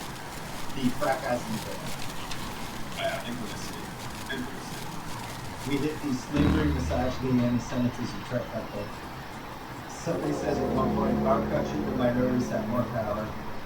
They put in the pan tape, and they're trying to explain that she's no virgin, Borat. It's like, no, they keep calling him Boris, and then at the end, one of the truck guys says, do not let a woman ever make you who you are. I think this is crazy price or incoherent. That's the Coach Vince Soccer Award. Do not let a woman ever make you who you are. What does it even mean? I think you do whatever she says and you follow her around some sort of antiquated bullshit like that. Guys are drunk as hell. Jack and Daniels. Guys are hammered. That one guy, the guy in the middle, is about as hammered as you can be on camera. The one who says I call people and then I have sex with them and I don't call them back. Yeah. Or it's like, you don't call them because they don't have phone, right? And he's like, no. That's because they don't have my respect. That was a big talking point. I feel like that was like putting it on The View and all that. And Yeah. these kids, quote unquote, were they victimized? And I watched it now this time back, ready to be like, do I feel defensive of them? Not at all. Those kids are fucking idiots. I was in a fraternity. I was president of a fraternity. Those guys are adults. There's a big ass camera filming them. They know they're on camera. It was just like I didn't feel any protectiveness at all. Those idiots at all. Couldn't agree more. And then Borat gets cleansed in the church. That was the Let that last song go. That was the last No, it's the best. and then so what do you got from us rewatch? It's between the dinner scene and the naked fight. The naked fight is the most memorable scene. I actually think the dinner scene is the most Sacha Baron Cohen scene that you could possibly do with the talk and the shitting and then not so much you. So, I don't think I need to rewatch it as of that much. Like once a year, I'll see Naked as I think it's a dinner table scene for me. I have I like the Jewish Airbnb right in the southern Manners there. It's my favorite street. What's the most 2006 thing about this movie? Pre-social media. Mid-2000s Muslim resentment and it's in high gear and they're tapping into that. I think that's very specific. There. The Pam Anderson tape, like a little bit of a nostalgia. It's been 10 years since it happened. She's been kind of like 6-7 years out of the limelight. Everything with her, I feel like 2006 is the perfect spot to do all that. Pam having an autograph line and not a selfie line feels very 2006. At a Virgin Megastore? Yeah. Yeah. At the Virgin Megastore. And I gotta say, I had a very close relationship with the Pamela tape. Like that got me through college. It dropped right when I got into college, and you would download like 8-second clips of it from LimeWire or something like that, and you just could not fucking believe what you're seeing. So we should do the Pam Anderson tape when we watch it. When are we doing that? Let's get in here. You, me, and Van. We'll just do it. It really was 2001: A Space Odyssey for sex tapes. It was the Big Bang Theory. The other one I have is the iPod Mini, where the neighbor that he hates in Kazakhstan, that Borat has an iPad and this guy has an iPod Mini and he's pissed off about it. Like that, so 2006. Are you talking about Newsy Time from the outside? Yeah, we're talking about it. So they're sitting in the writer's room. All right, guys, we have a comedy class. We got to stick the landing. Our last joke of the movie. What's it going to be? Let's make an iPod Mini joke. Not even an iPod joke. In the greater iPod expanded universe, a joke within a joke. Everybody knows they're for girls. And like, I think that's the most 2006 thing. The iPod Mini closer, the walk-off. The Floyd Gondoli, butter on my ass and lollipops in my mouth to work was something like just enjoy. What do you got? I had channel surfing in a hotel room by yourself with room service, just jumping around and seeing dumb TV shows. I had a comedy that takes place in really low budget local news TV. This has been a huge resurgence for that whole industry with Instagram and Instagram Reels, and the amount of funny things that happen on these things that are being broadcast in Jacksonville, Mississippi, or like Akron, Ohio, these places where you don't realize how much comedy comes out of this. And all these weird people, they're either at the beginning of their careers or the end of their careers. There's never anyone in the middle, and just weird shit happens. So I was glad That's that some of my favorite clips. Local Yeah. news bloopers. There's one of them where the lady says, "Coming up, he climbed Mount Everest, but he's gay. I mean, he's blind. Excuse me." She messes it up, and it's like my wife and I watch it laugh every single Yeah. time. It's for everyone. All ages can laugh at local news bloopers. And it's that news station they go to is Jackson, Mississippi, Media Market 99. Yeah. He just stands up in the middle of the interview and when we start, can I have a microphone? We are live. So. Yeah. The guy's doing weather for Kazoo City or wherever the fuck it is. What takes the best? What do you got? What's aged the best? I have we kind of covered them. Pre-smartphone public fuckery where nobody's tweeting that Borat's out. I remember when I was a sophomore in college, Tom Green came to campus. Tom Green was starting to do a show on HBO or on MTV, and like everyone was just talking about it. It spread like this rumor, like, oh my God, Tom Green's here. Tom Green's here. And everyone ran to go and find him. But we weren't tweeting about it. There were no camera phones. It was nothing. And watching this guy at the rodeo in New York City, and all anybody has in their hands is a beer. It's awesome, and I miss it. I have, you will never get this saying in real life. I have Kid Rock divorcing Pam Anderson after he saw this movie being mad at her. What is this? I heard about this. He said he just reacted very favorably and was, thought she said some bad words. Good for her though, get away from Kid Rock. Did Kid Rock think that she was a virgin like Borat? Kid Rock, have you ever seen Pam Anderson? Kazakhstan in 2020 changed their travel slogan to "Very Nice," so congrats to them. The language section of the DVD, if you choose Hebrew, funny stuff happens. I encourage that if you have it. And Okay. then you mentioned how they filmed it 3 times. The naked running into the conference room. The first time was an engineering lecture in Dallas, and nobody really reacted. I almost think that could almost be like a mini documentary to me. How do you not react to that? I don't know. If 2 naked guys running in your conference and people are like, oh, that's weird. What the fuck? My number one, what takes the best though? Yeah. I wrote down 8 random lines that just make me laugh. Just like throwaway lines, which I think is the key okay. to this movie. All right, go I on. mentioned one already. Erkin, not too much rape in humans only. One of the ones that almost made me fall off the treadmill when he's buying the car. The car scene's great. We didn't even talk about that. And he's Which one? doing the price and he goes, how about 85? It spits out his hand for the handshake. You guys, that's a 117. Why don't we call it 85? No, let's call it 117. It's great. When Azamat is cleaning him and he turns around and he goes, how's my back pussy?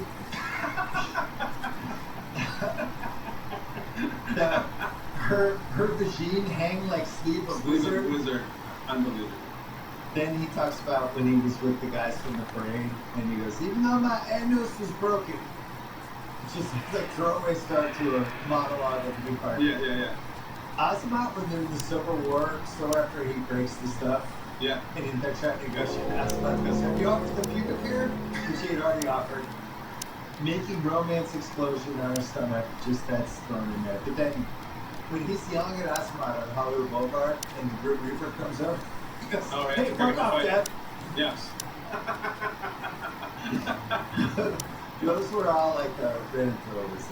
Anyway, great shot, Border War, most cinematic shot. Probably Yeah. Borat after getting touched by Jesus when they have the wide shot of him and he kind of rises up. But it's not like this is crazy. What did No, you in have? fact, it's deliberately lo-fi. The one that really makes me laugh, it could be the cover of the movie. Azamat is like freshening up with the swamp and like splashing water all over his neck, and then they pan right and Borat's just pissing into the same water. That could be an album cover. It's so good. I love it. Great sidekick. Chance Rockwell, Brock Landers Award for Best Character name. Azamat Bagadov. I got in the finals. I got Azamat Bagadov and Nusritan Tuliakba.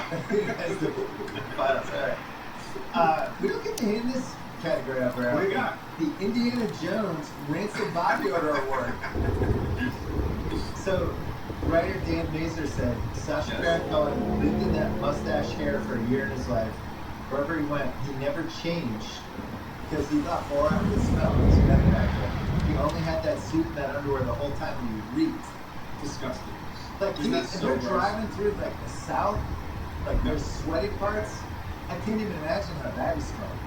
And think about all he does. Everything he does is so physical. He's always grabbing the people, touching them, and wrestling and hugging them. And it's like, I think body odor is like way more disgusting than bad breath, Yeah. farts, you name it. Body odor is fucking rancid.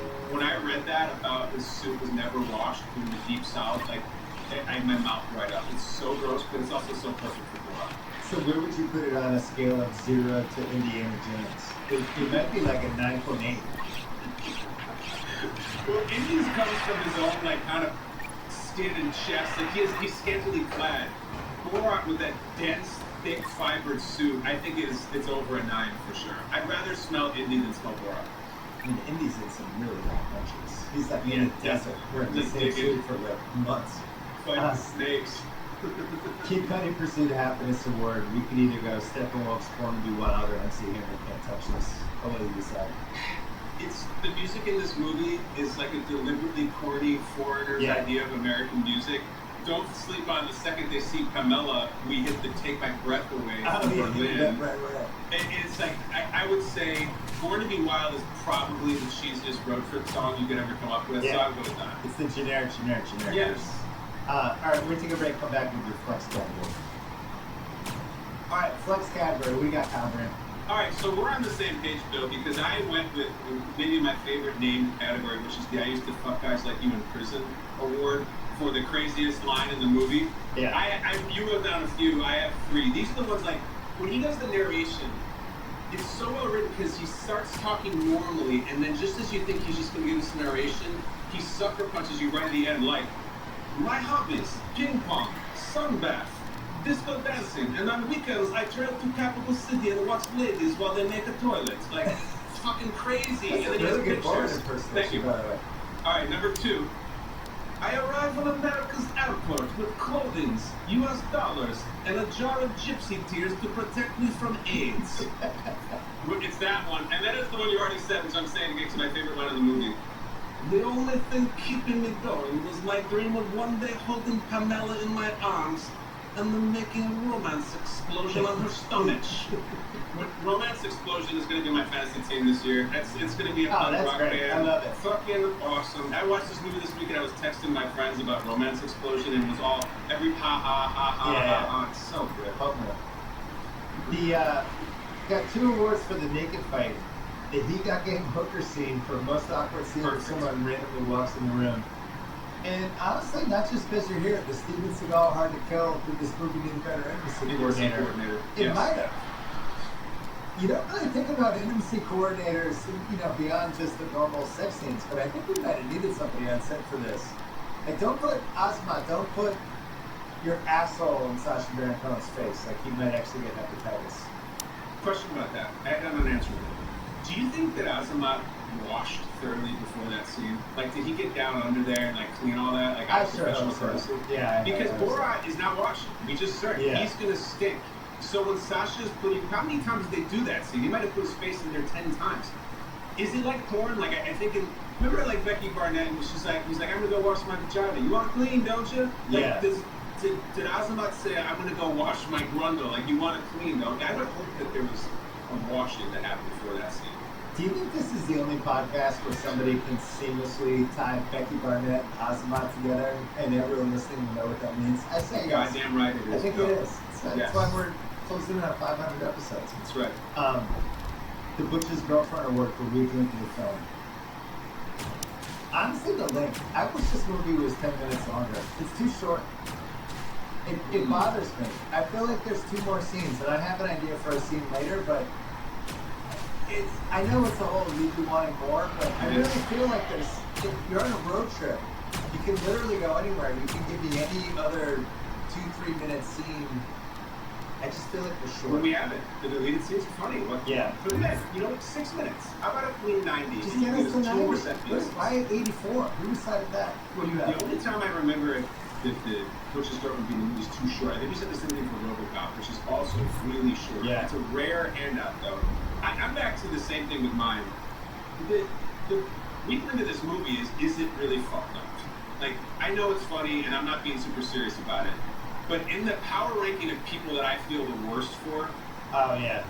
that etiquette lady who teaches them how to like be a gentleman at a dinner, she is this like apparently nice looking mother, grandmother, maybe so polite, and she's the one who breaks out the Polaroids with the kid and his just big old dick hanging out. Right. So it's one thing if that lady has to see those pictures, it's disturbing. Look, this movie was in every AMC, every Cineplex around the country, around most of the world. That woman in her life to this day is like, you looked at the cock pictures with that guy, like that's humiliating for that woman. And it's not like the bigoted frat boys, fuck them, and all the racists and anti-Semites. This is a nice woman, teaching them to have manners at the table. Right. And if you really sit with her for a second, it's kind of fun. That's the week. Yeah, the lady at the Manners dinner takes the Yes. shot. The feminist It's terrible. lady. Yeah, there's a couple tough. What takes you worst? You mentioned this earlier. People doing Borat impressions after the movie. The Wayne's World effect. So Wayne's World in the 90s that happened. Borat in the 2000s. I'm not sure what the 2010s version is of the movie that immediately people began imitating and kind of doing the movie. Well, everyone was definitely a lot of Anchorman in the 2000s, and then maybe The Hangover or something like that. But the Borat one was the worst. Like, and I had this for Apex Mountain. But you think this is Apex Mountain for movies that set off like accent frenzies? You know, everyone like. Shout out to our movie Fargo. Everyone was going, "Oh, you betcha, yeah!" And any Arnold movie, everyone would do that. But like, every person under the sun was saying, "High five, my wife," and it wasn't. Yeah. Or it says the N-word in this movie. It's awesome. He does. Ruffalo Hand Rubinick Partridge Overacting Award. I don't know. It's a I got a question documentary. mark. Yeah, I didn't know what to do. I did have one age the worst though. This you're gonna. Yeah. And I wish Trent was here because he relates to this. Watching porn with your boys. Like, they're on that motorhome and they just throw on a DVD of porn and they're just like sitting around drinking and watching it. Yeah. I don't think this generation does that or would get it. No. It was a thing back in the day. Yeah. You would have a videotape and 7 of your friends would just sit around watching porn together and laughing at it. And that's why. Because the porn was so fucking funny back then. Yeah. In the 70s and 80s stuff. So you'd watch it just as like you were watching a movie. That's What's like, Age. So that might be what takes the best. that's true. The CR thinks Luke Wilson could have been Harrison Ford Hottest Take Award. I'd like to test drive Sacha Baron Cohen as in the Best Actor race in 07. Oh, what do you got? Let's go. Forrest Whitaker wins for Last King of Scotland. Leo and Blood Diamond. Ryan Gosling, Half Nelson. Peter O'Toole and Venus, and Will Smith in The Pursuit of Happiness. I'm bumping Peter O'Toole. That was an old man award that he got nominated. We're putting Sacha Baron Cohen in there. Once again, we talked about this all month. The Academy does not respect comedies. There's no way him and Borat was not one of the 5 best performances in 2006. So I think he should be there. I don't love Leo there either, and the accent's ridiculous in Blood Diamond. You know that. You laugh at it when you watch it. He's done much better roles. Borat does romancers. I mean, the bang bang bling bling. What is Leo doing there, dude? I did a lot better roles for Leo. But I think it would have been worth him winning it just for the speech that he would have given at the Oscars. Oh my God, that's another reason. Just it gets him to the Oscars. Best actor in a supporting role. I don't know if you want to test drive Asimov here, but of course they do. Let's go. Alan Arkin wins for Little Miss Sunshine. Jackie with Earl Haley, Little Children. Demon Hunsu for Blood Diamond. Eddie Murphy, Dream Girls. Mark Wahlberg for Good Departed. I don't think there's room for Asimov, unfortunately. I'm happy with those 5. Yeah, it's Alan Arkin fucked a lot of women in the Little Miss Sunshine. I like that role. Who do you have for Hottest Take? All right, I gotta choose hot. My hottest take is I think we as a culture should go back to doing the kiss left, kiss right reading. I'm kind of into it, Bill. I think it's quick, left, right. It's crisp. It's kind of classy and debonair. You got to be secure with yourself. And honestly, like in terms of like germs and stuff, hands are a lot more disgusting than faces. We're touching everybody's hands all the time. I would just kiss, and I'm not even saying like. Like with your wife's friend, really. I'm talking about like with your boys. Like you show up to a fantasy draft and just start knocking out left, right kisses. Isaiah and Magic would do it. Like, there's some kind of retro cool to it. Like, and that's my take. I think we should bring that back. You don't think Kobe wrote that? I think it's back now. We have our next pandemic is coming, but before it does, let's do a little kiss. And the best thing that Borat does, occasionally he'll push his luck, and he'll go kiss, and then down the middle on the lips. Yeah. And only the men, never the women. It's so good. Casting what ifs, there weren't really any except for Johnny Depp, George Clooney, and Steve Martin all wanted to be in the movie because they loved Sacha Baron Cohen. So, no thanks. Best that guy award, Ken Davidian. He became, I didn't even know who he was, now he just became awesome. Deanna Waiters, I could offer you Linnell the Prostitute, Borat's first wife, Oksana, drunk South Carolina frat guy, B-Lo, we never saw B-Lo, but I still feel like he's eligible. His presence in the movie. The Gypsy Estate sale lady, Pamela Anderson, and then the cute couple that own the Airbnb. I think Car Salesman does his job, and then he just lets Borat get every joke out. He starts to see like, what does it cost for a woman who is shaved down there? And he goes, well, that'd be a Corvette. That guy's totally game. Yeah. But I think the minimal amount of work with the maximum impact is Borat's son, Huey Lewis, who is holding him in the photographs with just his full dick out. And then as if that wasn't enough, you go to the next picture, there's Borat's face right next to the penis, saying how proud he is of it. I think it's Huey Lewis, the son. That's the best. I love the funniest thing is how they spell it. They spell it H-O-O-E-Y Lewis. Oh, it's all together too. Huey Lewis. Yeah, it's so What an homage to Huey Lewis. Okay. Recasting couch directors. Yeah. I have one. It's a borderline nitpick too. Okay. And it ties into my theory that this movie should be on. It's incredibly upsetting, and I think a huge miss in the biggest flaw of this movie that we don't have a favorite scene. Okay. It's just fucking sitting there. We're driving east to west. We're coming up from Texas toward California. It's a no-brainer. We could have some sort of Borat gambling scene. So right. We get to tie into like the weird casino world, him trying to figure out what's happening, him doing something funny, and strip club could be in there, blackjack, roulette. I just feel like it's the easiest 6 minutes for that. It really bums me out. Dude, that's if you just sit him at a blackjack table and you just have him start touching the cards, like it would be chaos immediately. Like grabbing chips from other people. Yeah. It's just. You know what he would do? He would take out his bag of pubic hair and like try to put that to double down, and then the pit boss would come over. That's a great idea. How did that? The roulette. Him betting on some crazy number because it reminds him of something truly offensive from his family. And I don't know. There's so many ways to go in a casino. The buffets, the pool. You could do the mankini at the pool. Yeah, like, put Osamad in like the topless pool with the wind. The whole movie could be Vegas. Honestly, that could have been the Vegas. sequel. Yeah, Borat Goes to Vegas. Really missed out. Half-assed in research. You mentioned a bunch of this stuff. So you mentioned Huey Lewis. Yeah. Played by an adult porn star named Stoney, who was on the gay side of the porn. Okay. 60 movies, nearly 50 box covers, nominated for a 2001 Gay Vienna Award, Best New Cover. Look at you doing the work. Yeah. Not the AVN. There's a Gay Vienna Award. Is that The what gay, it is? the gay I'm into Viennas, it. not I like it. televised. I I don't like know. it.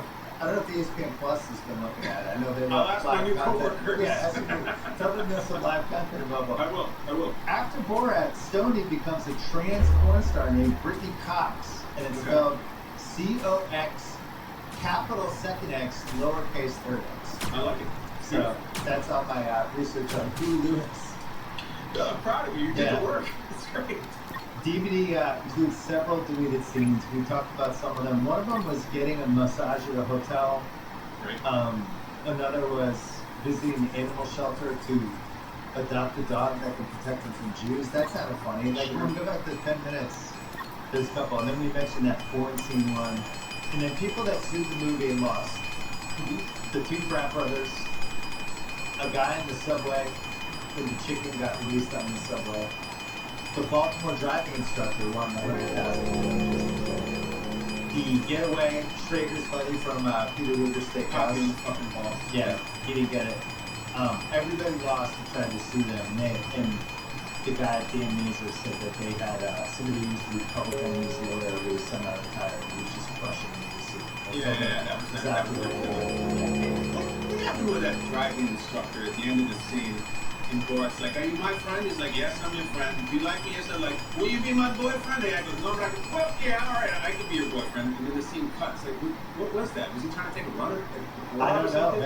Maybe that's why he sued. He didn't I want think to it might edit. have been. Yeah. Because he was pretty cool the rest of the scene, and then immediately he's like, "Yeah, I'll be your boyfriend." Holy shit, what? I didn't Weird. get it. Did That's I so say weird. that? Yeah. The news producer of the Jackson, Mississippi show playing backwards at Borat's appearance. Like the producer. Hope not. And then Todd Phillips leaves. This is just random. Todd Phillips, they shoot for 11 days. Todd Phillips leaves because of trade differences. They're trying to figure out how to add some stuff. Sacha Baron Cohen is playing basketball at Gary Shandling's house, has some sort of thing and breaks his foot, and now is out for another 8 to 10 years. So they filmed the movie and had to stop for like basically 3 months because of the director. And then because somehow at Gary Shandling's house, which by all accounts was not the most heated basketball game every week. Yeah, I want to hear what's the run like there. I've never heard of the Gary Shandling game. I mean, I know some of the people that played in that game, and I don't think it was exactly super competitive. So somehow he broke his foot anyway. All right. Yeah, back in my day, I used to do some games. I used to play some games with people you know. I used to go to a Mike Tolan game. Oh yeah, I would Mike go to a Tolan Brian played. Robbins game. Yeah, that's like they nice. had a good Yeah. game. But I never did the Gary Shandling. Holy shit, that's cool. A lot of comedians going past Yeah, you. yeah. Apex Mountain. Sacha Baron Cohen is a yes. I think this is the biggest he's ever been. Huge. It's signed with whatever he wanted to do after this. Yeah. I said the movie gets shown up in The Sopranos. He's everywhere. He breaks character for one vote love death. Pussy magnets? Apex Mountain? I think it has to be. The guy, there's not an actual magnet. They just mean the car. Yeah, that's okay. I still want Can it. you install the pussy if I give you money? That's such a great movie. Sketch Yeah, comedy movies? Is it better than Wayne's World? Like I love Wayne's World, but it's close. I have to think about that. Maybe it's the 2000s version of this one. Mm-hmm. Ken Davidian definitely. Yep. Socks full of shit? I'm gonna say yes. Virgin store book autograph assaults? I'm gonna say yes. The Hotel Wellington, yes. Lunel, who played the prostitute, and then has bounced around with some other stuff. I think this is probably the proof, I'm guessing. I have a nit to pick with Lunel. They should cast a real prostitute. I don't like that they cast an actress for that. I remember when I saw the movie, I recognized her because she admitted some things Yeah. that I know. And I was like, "What the hell? She's got a real prostitute." It takes me out. The more real actors they have, the worse it gets. I don't think they should have done that. It's good note. Potassium exporters, This is best in the world. Yeah. Kazakhstan, yes. shape-shifting cockroaches. You said they apex that one. Pamela Anderson, no. And then naked brawls, 100%. I have male nudity in movies. Is that it? And I will give you Forgetting Sarah Marshall, Jason Segel, Full Frontal. They brought it back in that too. They could, Yeah. Eastern Resell Promises, Viggo Mortensen in the bathhouse. Jackass had a lot of nudities, but that's not the same. And then the Boogie Nights male nudity was fake at the end. I think it's apex for male nudity in a non-porn movie. I can't think of a better one unless it's just Jason Segel just standing there with the big things. Trying to think what else. I didn't prep. And thank God I didn't, because then I Google search you dibs You and were the movies. capital X, Yeah. lower X, whatever the hell that girl was. I'm already getting in trouble for Stoney by research on this 2001 date again. Cruise or Hanks? I think Hanks probably has a better chance of pulling out Borat, but I think Cruises would be funnier. Well, Cruz, what if he was in the Les Grossman fat suit as a model? You probably could have done that. I think to be Cruz, he would have to take some of that Frank T.J. Mackey sexual energy. And he'd be like, respect the cock, high five! And then he does this dumb accent from far away. Like, it would take a lot of work to get Cruise Yeah. there. And Hanks kind of has the hair and the Hanks did mustache it. and the suit. Yeah, he's basically doing the kid from Big with an accent. Yeah. Scorsese or Spielberg? What do you think, bud? Tough one. I'm gonna probably say Scorsese for this. Yeah, and you would get to see Borat and cocaine, which is I'm always into. Yeah, that. Borat And they could have done it in sounds Vegas. Yeah. Picking nits. Who was the cameraman the whole time? At one point, the The cameraman hero. gets nailed in the naked fight. He Osman, takes Osman. Osman runs the Yeah. camera into him. So Yeah, somebody's that's in holding the WWE. camera. Who was Yeah, it? I don't know. The timeline of the road trip, we're in DC. We go to Mississippi for the 2016 thing, and then we go backwards to Virginia for the rodeo. It's out of sequence. It should have Well- gone DC, Virginia, Mississippi. Remember also when they leave Kazakhstan, they did Indiana Jones map thing, and they do like 6 loops throughout Europe. Yeah, so yeah. I'm not sure their navigation's pristine. Yeah, that's a good point. And then I think the bear is kind of ridiculous. That would be my one. It's not a weakness Some of link, them- but it's just I don't care about the bear. And they got a big laugh in the theater when when the bear growls at the kids and they scream. yeah. But I'm just here for awkward moments with Borat. Yeah. I don't care about the bear and the ice cream truck that much. They had to make a movie, I get it, but that's not my thing. Any other picking nits? I just say, don't these handlers have any kind of better awareness that they're being like absolutely hoodwinked when they agree to have Alan Keyes sit down for an interview or I they agree know. to Bar. any of those people, like those are major politicians. You probably gotta go through, and I know that they're really slick with how they pitch it and they have fake production companies and stuff, but like at what point when you're sitting down in Keys and talking about like a rubber fist going up your anus, like at what point was like, holy shit, stop this? How does it get to that? Yeah, I mean that's probably what happens. We just And are they see so that. mad? Like is Alan Keyes fucking firing somebody about that? Probably. Yeah, I'd be. Yeah. Sequel, prequel, prestige, TV, all Black Past, Untouchable. They did a sequel. So we have answered for that. Okay. Yes. Is this movie better with Wayne Jenkins, Fergie Flores, Zane Lowe, Robert Evans, or something else? You know what I'd really like to do? I'd like to take the guy at church, the Let That Tongue Go guy, who puts the hands in. I'd like him to just do a rundown on all the rewatchables hosts and just get the shit out of them. And just say, Sean Fantasy, do you really need all that physical media bullshit like that tongue go? Do you really need K-19 the Widowmaker in 4K? Craig Horbeck, do you not need a 4-hour version of the Dark Knight like that tongue go? Phil Simmons, you watch Lord of the Rings every Christmas. Tongue go. That's what I want. We gotta add that guy to the list with Zane and everybody. What was Let that guy's that name? tongue go guy. I don't Let know the what his Tongue name Go guy is. from Borat. Right. Van Lathan, you really not attracted to white women? Let that tongue go. That guy steals the show. I want him to do all of you. That sounds great. I actually had one for this. What do you got? I mean, this is really going to go all of your votes. Oh, let's go. Would it Naked Borat and Naked Azamat crash the 1993 International Association of Cardiologists Conference in Chicago? As Dr. Charles Nichols was speaking. And Dr. Charles Nichols said, "Ladies and gentlemen, my friend Borat Sagadov doesn't feel well." I just kind of put that in. There you go. I'm sorry, Azamat. I'm in the middle of this speech. Oh my gosh. And then Did Borat you kill my wife too, huh? Did you? falsified the research so you can give them dramatic. You switch to the samples. Very nice. Wah wah wee wah. Oh my god, that's awesome. Yeah. I remember when you guys, a couple of years ago, you guys did Fugitive in Chicago, and you had invited me to attend it. I was so You excited couldn't I do it. couldn't. My whole thing is, I'm like, Bill, I just want to walk in from the back of the audience at the end of the pod and just do a full Kimball and walk up on stage and just do the whole thing. I'm like, did you kill Shake Serrano too, huh? Did you? And I just couldn't get there in time. Fuck. But that is a great inclusion of Dr. Charles Nichols. God, that's awesome. Just one Oscar who gets it. Screenplay? Or would you go Sacha No, Baron fucking Cohen? Sacha All Baron right, Cohen, best best actor. lead actor. Okay, Yes. that's it. Unanswerable questions. We actually did the ones I had for this about whether it was Sacha Baron Cohen's Cooper Baggy. Do you have any other ones? I did Azamat wash his ball sack before the fight scene? I already asked him. Let's ask Ken Davidian right now. Ken,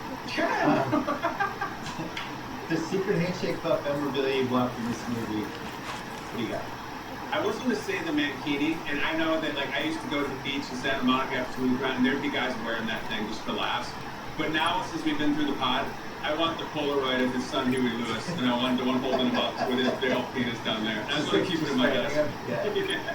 I want the Baywatch book.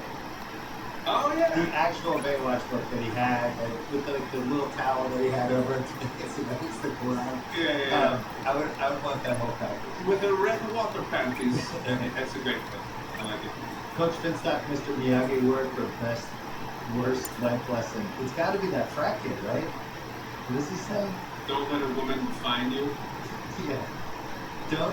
Do not let a woman ever make you who you are.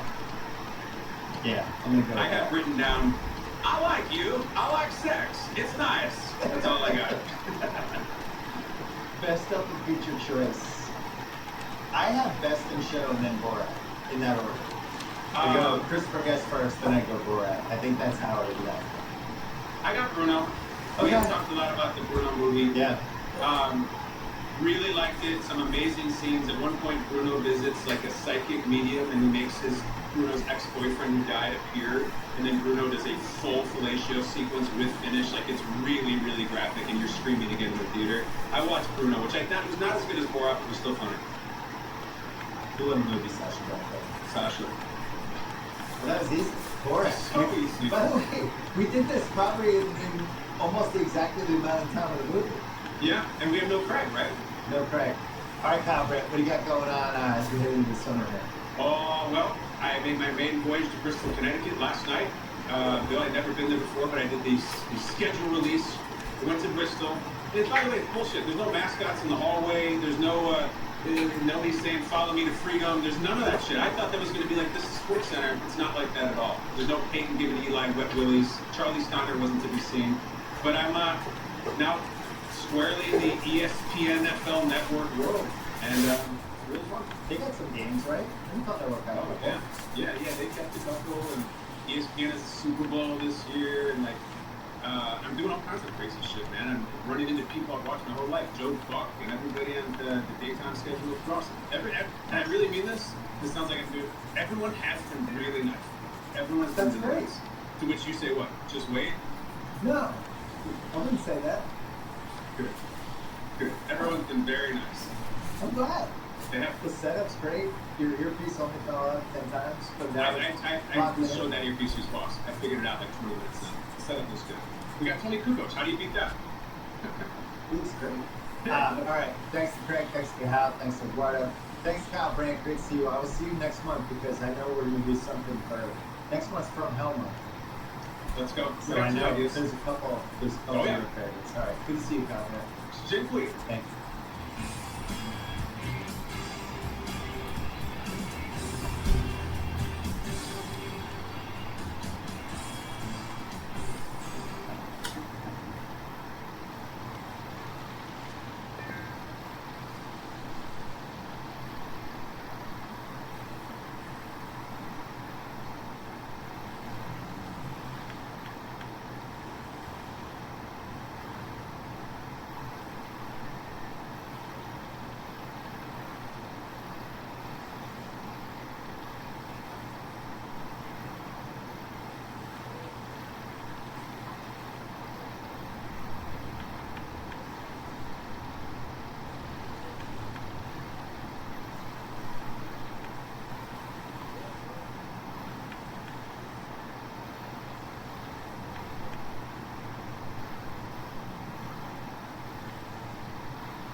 rewatching this live. We were talking basketball. 3 p.m. Pacific time. I'm guessing this one. See on this is happening. See, already got your own money. People are not like you're either living or dying. No, you just love me. You're happy you're here. You've been pushing for these movies for a long time. Yeah. That's what's like when you're coming on the rock. Sean Fantasy.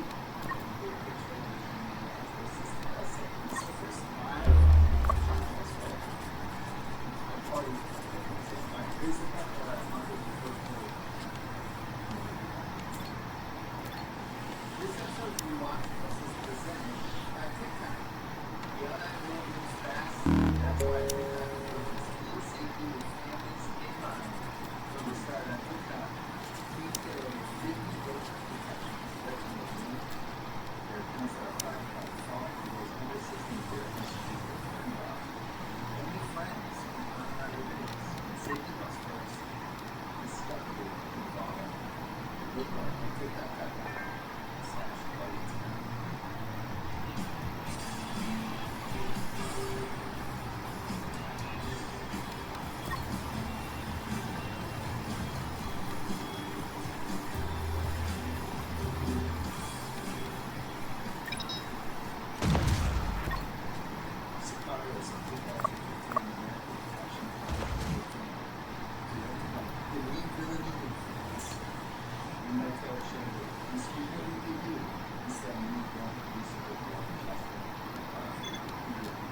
See, I do love this movie. I adore this movie. You blocked that for David Parker in September 2015, one of the best pieces of work. Thanks.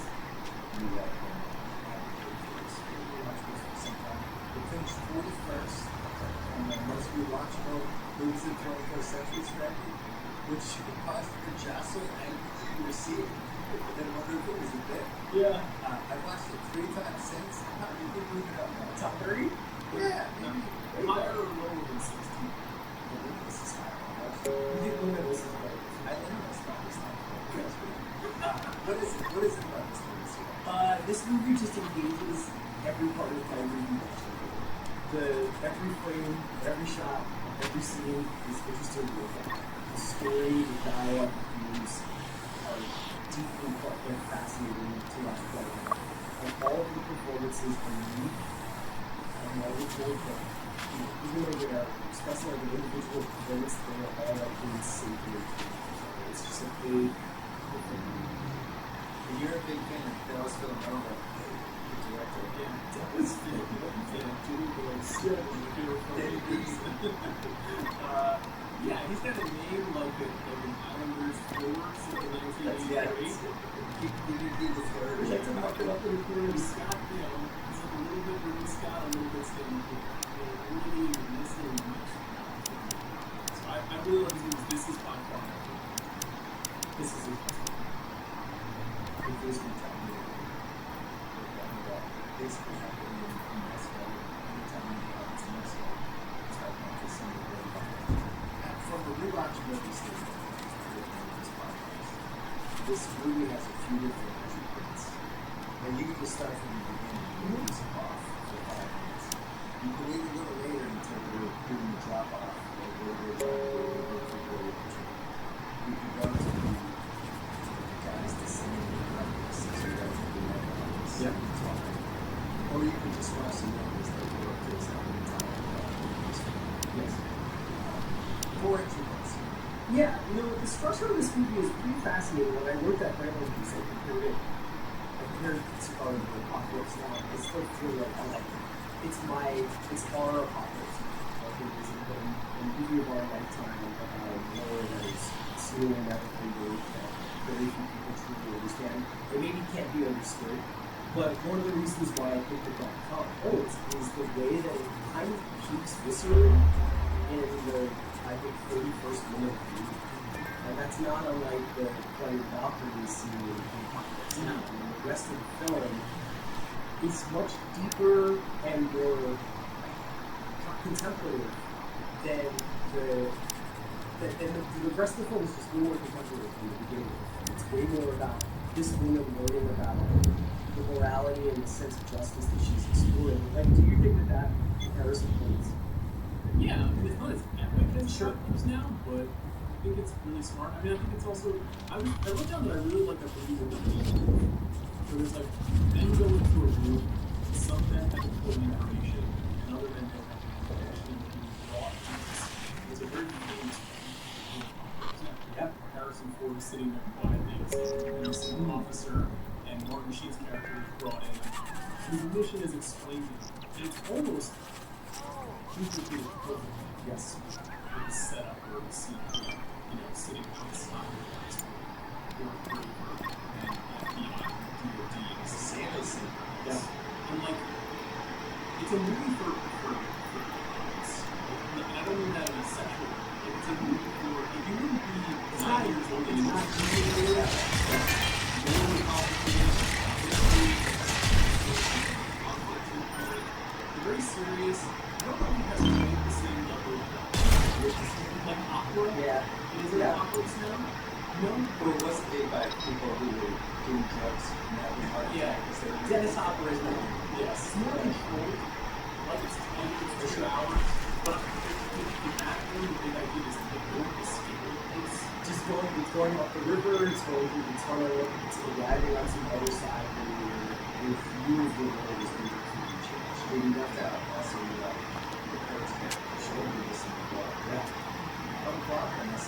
I was just walking, just jamming it out. I would give you this. But the Kurtz, Del Toro's Kurtz, right?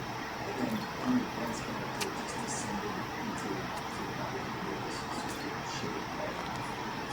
Yeah. How it's going to happen. He doesn't know what that's basically about machine. It's like it's real. He's seen too much has happened. He's lost his mind. Everyone is a pretty functional killer character, which is about the alcohol character, which is a person who seems to almost get like a sensory high from being in this incredibly chaotic environment. One of the things I like about this movie is that I probably have to see it multiple times before I fully understand what was happening. Because it's really complicated. And even when you get to the FBI, CIA part of it all, what they're trying to do with kind of the chess game and bringing heroin and the reasons behind that, you're just not going to really get that on the first day on that. Yeah. You know what you're going to get though? Probably a lawnmower in the background on our live rewatches. I have to send a text about that. Good times. We knew anything can happen. This is live! How about a lawnmower? I have lessons from Sicario. Did this for a couple movies. One lesson is to tell the lawnmower guy not to be outside the window. I should do it live time. If you want to send a text, Sean, I can keep talking about Should this. just throw it out. Del Toro on the logo? Yeah. That might not be my house. Lessons from Sicario. There's no right, only degrees of wrong. Right. Sometimes the ends justify the means. Allegedly. Sometimes it's not personal, it's business. Sometimes it's not business, it's personal. Isn't working when it's really, really personal for the other side. Person's going to trump the business. Sure. Don't expect your movie hero to end up the hero all the time. This movie sets up the end like one. Oh, it's going to be her movie, and it's just not an end movie. America is a little more responsible for the drug war than we want to admit.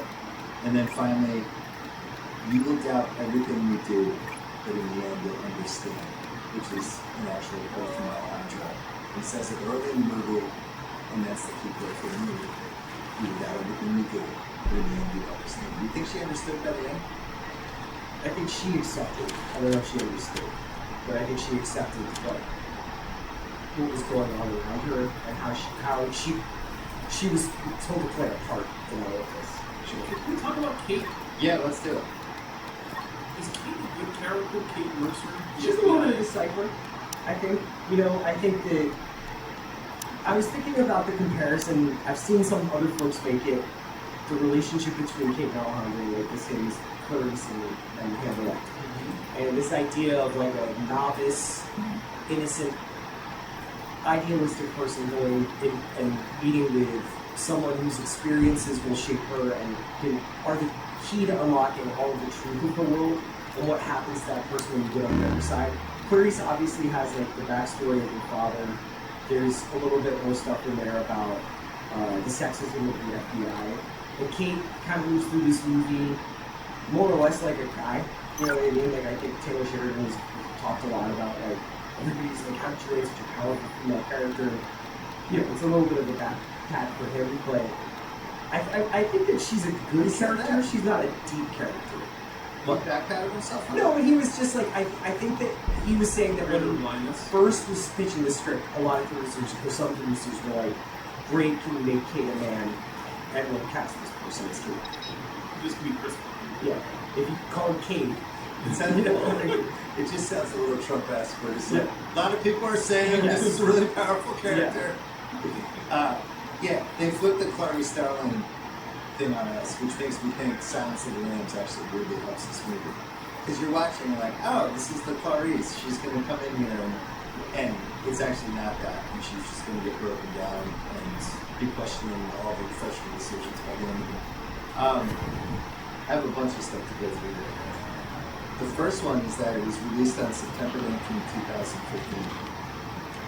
Same weekend as The Martian. We really knew what we were doing 10 years ago, guys. I mean, you're in my what's age range. Like, The Martian and Robert Zemeckis' The Walk were released on the same day, which means 3 original adult dramas have been wide against one another. That would never. I forgot about The Walk. I don't even think I ended up seeing I mean, it turned out to be done. That was like, it's a big movie. You know, it's a remake of a documentary about famous event that Oh, yeah. happened. You I know, forgot about that. Yeah.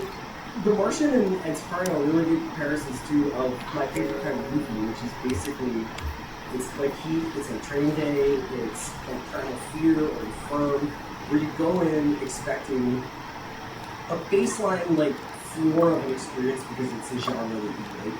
Yeah. And then if you get somebody like Ridley Scott or Denis Villeneuve, Christopher Nolan, or Michael Mann directing one of those movies, like that pop that you feel, and you're like, oh shit, this is going to be even better than just okay.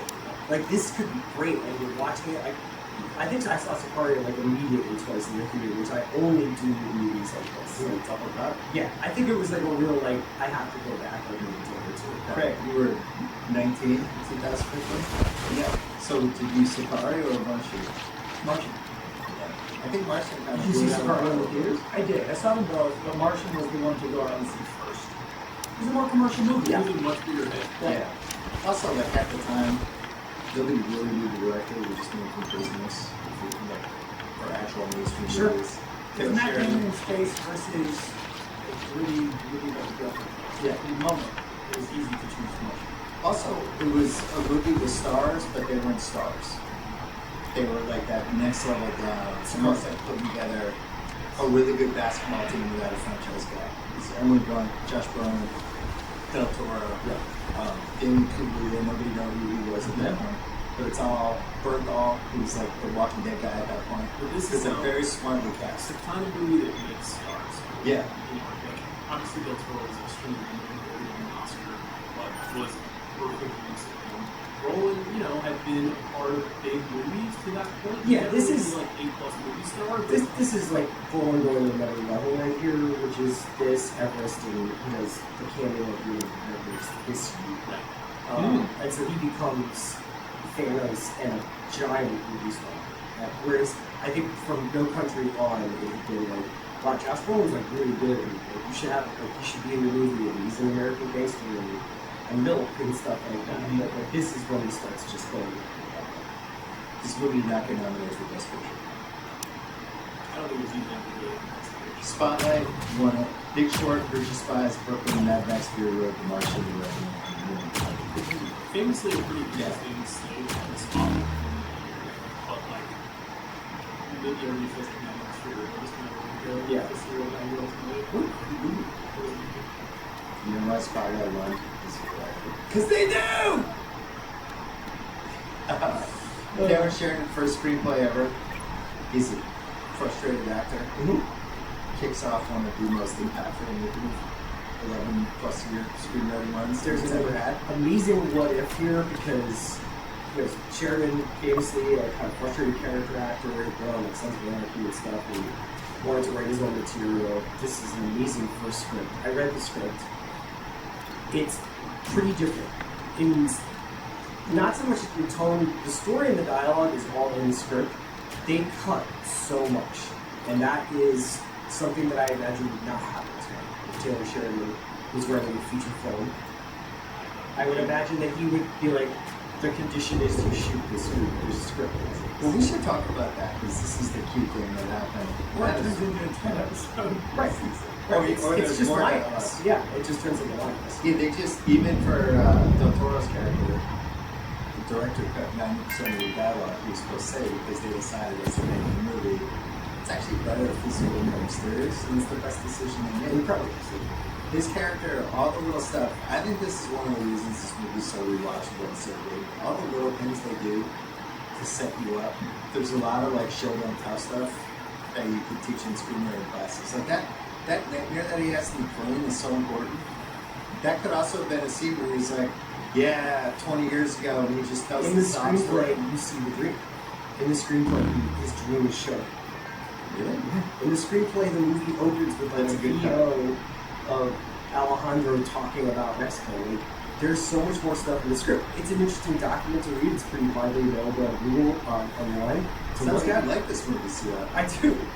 Dude, this is a really good bit from Villeneuve about the screenplay and working with Del Toro on it. It's like, Villeneuve said, dialogue for me is theater, an art for the stage.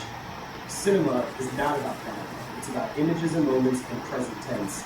Benicio convey way more by the way he breathes in front of the camera than any line. The way he portrays tension, the way you feel it when you see it.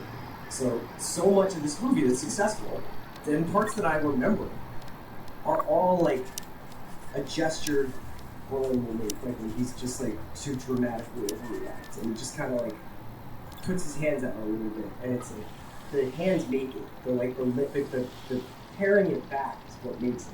I would also take it one step further and say that the movie is not really very interested in psychologizing about its characters. Like, it is not really about explaining backstory, but it's also not even about saying, like, what could have happened to this person that made them this way. You know specifically that Del Toro's character has that, and that's the motivating thing. The first time you watch the movie, you're not like where I land on the movie, which is that this is Benicio del Toro. Like, that he is the titular I don't think there's any It is question. about him. Yeah. And even though only one perspective character, it's not about him. Yeah, and that's pretty rare. Yeah, it's pretty rare to have a POV character that's not the hero. Okay, well, Yeah, you could say there's a theory with this that she's kind of the audience in the movie. And you're introduced to all this stuff to her, but ultimately, like, she can do anything. I think that's right. with the Yeah. audience. Yeah, I think that's Which what I don't mind that theory. it's a really good structure for the movie, really smart, and I feel like carving away a lot of Alejandro's dialogue makes that actually more coherent as they. So he's talking a lot and doing and stuff, and you're like, okay, so we're watching a Benicio del Toro movie where this woman gets involved in his movie. yeah. As opposed to like a third or two-thirds of the movie, you're like, oh, so you're like Alejandro. He is like a change agent inside the movie. I remember watching it the first time, very confused. Sure. Maybe like halfway point, and now we grow up, we can see all the attention, but it's one of those things where you're right, Sheridan didn't have the power to say, do you do what you want? No, I'm not as big a fan of Sheridan's TV shows in part because I feel like I'm taking that to the listeners and explaining what it is. Well, he's gotten to the point that very few writers ever have, where it's just like, you write the show. I mean, movie making is not a screenwriter's business. TV is. But even TV writers don't have the kind of confidential pieces to when it comes to a movie. Yeah, we're going to do 10 hours. We're going to... Like, if you watch Linus has set pieces that are as expensive as Williams' card.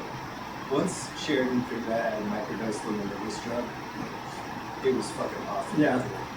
He's running out of pills. Do you think he has one that was higher than 16? There's no question. I think so you think it's Kate's movie because Kate's in the first scene and we're with her the whole time, we're following her and the structure of that. Goldman had a thing about this when we did this 85 Lion. The movie starts with Matt Damon's character going to the cemetery, and then the flashback, and it flashes back to things he couldn't know because he wasn't there. Yeah. And it's like, the diehard screenwriters, some of them are like, you can't bend the rules like that, because if you're telling the movie through the through the eyes of somebody, you can't then just ship it the other way. That's basically what they do with this. This is also like a rule within mystery storytelling where you have to make a decision whether or not you want the audience to know as much as a character or more than a character. And so Sicario kind of plays with that a little bit because midway through the movie, pretty much when Kate goes to the bar with Reg, and that's when you come that scene, we sort of start watching Kate the way that Kate was watching Alejandro earlier in the movie. And there's even camera moves that kind of suggest that, where it kind of shifts POV to Alejandro and it becomes his mission. And the second half of the movie is really about getting Alejandro to Fausto and all the things that they're going to do to get him through that tunnel and into that car. What's your Del Toro relationship? That's a good question. Usual Suspects, I guess. Really slats into the radar. He's I know. like One of two those people levels that below a famous star. definitely you never have said to see the movie. He elevates everything he's in. He won for Traffic, I mean, right? Like Yeah. he's a face and an acting style that is not really in vogue. You know, it's like a weathered, older face, a very kind of minimal acting style that's a lot about being quiet and a lot about looks and a lot about gestures. A lot of Very, staring. very good stare. And you know, like a lot of our big actors now are like kind of live one-liner machines, and he's not like that. He doesn't do it. I actually have a little Del Toro game for you. Okay. Did you name We've it never again? done this on rewatchables. Yeah, every decade. If you have at least 4 straight decades with a banger. So he's got Usual Suspects in the 90s, Traffic 2000s, Sicario 2010s, and then One Battle this decade. Yeah. 4 in a row. And it's like, oh, a lot of people have that. You'd be surprised. No. Like, even if you go to Denzel, where it's like Crimson Tide 90s, we're getting that. Man on Fire or Training Day in the 2000s. 2010s, Flight, Equalizer. Now we get to the 20s and it's like, alright, Equalizer 3. Kind of out. He's just not in the movie star. No. He's like grade A movie actor. Like, But crucial to all of those movies, even though he wasn't the quarterback. yeah, I mean, I worship him. I think he is like one of the most interesting and daring actors, and he is a rare case where you real life stories about movie stars who get on set and I'm not doing that, and you see my assholes. Yeah. And Benicio is very famous for reading scripts, collecting it, and saying, like, here's what I think this is. This is what my gut tells me. And Paul Thomas Anderson and Neil Horvath are very good in promoting One Battle after about how much Benicio changed what they intended to do with that. Yeah. That whole Underground Railroad period. Back to the Lost stuff. That Yeah. all that stuff is stuff he came up with and worked out. He basically when he arrived on set because he had more time to prepare to write the information. They just like kind of improvised it in a period of days, and it's the absolute part of the movie. And that stuff isn't in the movie. The movie is nearly what we feel like it is, and that is like literally him kind of acting as a writer and coming up with all these ideas for his character. Sicarios stuff is clearly very simple. Yeah. Where he and Denise were like discussion, and by him not talking, then he gets like 7 lines of dialogue. They're the most memorable lines of dialogue in the movie, and he gets to do cool shit. Yeah. Every line he says is memorable, and even every line he says that's memorable is like what he says. The last line he has to Kate, the last line he says to Fausto. And you're like, I'll remember that for the rest of my life. Like, Greg, you remind me of my son. He drops that twice on her. It's Yeah. like his only way to really have a human interaction with Like, they're anybody. asking me how to run. You know, like that Yeah. stuff. It's just because he doesn't talk that much in the movie. to find him would be the fun that scene. Yeah. 5 decaders. This is the finals. De Niro, Godfather 2, Midnight Run, Heat, Meet the Parents, and Limitless. Sure. One of those counts. Yeah. Counts for me. Not Yeah. the Irishman. I'll give you the Irishman. You want the Irishman? Fine. Cruise. Top Gun, Jerry Maguire, Collateral, Edge of Tomorrow, Maverick. Pretty tough to beat. That's good. Yeah. It's a 5 banger, 5 decades of bangers Yeah. for Cruise. We'll see if you can get to 6. Anybody else? Daryl? You know, Pacino, the 2000s are rough for Pacino. You really have to squeeze 2 for the million there. What's his name? So and then Stallone has Rocky, First Blood, Cliffhanger. 2000s are Dicey and Creed. But 2000s False Colors. 2000s was Daylight. It's sad how much Stallone makes it support that all. Romero would have Kramer versus Kramer, 70s, right? Pick a movie in the 80s, you think so, 70s. Sure. Sophie's choice. Yeah, 90s. It was wild. River Wild, yeah, that's pretty good. I'm sure she's. Yeah, good. Prada in 2000. Uh-huh. I don't know, it's 2000. I mean, Post. I don't know. August Osage County, right? What's that? no, but it's Okay. We didn't talk about our director, third line center on the 1978 Habs. Denis Villeneuve. Takes power plays. He was